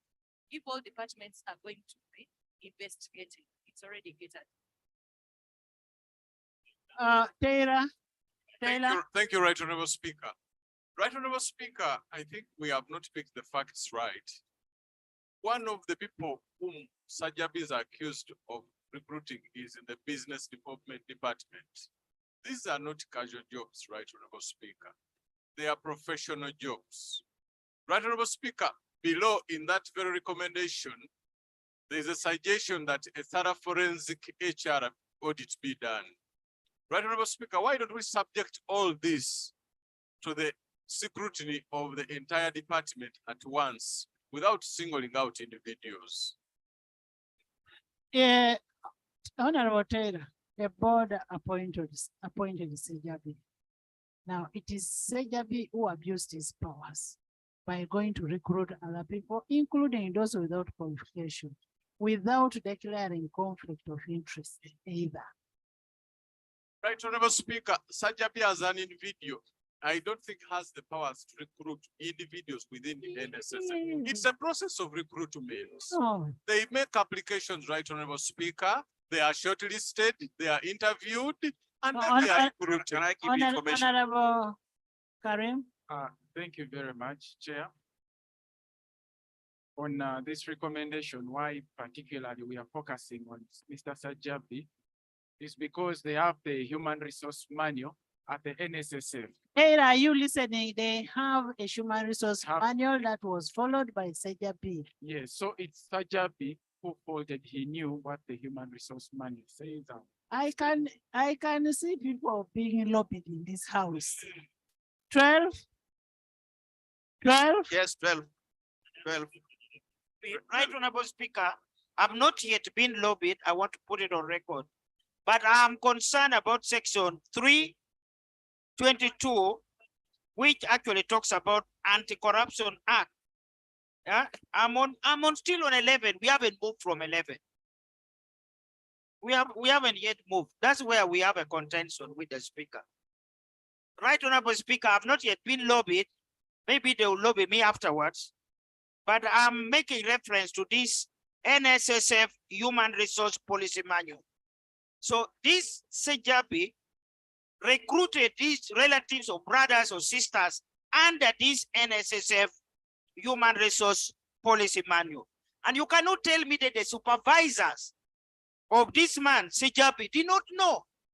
So I want the entire... But the man made a personal confession and he said, I did recruit these people. And so is my sister, brother, relative, in-law, and that kind of thing. Right, Honorable. But let's indict all of them. How would the board know that this person is a relative to Sajabi? Exactly, if he has not declared. Now that you have talked. 12, 13, 12. 12. Madam Speaker, on 12, I need some clarification. The clarification I would need, Honorable Cecilia Kwan, please. First of all, I want a clarification regarding the payments that was given to the board members. That's on 12. Is that money what was due to them on monthly for the remaining months, or it has some other issues? I want that clarification first before I can come to the next. Yes, So on that one, the two board members who resigned, they computed the money that they are should earn during their term of 3 years, and then decided to give them the whole package. because we wanted some two ladies in the board. Right, Honorable, just further clarification. They gave them also money for the trustee companies. For example, if he was on another board, they also computed that money. That's where I want to amend, right, Honorable Speaker. And my justification is this: first of all, for money that would ordinarily accrue to them during their tenure, they did a patriotic act. However, for any monies in excess or beyond what they would have been entitled to, is where my recommendation is. That is money which should be recovered. Because they were trying to do an act of conformity with our constitution. I therefore move on that we amend and provide that these members refund any monies that was in excess of what would be their entitlement. Did those members pay themselves? No, they didn't. So if they didn't pay themselves, I concede that actually the person who paid them is the one who made the mistake and should refund the money. Madam Speaker, this recommendation is not on those two who received. It is on the people who made the payment. yes. So the recovery will not come from the two members, but on the board members who conceptualized the idea Yes. and made the payment. So I concede. Was that Yes. issue? Thank you, Right Honorable. Thank you, Right Honorable Speaker.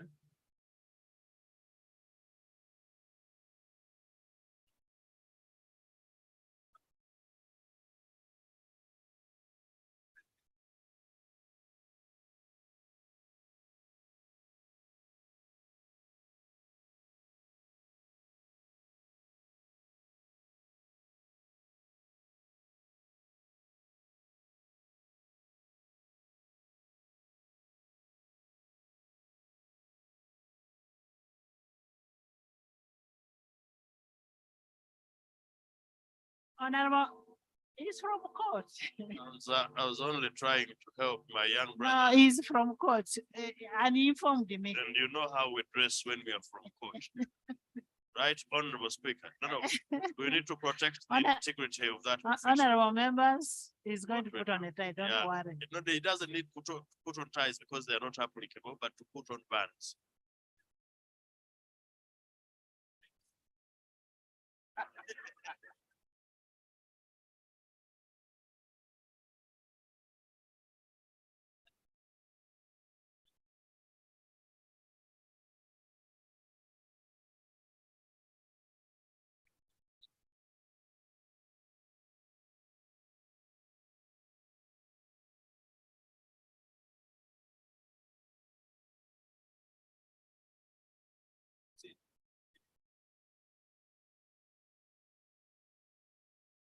Yes.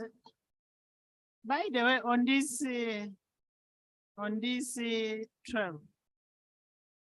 Madam Speaker. a thorough audit, a forensic audit should be done to ensure that the amounts are verified. That's the amounts that are supposed to be paid. So we could put that amendment on an audit. I therefore move accordingly. You move accordingly. I put a question that recommendation 12 be adopted with amendment on an audit. Those in favor say on the contrary. Ayes have it. Did your help? And I'm asking it in honesty. Now, the man voluntarily resigns. Unless we change this, unless it was post. Oh, yes, because it is a voluntary resignation. Please, unless we are made also- Members, listen to Nathan. Nathan, that's why we are making recoveries. Exactly. That's why if somebody, oh, you are saying because they did it in voluntary resignation, that's what we're covering. That's one. Then the other one I wanted to hear. Madam Chair, I've got here the Accountants Act, section 35. It says offense to practice without certificate. A person shall not practice accountants in Uganda without a certificate of practice issued under section 28 or 29. Two, a person who contravenes subsection 1 commits an offense and is on conviction liable to fine not exceeding 500 current points or imprisonment not exceeding 2 years and 10 months. Madam Chair, where I'm going again asking you. When we talked about CFO, you said my brother said he's not in the case. And the man was practicing accountancy in Uganda. Madam Chair, wouldn't it be prudent that you allow us to, at an appropriate time, amend that he should be surcharged under the accountants what? Act. That's the guidance I wanted to say. Thank you, Chair. Giving information to my senior colleague. I think the section you have quoted, we put it very clearly, and we are recommending the section you quoted, section 28, 29, the Accountants Act, and punishments. We've quoted them very well, and the committee recommends that the office of the DPP prosecutes Mr. Mate. So it's covered in that. It has been covered.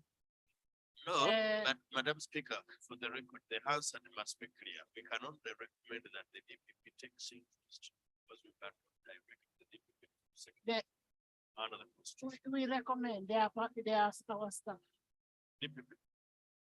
DPP, IDD is the one. Constitution Is our makes staff. them independent. No, we'll recommend that. The DPP Yes. takes interest. Yes. 13, 14.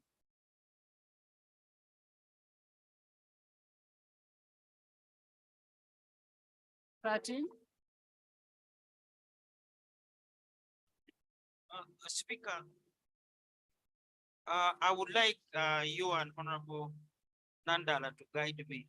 Don't you think it would be better for us to go by forensic rather than value for money audit? Because this matter is very serious. We can still do both. Forensic and value Oh, for both, money yeah, audit. that's correct. So can we use both forensic and value for money audit? Thank you. Make amendment. Yeah, Madam Chair, I want to make. I beg to move accordingly. Yes, Honorable Cecilia, I agree with You that. asked the Honorable Nandala to guide you. So I'm going to guide my mother.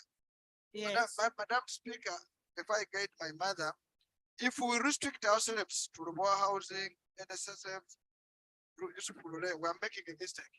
To all the investments. Yes, we should do it to all the investments, even to staff, because the forensic audit or the forensic audit should go to even if human resource.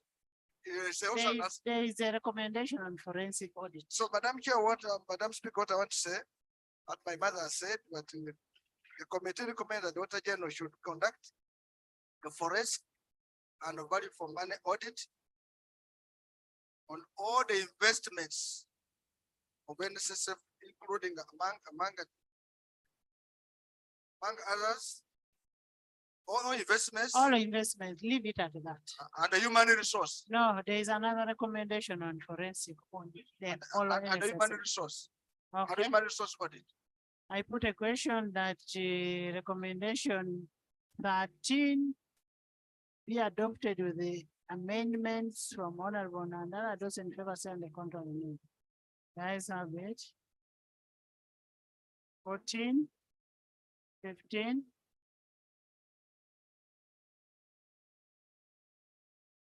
Honorable Speaker, I'm looking at recommendation number 14. Where the committee recommends that the free unions and not to refund the Uganda shillings 806 million they illegally received from NSSF and now down they point particular individuals. But once we say it is off to and not to that received the money, suppose that the lawsuits will go with the first part of the recommendation so that there is a refund that money. Now, how they not and to handle it, who is in charge of the accountability of that money can be worked backwards, right? The recommendation is very, very perfect. We are not amending those names that are lobbying.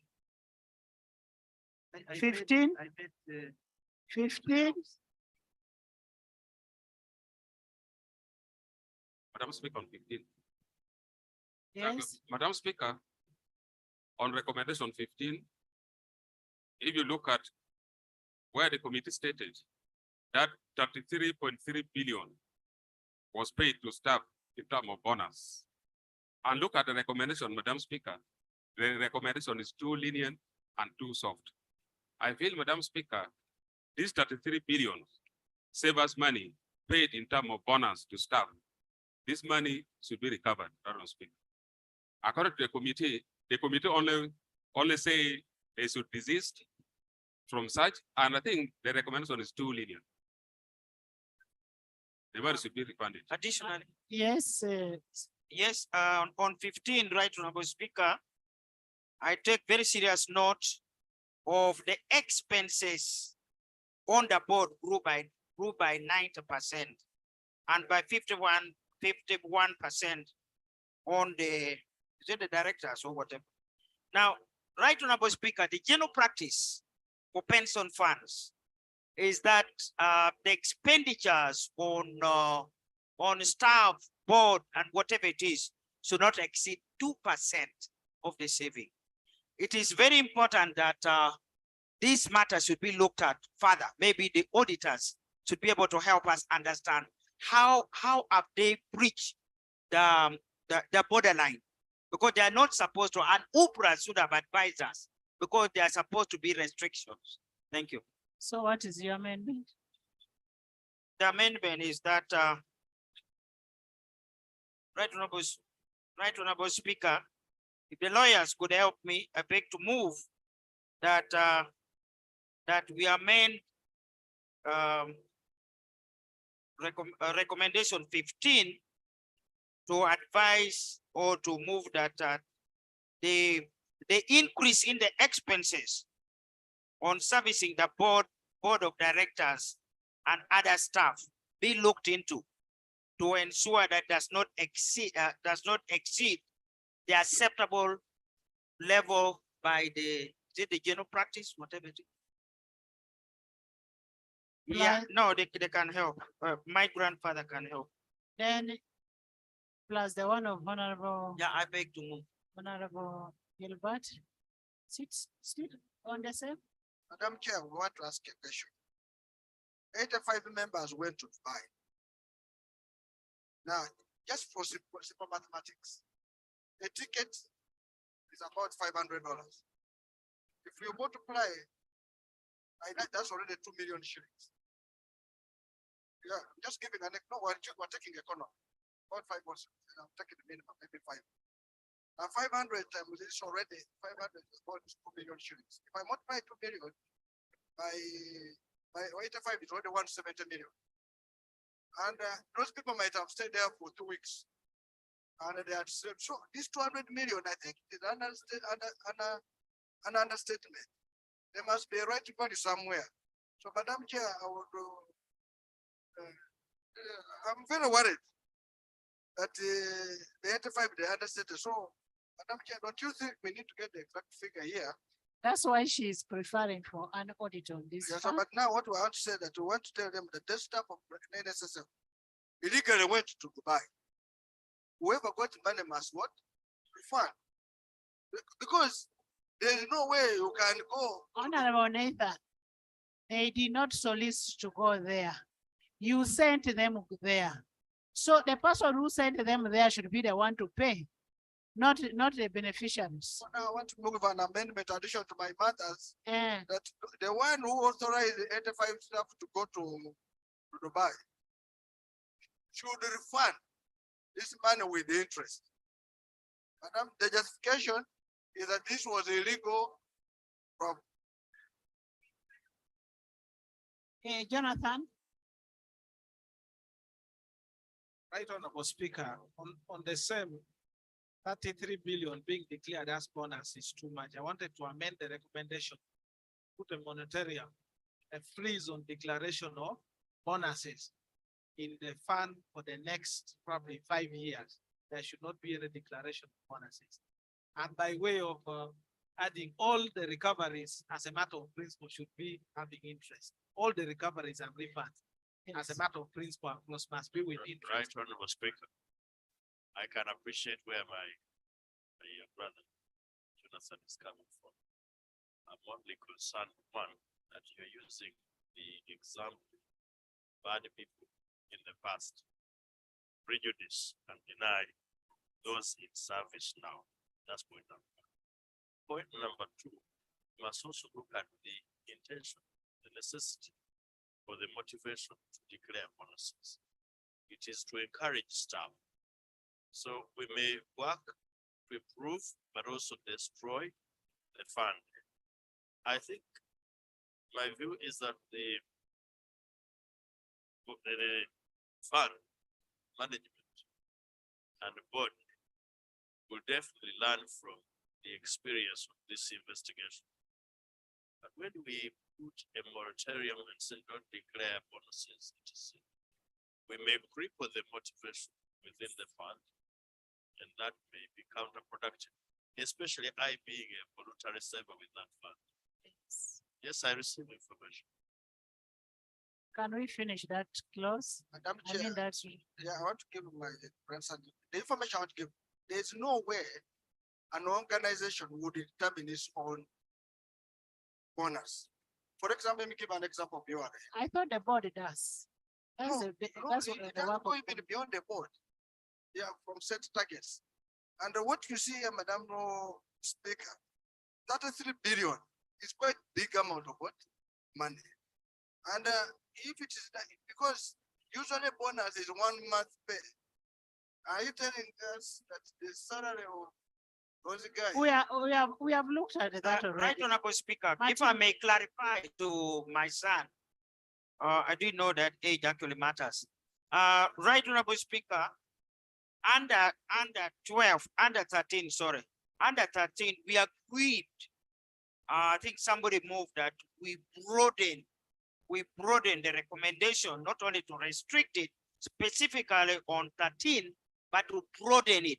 So what you are saying actually is part and parcel of what we have already recommended, that all these matters should be audited. Because it's very, very important. And right, Honorable Speaker, if you would allow me, when I look at 16, 17, and 18, they all fall within the same. They're all alarming expenses, which are beyond imagination or beyond what one would call reasonable management expenditure. So I think all those should be subjected to forensic and special audits. I think let's put a forensic and special audit on all this. We are meant by putting an audit on all of that. Yes. Thank you so much. I just need to be guided. Because when you look at the value that we are talking about, it's too big, 33 billion. And we're just talking about the board. I need really to be guided whether there was nothing like the involvement of the two entities that are supervising the NSSF. Because we have our ministers here, and therefore we need to know. Now, in the process of the audit, that's when we are going to find out who was responsible for what and how much. So we are amending 15, 16, 17, 18 to include an audit on them. Those in favor say on the contrary, nay. The ayes have it 19. Right, Honorable Speaker, that was to include an audit, but it's something else on 17. Yes. Because 17, there's a recommendation on the waivers that The rest of the recommendation stays. yes, there's We another are only recommendation. adding an Yes. audit. I would like to recommend something different. Okay. The recommendation is that the law should be amended to be able to give conditions under which the managing director would waive fines. And in my opinion, it is actually wrong to waive these fines because the retirement benefits only hold the savers if they're invested. Now, if they are kept with organizations and we motivate them by actually waiving fines, sometimes we are working at a disservice of the contributors. I would rather say there should be no circumstance when we waive fine on one who deducts members' monies and keeps it to himself. In any case, actually, this person is like taking this money as in loaned money, is borrowing people's money without interest. To take an experience of COVID, when people borrowed money from banks, banks never waived interest at all. So for me, I'm here to suggest that there is no circumstance under which we would waive fine over an employer that deducts people's money and does not remit it to NSSF. Honorable Speaker, on that, I think the Honorable. Actually, if I was to make amendment, would make an amendment to remove that clause 14.2, where it is at the discretion of the managing director to waive penalties. It is subject to an abuse. Right, Honorable Speaker, maybe we need to get the background. First, the fund charges interest on all outstanding contributions that have not been submitted. In other words, if you're talking about compensation to members whose contributions have not been remitted, compensation is already provided for by way of interest. Now, penalty, as the word sounds, is punitive. You know, one dangerous thing you can be stampeded to do is to take a decision because somebody has done a bad job. Discretion is something that is maintained in case of things that you did not foresee. For example, somebody may come up with an explanation and say, I wasn't able to remit contributions because we had an economic recession. Now, if you impose both interest and penalty, there may be businesses that you will close down. So what's the amendment? My view is to maintain the power, waive a penalty. However, subsequently, when we intend to bring a private member's bill, we cater for circumstances under which the MD would be able to waive. Under the approval. Yes, because now it is being abused by reason that there are no guidelines. Yes, Madam Speaker, I beg to respectfully disagree. The MD is responsible for implementing, for collecting, just using for collecting. He cannot be the person who paid, collect, to be the one now to say, I'm going to waive. That power to waive must now lie with somebody independent and outside, not the person who paid. Then should lie with the board. Right, Honorable Speaker. Yes, right, Honorable Speaker, I think what we are all agreeing here, what you're agreeing with our recommendation that the act needs to be amended. So how that power will be. Anyway, we shall discuss the issues of the amendment when it comes. I therefore, right, Honorable Speaker, that we amend this to state that the law be amended to streamline the process, the procedure, and the grounds for waiving penalties. Thank you. I put a question that we amend the law to streamline on the issues of penalty. That's 14.2. Those are the papers and the. That's 8, 19, 20. I'm Chair 19. Now I've known the reason why NSSF was fighting Ubra. They never wanted to be regulated. Madam Chair, I want to make an amendment here which is very strong. That NSSF should be supervised That's a matter of law. It's But a they- matter of law. But they rejected it. They did. They, look at my man. 19, right, Honorable Speaker. I think we need to understand the background. I think this is what we call bullism, because NSSF looked at itself as being too big to be supervised by a too small regulator like UBRA. That is it. So, but it is in the law that UBRA should supervise all pension schemes. It is by law. So, right, Honorable Speaker, we can maybe administratively advise that UBRA should do its duty. And in any case, UBRA also fails in its duty. They have never complained that NSSF has refused to be visited. They have never complained. So I think we need to insist that UBRA must carry out its legal responsibility. Thank you. Madam Speaker, UBRA is supposed to do that fact, even approving their accounts, by the way. They are supposed to be submitted to what? UBRA. Now, the one of NSSF takes the minister. That's why those were some of the potential issues. I think here the committee, as parliament, we should really recommend CS that NSSF should be. Let that come on an amendment. Okay, Madam Speaker, we shall make those amendments. And also, Yeah, bring the amendment. and further amendments, we need to really see us. Madam Yes. Speaker, under the Act, the UBRA Act, they provide even an officer to do the supervision for compliance from those holding pensions. I would think in one of our recommendations as a senior recommended that UBRA should be urged to take up their role seriously. In my own opinion, I think they also should slept do on the job. annual science inspection. Yeah, as they provided slept on for. job. Yes. But Madam Speaker, as we that amendment, also pray that Parliament creates a vote for UBRA other than getting funds from these savings schemes. 20. Supervise them. 20. Aisha. Thank you so much, Right Honorable Speaker.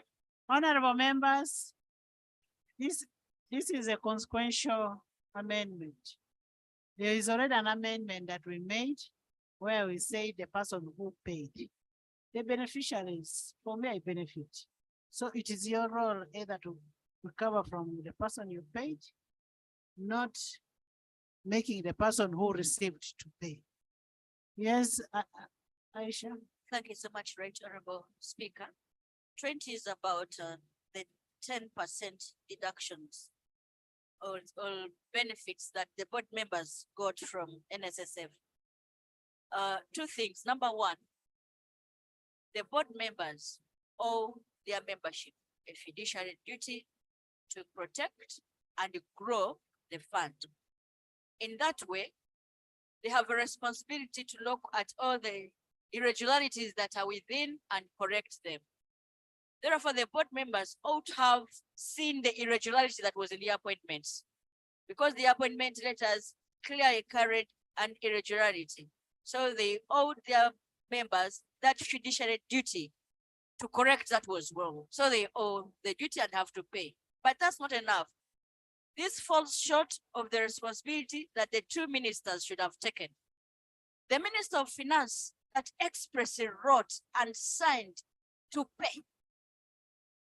The Minister of Finance did not write that pay. The Minister of Finance wrote the appointments and specified what they were entitled to get. Yes, right. Did Honorable. not talk about the 10%. That's why you find Honorable Anita was saying, who told you to?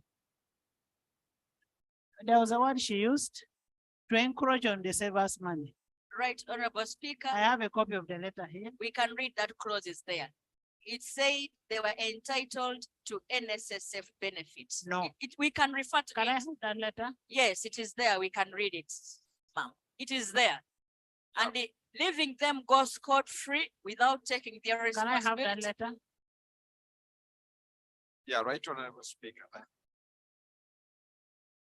Right, Honorable Speaker, I think I was able to also look at a document that the members had, and it has that the Minister of Finance approved. And among the approvals was the NSSF 10%.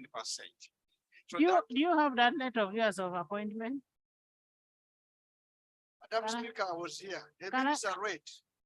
And I Can I- read what you are entitled to. He said you're sitting allowance, travel and certain rates, Not have but NSSF. it never had the what? NSSF. And NSSF. that's why we said that these are policy makers. If they made a policy to pay 10%, that was wrong.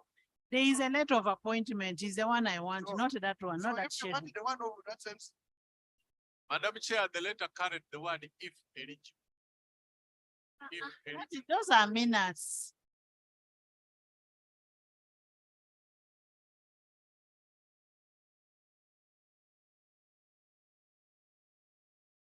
The appointment letter did not have NSSF. Right, Honorable Speaker, I stand firm that it had NSSF. They even added the word if eligible. I remember that word, but it was that they're entitled to NSSF benefits. The letter did not say they're entitled. They said those who are You know, eligible. for what it. you're talking about was a board resolution. No, right, Honorable. A board resolution that was talking about the three personalities. Let's have that letter. Right, Let's- Honorable Speaker. Let's have the letter. Madam Speaker, the beneficiaries of that are here. Can they produce the letter? Appointment letter?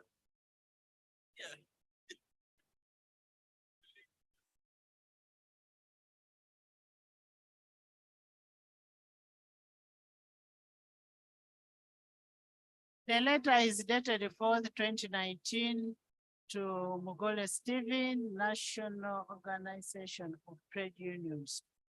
Not to. Appointment as a member of the Board of Directors, stroke trustees of the National Social Security Fund, NSSF. Are we speaking about the same letter? In the exercise of powers entrusted to me by Section 3(2) of the National Social Security Fund Act 1985, Cap 222. I am pleased to appoint you as a member of the Board of Directors, stroke trustees on the NSSF for a period of 3 years, effective 4th April 2019. Your remuneration will include sitting allowance for every meeting of the board, a monthly retainer, and unappropriate duty facilitation allowance for local and foreign travels. All at duty, all at duly approved rates. Please confirm acceptance of this appointment in writing within 1 week from the date of this letter. Signed by Minister of State for Finance, Planning and Economic Development, Honorable Anita Evelyn. Right, Honorable Speaker, I concede. Madam Speaker, you have guided before that this one, in any case, is a consequential amendment. Now, that's number one. Number two, while we want to streamline operations at NSSF, we must not make it unduly difficult to get people that are going to serve this fund. Number three, there are people specifically employed to provide technical guidance to the fund, as opposed to members of the board that do policy oversight. My view is that we maintain our earlier recommendation that the person who does the legal payment, because most of these people that were appointed are not lawyers, and it is not a requirement under the law. Now, there is management of NSSF, which employs, among others, the corporation secretary. You have an MD who is also technical, and the entire staff. You cannot victimize and condemn people who have been given an assignment by a minister we empowered. And therefore suggest I'm not averse to information. Yes, you were submitting to a different resolution from what is here.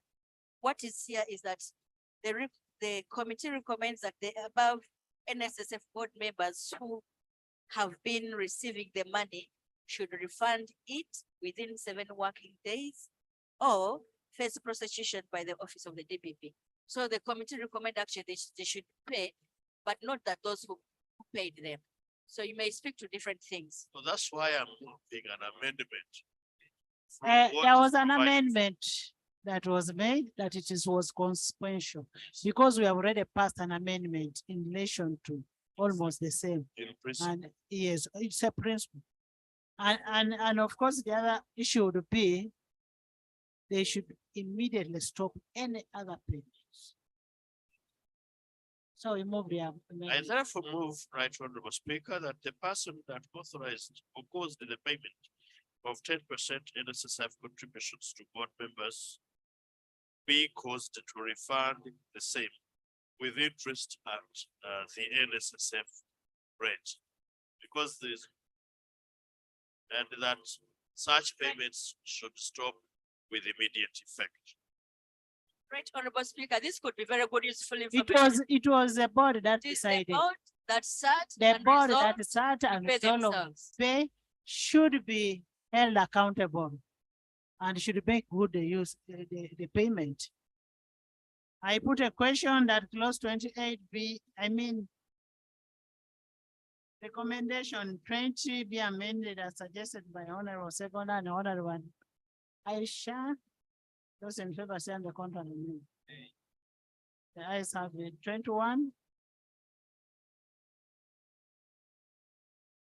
Right, Honorable Speaker, arise on recommendation 21. And it talks about the committee recommends that a lifestyle audit be done by IGG on all officers of the compliance department because there are inconsistencies in their internal audit companies and so on. Right, Honorable Speaker, for us to involve lifestyle audit at this point, we are opening a Pandora box, and it's going to be difficult for us to handle. Right now, we hear, but for me, the first time. But there's already an audit taking place. I agree. Right, Honorable Speaker, can I finish? I started hearing the word lifestyle audit from the new IGG,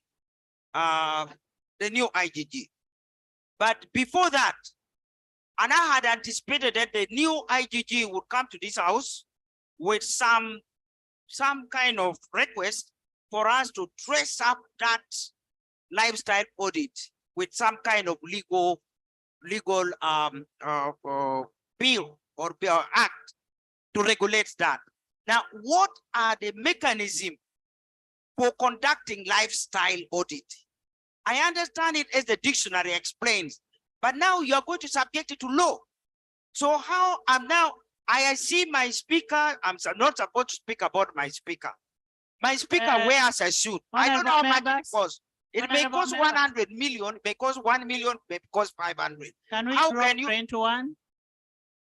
Yeah. We drop 21 on lifestyle audit and audit should be done. Yeah, it's a consequential audit. It is consequential because it's consequential. Yeah, right, Honorable Speaker. I beg to move. Madam Speaker. I beg to move that we delete clause 21 because it is consequential. It's already provided for.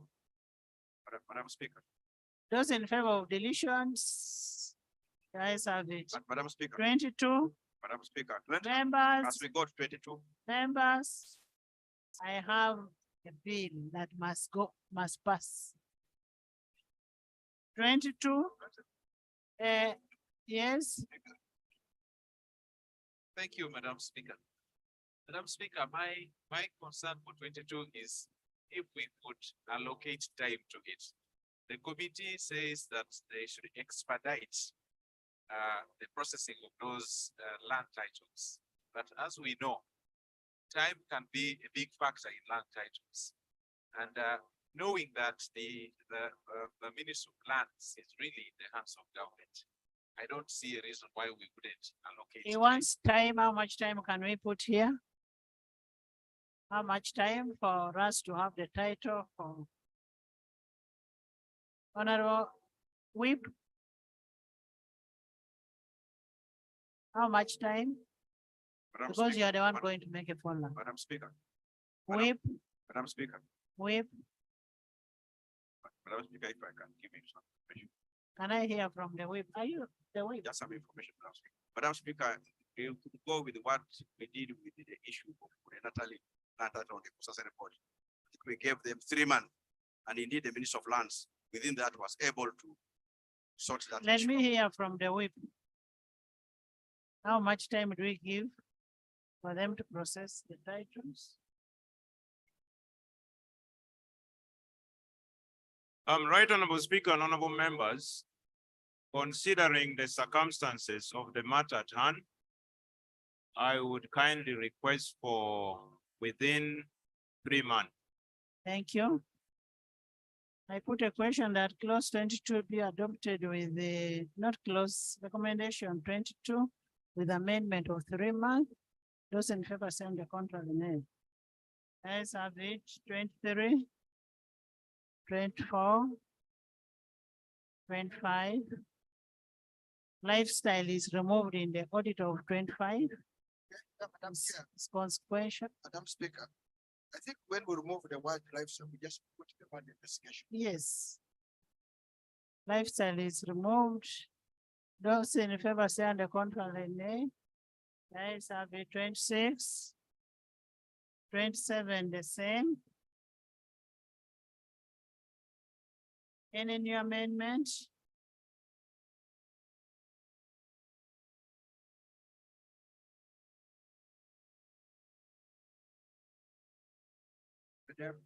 Madam Speaker, thank you very much for the new amendment opportunity.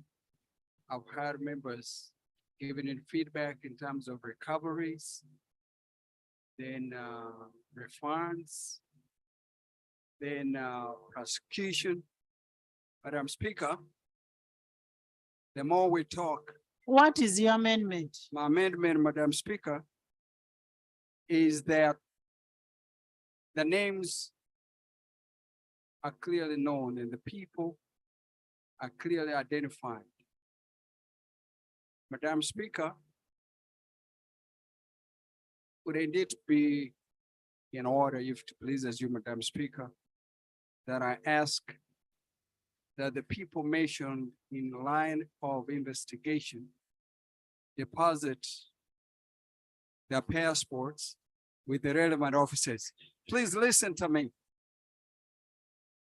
If they are members of this House, Madam Speaker, because investigation must be blind.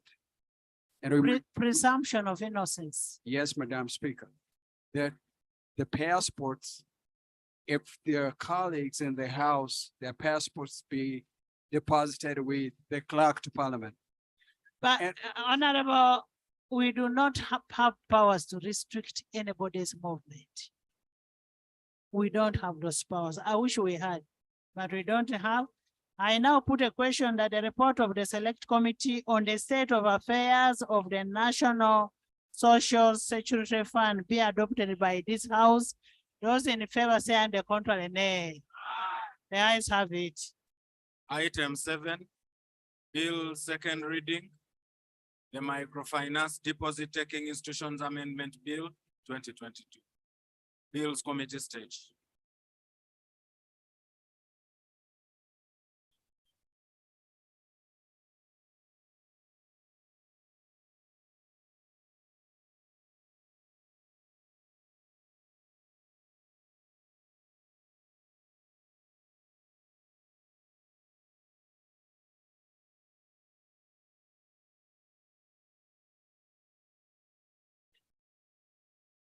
Honorable members. Faith, all of you people come back. This bill is very important for you. Faith, come back. This is a very important bill for you people.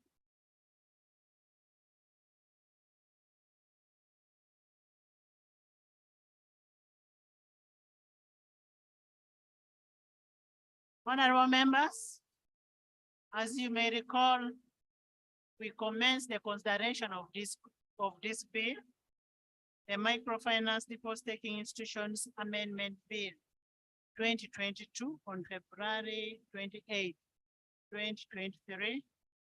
The House considered clauses 1 to 9 and stood 1 to 8 and stood over clause 9, pending reconciliation between Attorney General, Minister of Finance, with an object of coming up with a proper bill that will answer the questions why the amendment is there.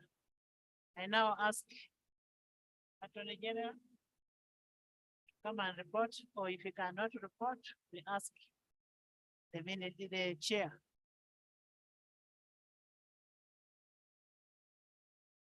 Did you reconcile? Right Honorable, we did reconcile. So can we now go clause by clause? Can I provide an overview, Madam, of what we've reconciled?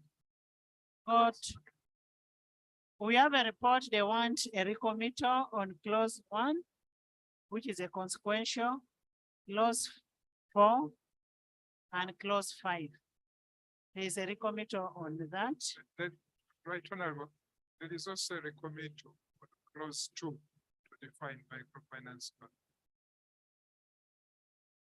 That is clause 1 on the interpretation. It's a clause on definition. That is interpretation. Thank you very much, Madam Chair. Madam Chair, they have come with the Financial Institutions Act 2004. And under Interpretation Act, I want us to look at a bank. Under interpretation. Yes, because. So can we look at that when we come back for recommittal? No, that's okay, but Madam Speaker, Madam Chair, why I'm going to raise this to really pass us to go ahead. Because the bank is well defined in the Financial Institutions Act, and this is what it says. A bank means any company licensed to carry out on financial institutions business as its principal business as specified in the second schedule of this act, and includes all branches and offices of that company in Uganda. Madam Chair, members, Schedule 2 is very clear on what is a bank, commercial bank does. Talks about borrow demands. Madam Chair, let me, for purpose of members to get it. Commercial bank is does the following: acceptance of a call, demand savings and time deposit withdrawal by check or otherwise. Provision of overdrafts and the short to medium term loans. Provision of foreign exchange. Please let me give this because I know where. Acceptance of discounts. There is an order. Honorable Nandala Mafabi is a member of the Finance Committee. We've been calling him to meetings, he's not been appearing. Is it in order? Is it in order that he avoids the committee and then waits for us at plenary? Madam Chair, I've never avoided the committee. The chair is fond of calling meetings and postponing them and miss them, but that's not a. Members, let's look at the clauses. Yes. Which clause are you talking about? Madam Chair, I want us to make a law because why I raised this was the Financial Institutions Act. Because what the Financial Deposit, Microfinance Deposit Act wants to do is wants to import the items which are in the Financial Institutions Act. That's the ultimate. What the microfinance is trying to, it is differentiating between a bank and a microfinance bank. Exactly. The word microfinance must be there. That's why I agree. And that's why, Madam Chair, I wanted to put this clear. What does a bank and what does the microfinance do? The moment we do that, we align it. That is okay. That is the position. Actually, you're speaking what the harmonization agreed. Clause 9.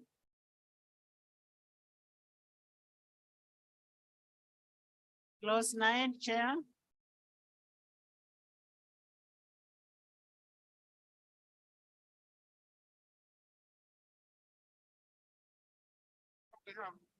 Hakuna amendment. Clause 9, I put a question that clause 9 stands part of the bill. Those in favor say on the contrary, nay. The ayes have it. Clause 10, Chair. Clause 10.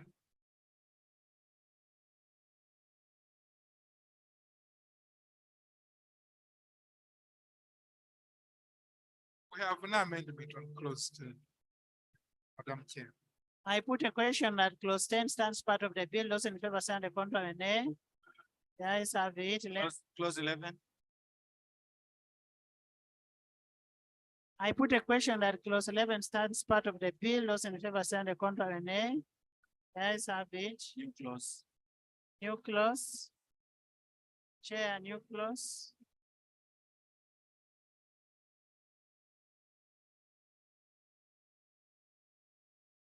New clause? You don't have a new clause? Clause 12. Clause 12. No, we don't have. I put a question that clause 12 stands part of the bill. Those in favor say on the contrary, nay. The ayes have it. Clause 13. I put a question that clause 13 stands part of the bill. Those in favor say on the contrary, nay. The ayes have it. Clause 14. I put a question that clause 14 stands part of the bill. Those in favor say on the contrary, nay. The ayes have it. Clause 15. I put a question that clause 15 stands part of the bill. Those in favor say on the contrary, nay. The ayes have it. Clause 16. Clause 16.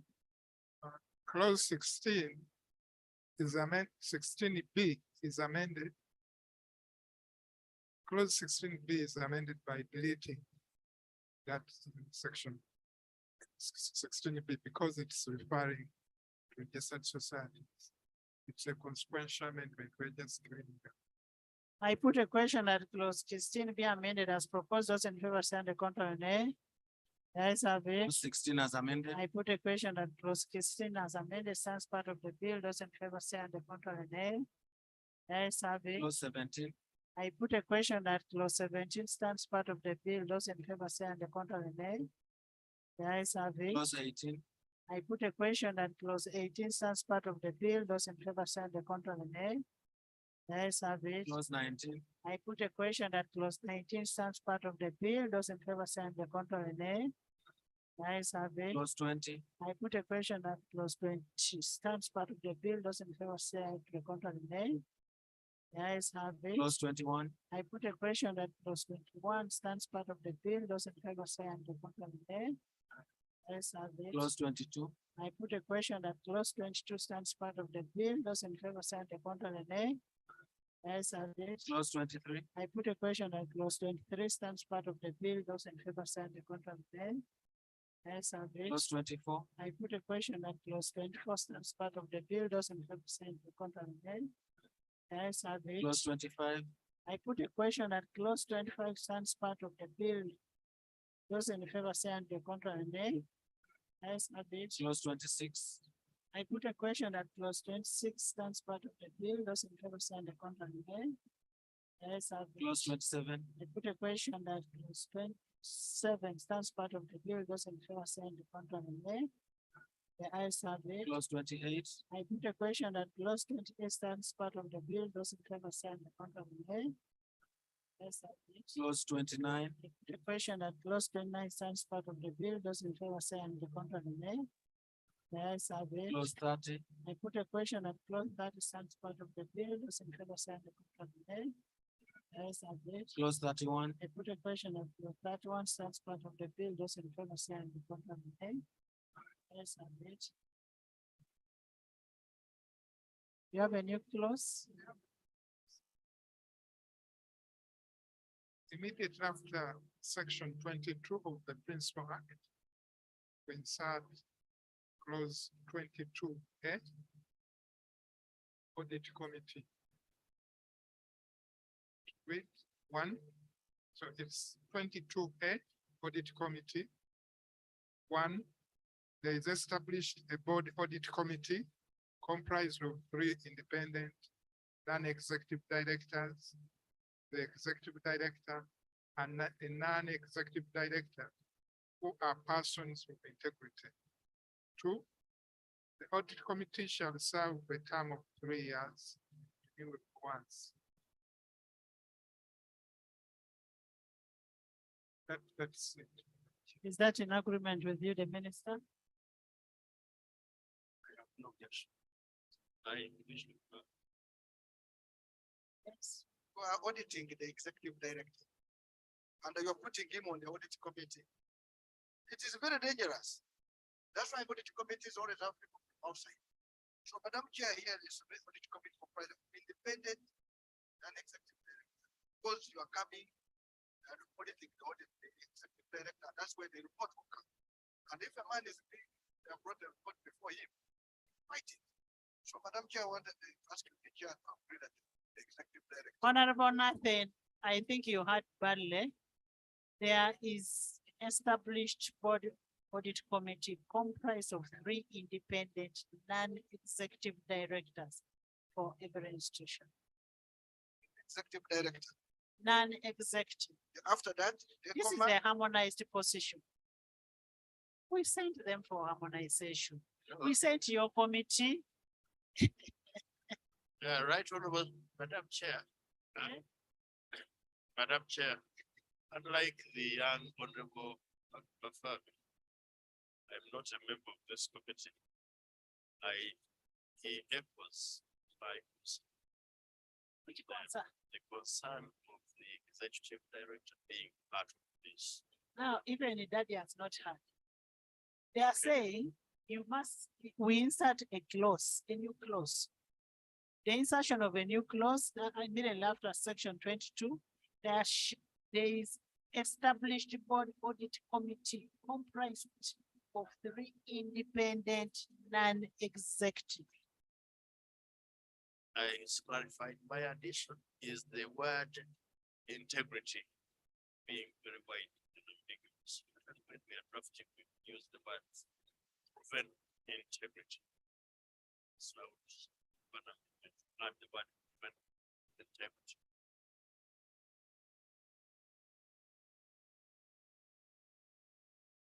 Madam Chair, can I propose that the years be scaled up from 3 to 4 years and renewable twice?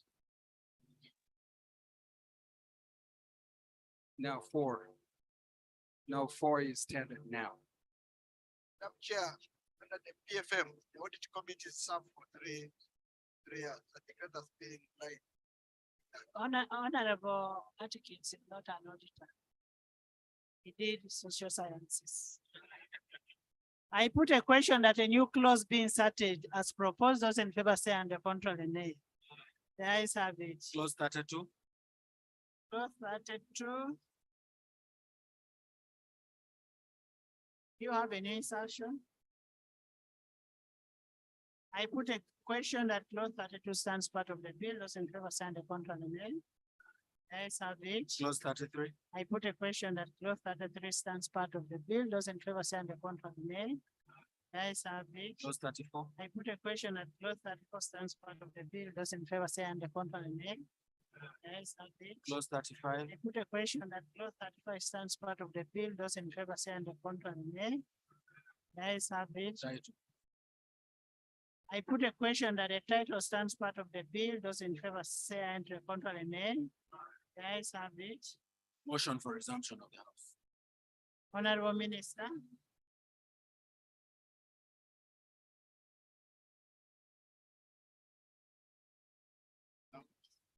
Madam Chair, before I motion that the committee that Just move a motion. Madam Chair, I do move a motion for the committee. No, that will come after the sanction.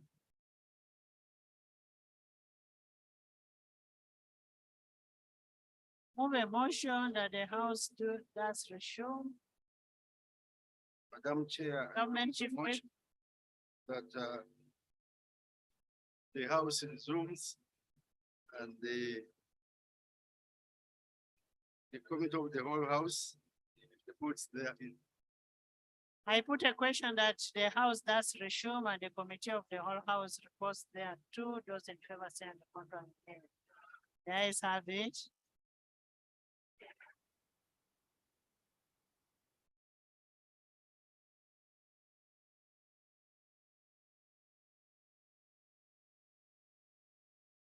report of the Committee of the Whole House. Honorable Minister.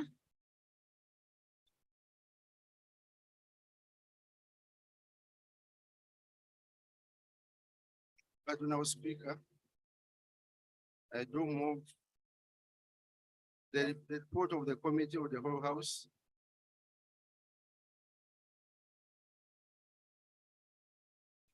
Right, Honorable Speaker. The report of the Committee of the Whole I House. beg to report that the committee. I beg to report That the Committee of the Whole that House. the Committee of the Whole House. Considered microfinance. Considered microfinance. Taking institutions. Deposit-taking institution. Bill.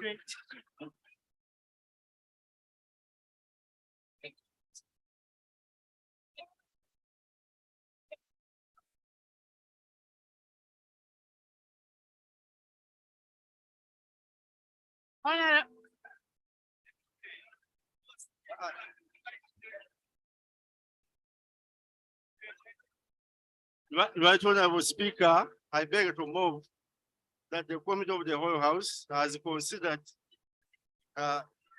Honorable members, listen to the minister. Right, Honorable Speaker, I beg to move. To report. I beg to report that the Committee of the Whole House has considered the amendment of the bill Microfinance. titled the Microfinance Deposit-taking Institutions Amendment Bill 2022. And With passed amendments. And passed with And amendments. passed with amendments. Thank you. Thank you so much. Motion for adoption of the report of the Committee of the Whole House. Honorable Minister.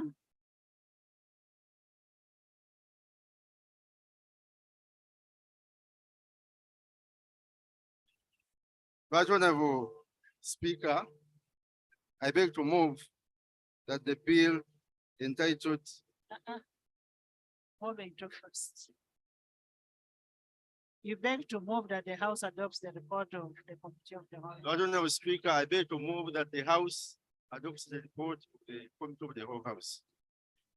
I put a question that the House adopts the report of the Committee of the Whole House. Those in favor say on the contrary. Ayes have it. The committee.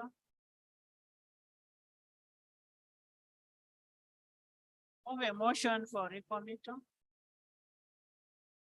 Right, Honorable Speaker, I beg to move the motion for the committee, the clause 4 of the use of the microfinance bank. Clause 1, 4, and 5.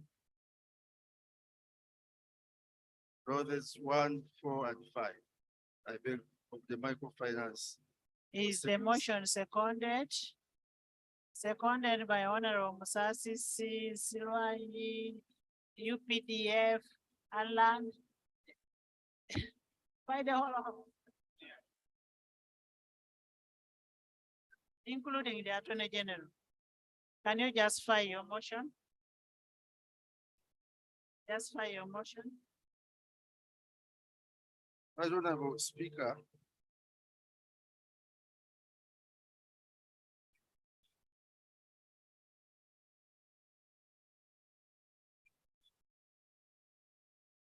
Honorable Speaker, the harmonized position is that clause 4 of the bill be retained to permit MDIs to use the word microfinance bank after its name.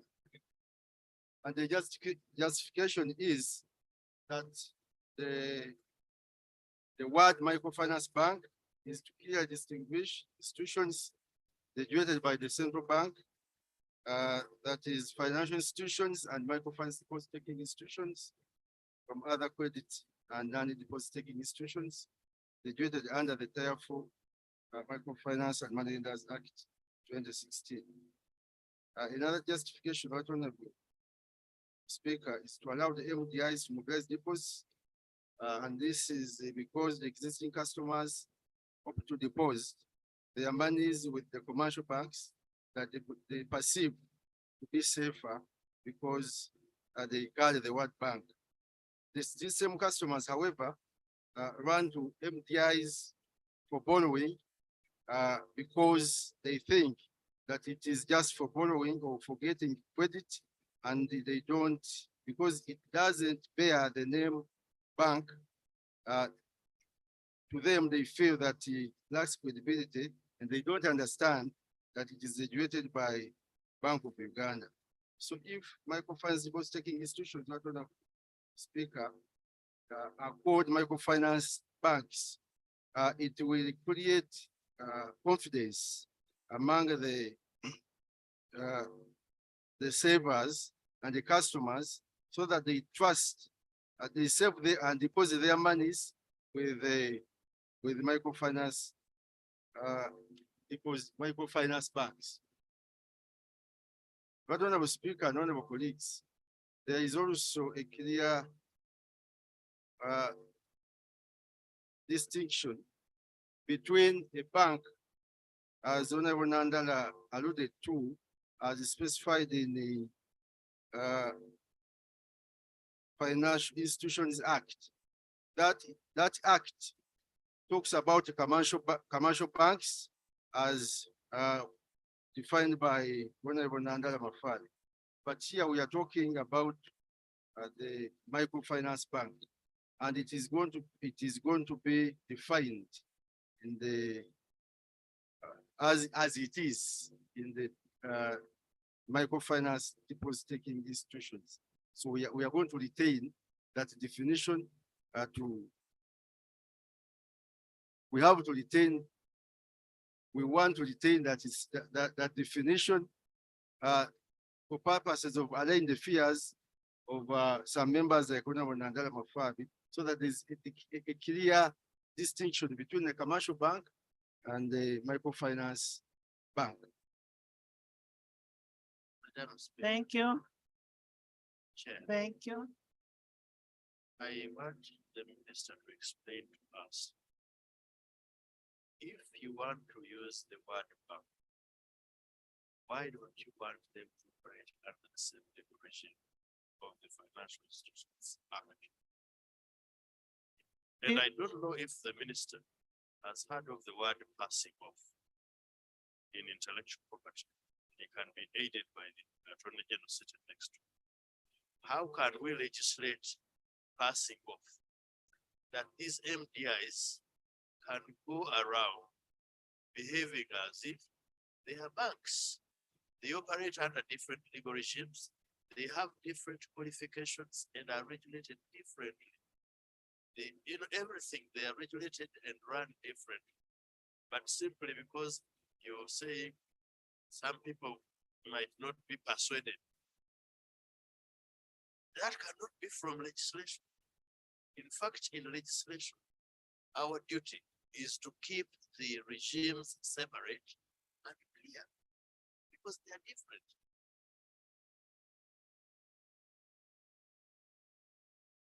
Thank you very much.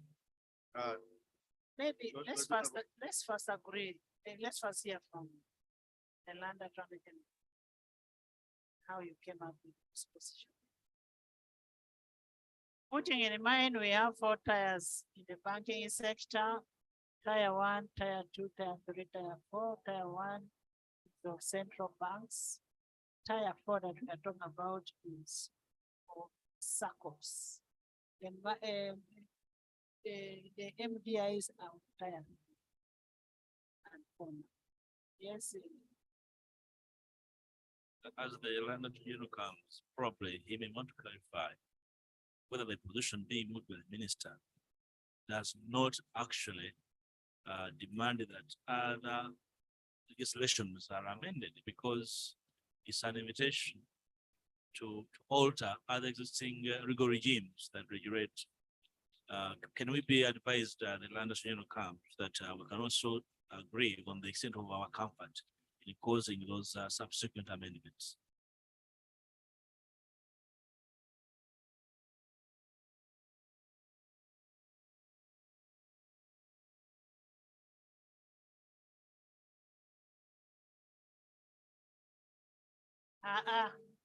We know he's naked, but we accept it.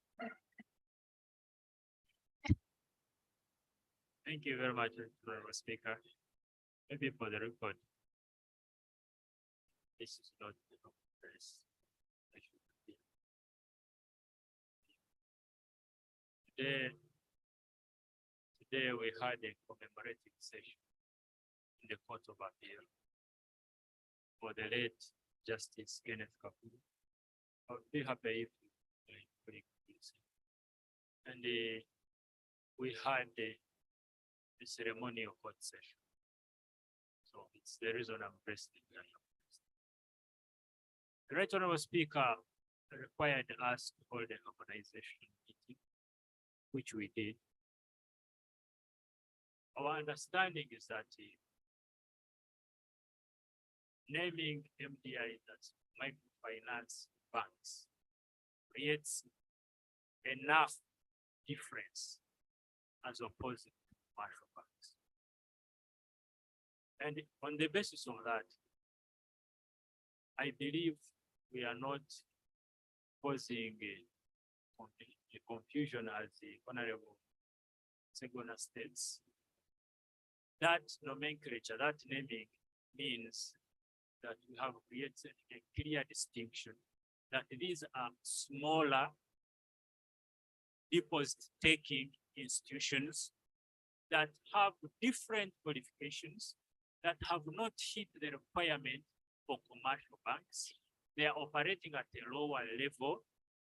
They may have similarities, but they are not fully operating like banks. So this is not passing off.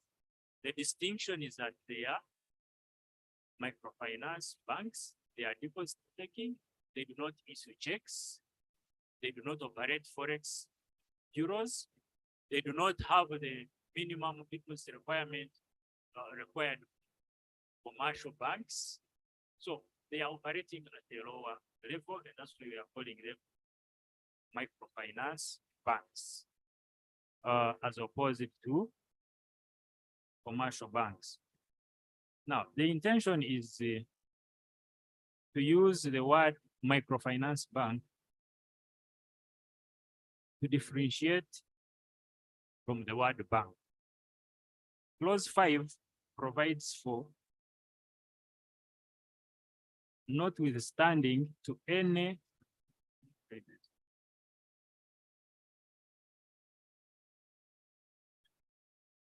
Madam, okay, Right Honorable Speaker, clarification Right when Honorable Speaker. The Attorney General has another Attorney General advising.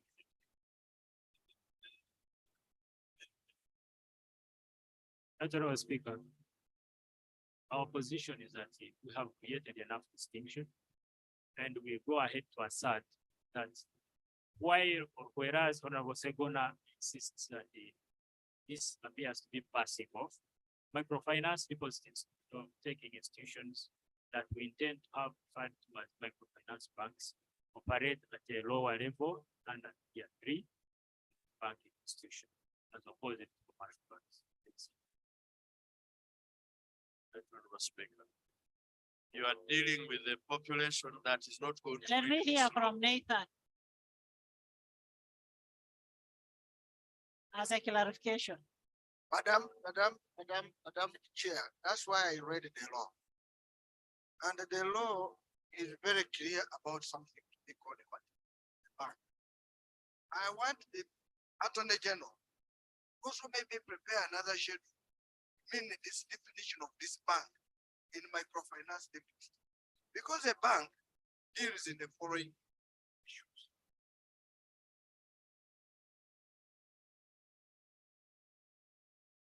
Madam Chair, I like my brother Kasoro very much. And I want to say, I want him to get this law. But I want to make a good law, because if a microfinance wants to be a bank, it should be regulated by the Financial Institutions Act. And that's why I was begging you that if you want the Bank of Uganda to regulate them better, make a provision in the Financial Institutions Act to deal with those small microfinance banks. Now let me read for you what a bank does. I'm supposed to leave the speaker. Attorney General.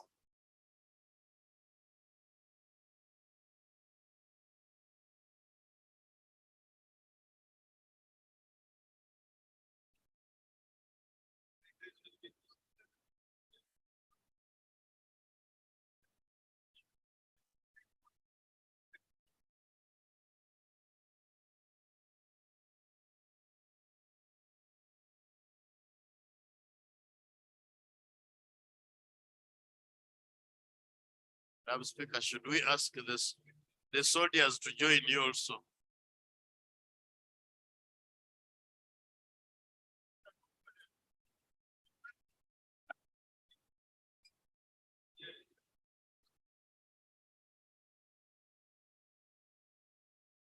Honorable members.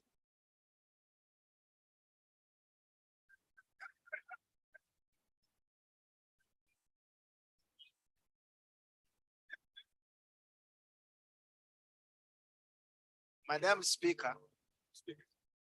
Madam Speaker, one person to get the law.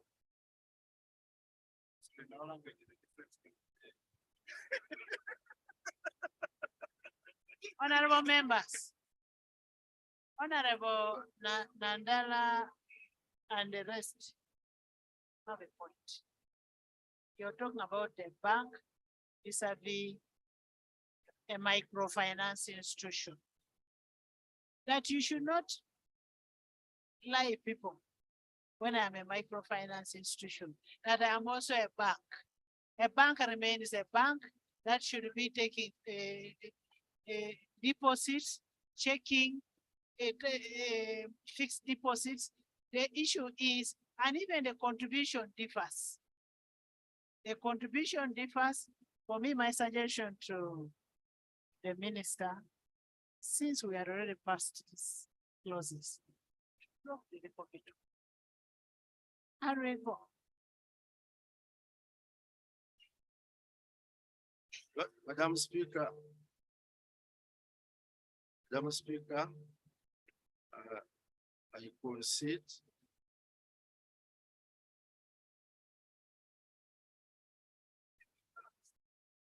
Withdraw your motion for recommittal. Madam Speaker, I was also bringing in further consideration of the benefits. No.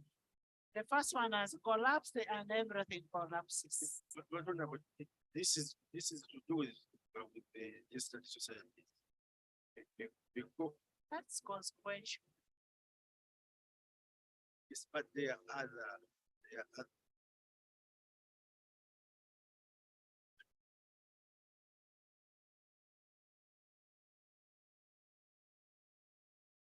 Right, Honorable Speaker, I beg to withdraw the motion for consequential amendment. No, for reconsideration, for recommit. For recommit. I put a question that a motion for recommittal be withdrawn, those in favor say the contrary again. Let's have it. Bill start reading.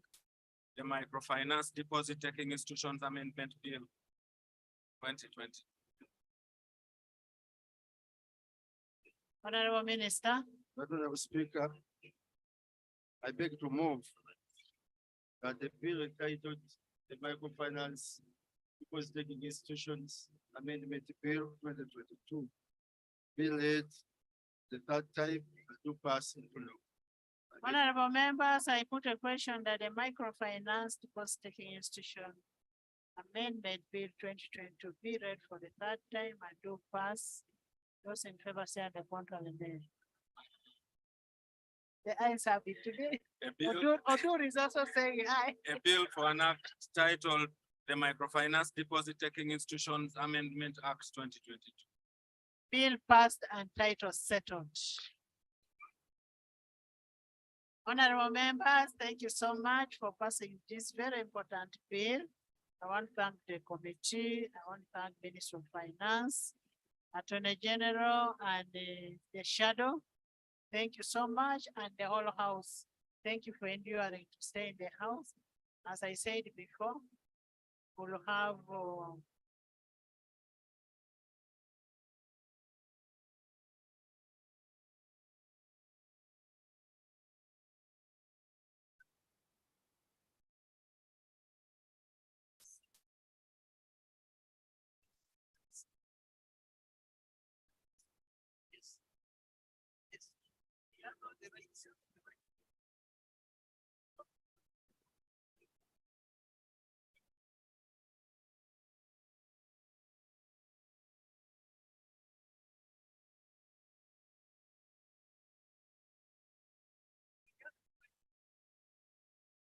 Honorable members, I therefore adjourn the House to 2 p.m. at 2. I mean, on Tuesday. Right, at Honorable 2 Speaker, you go back to your seat and adjourn the House.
A House adjourned.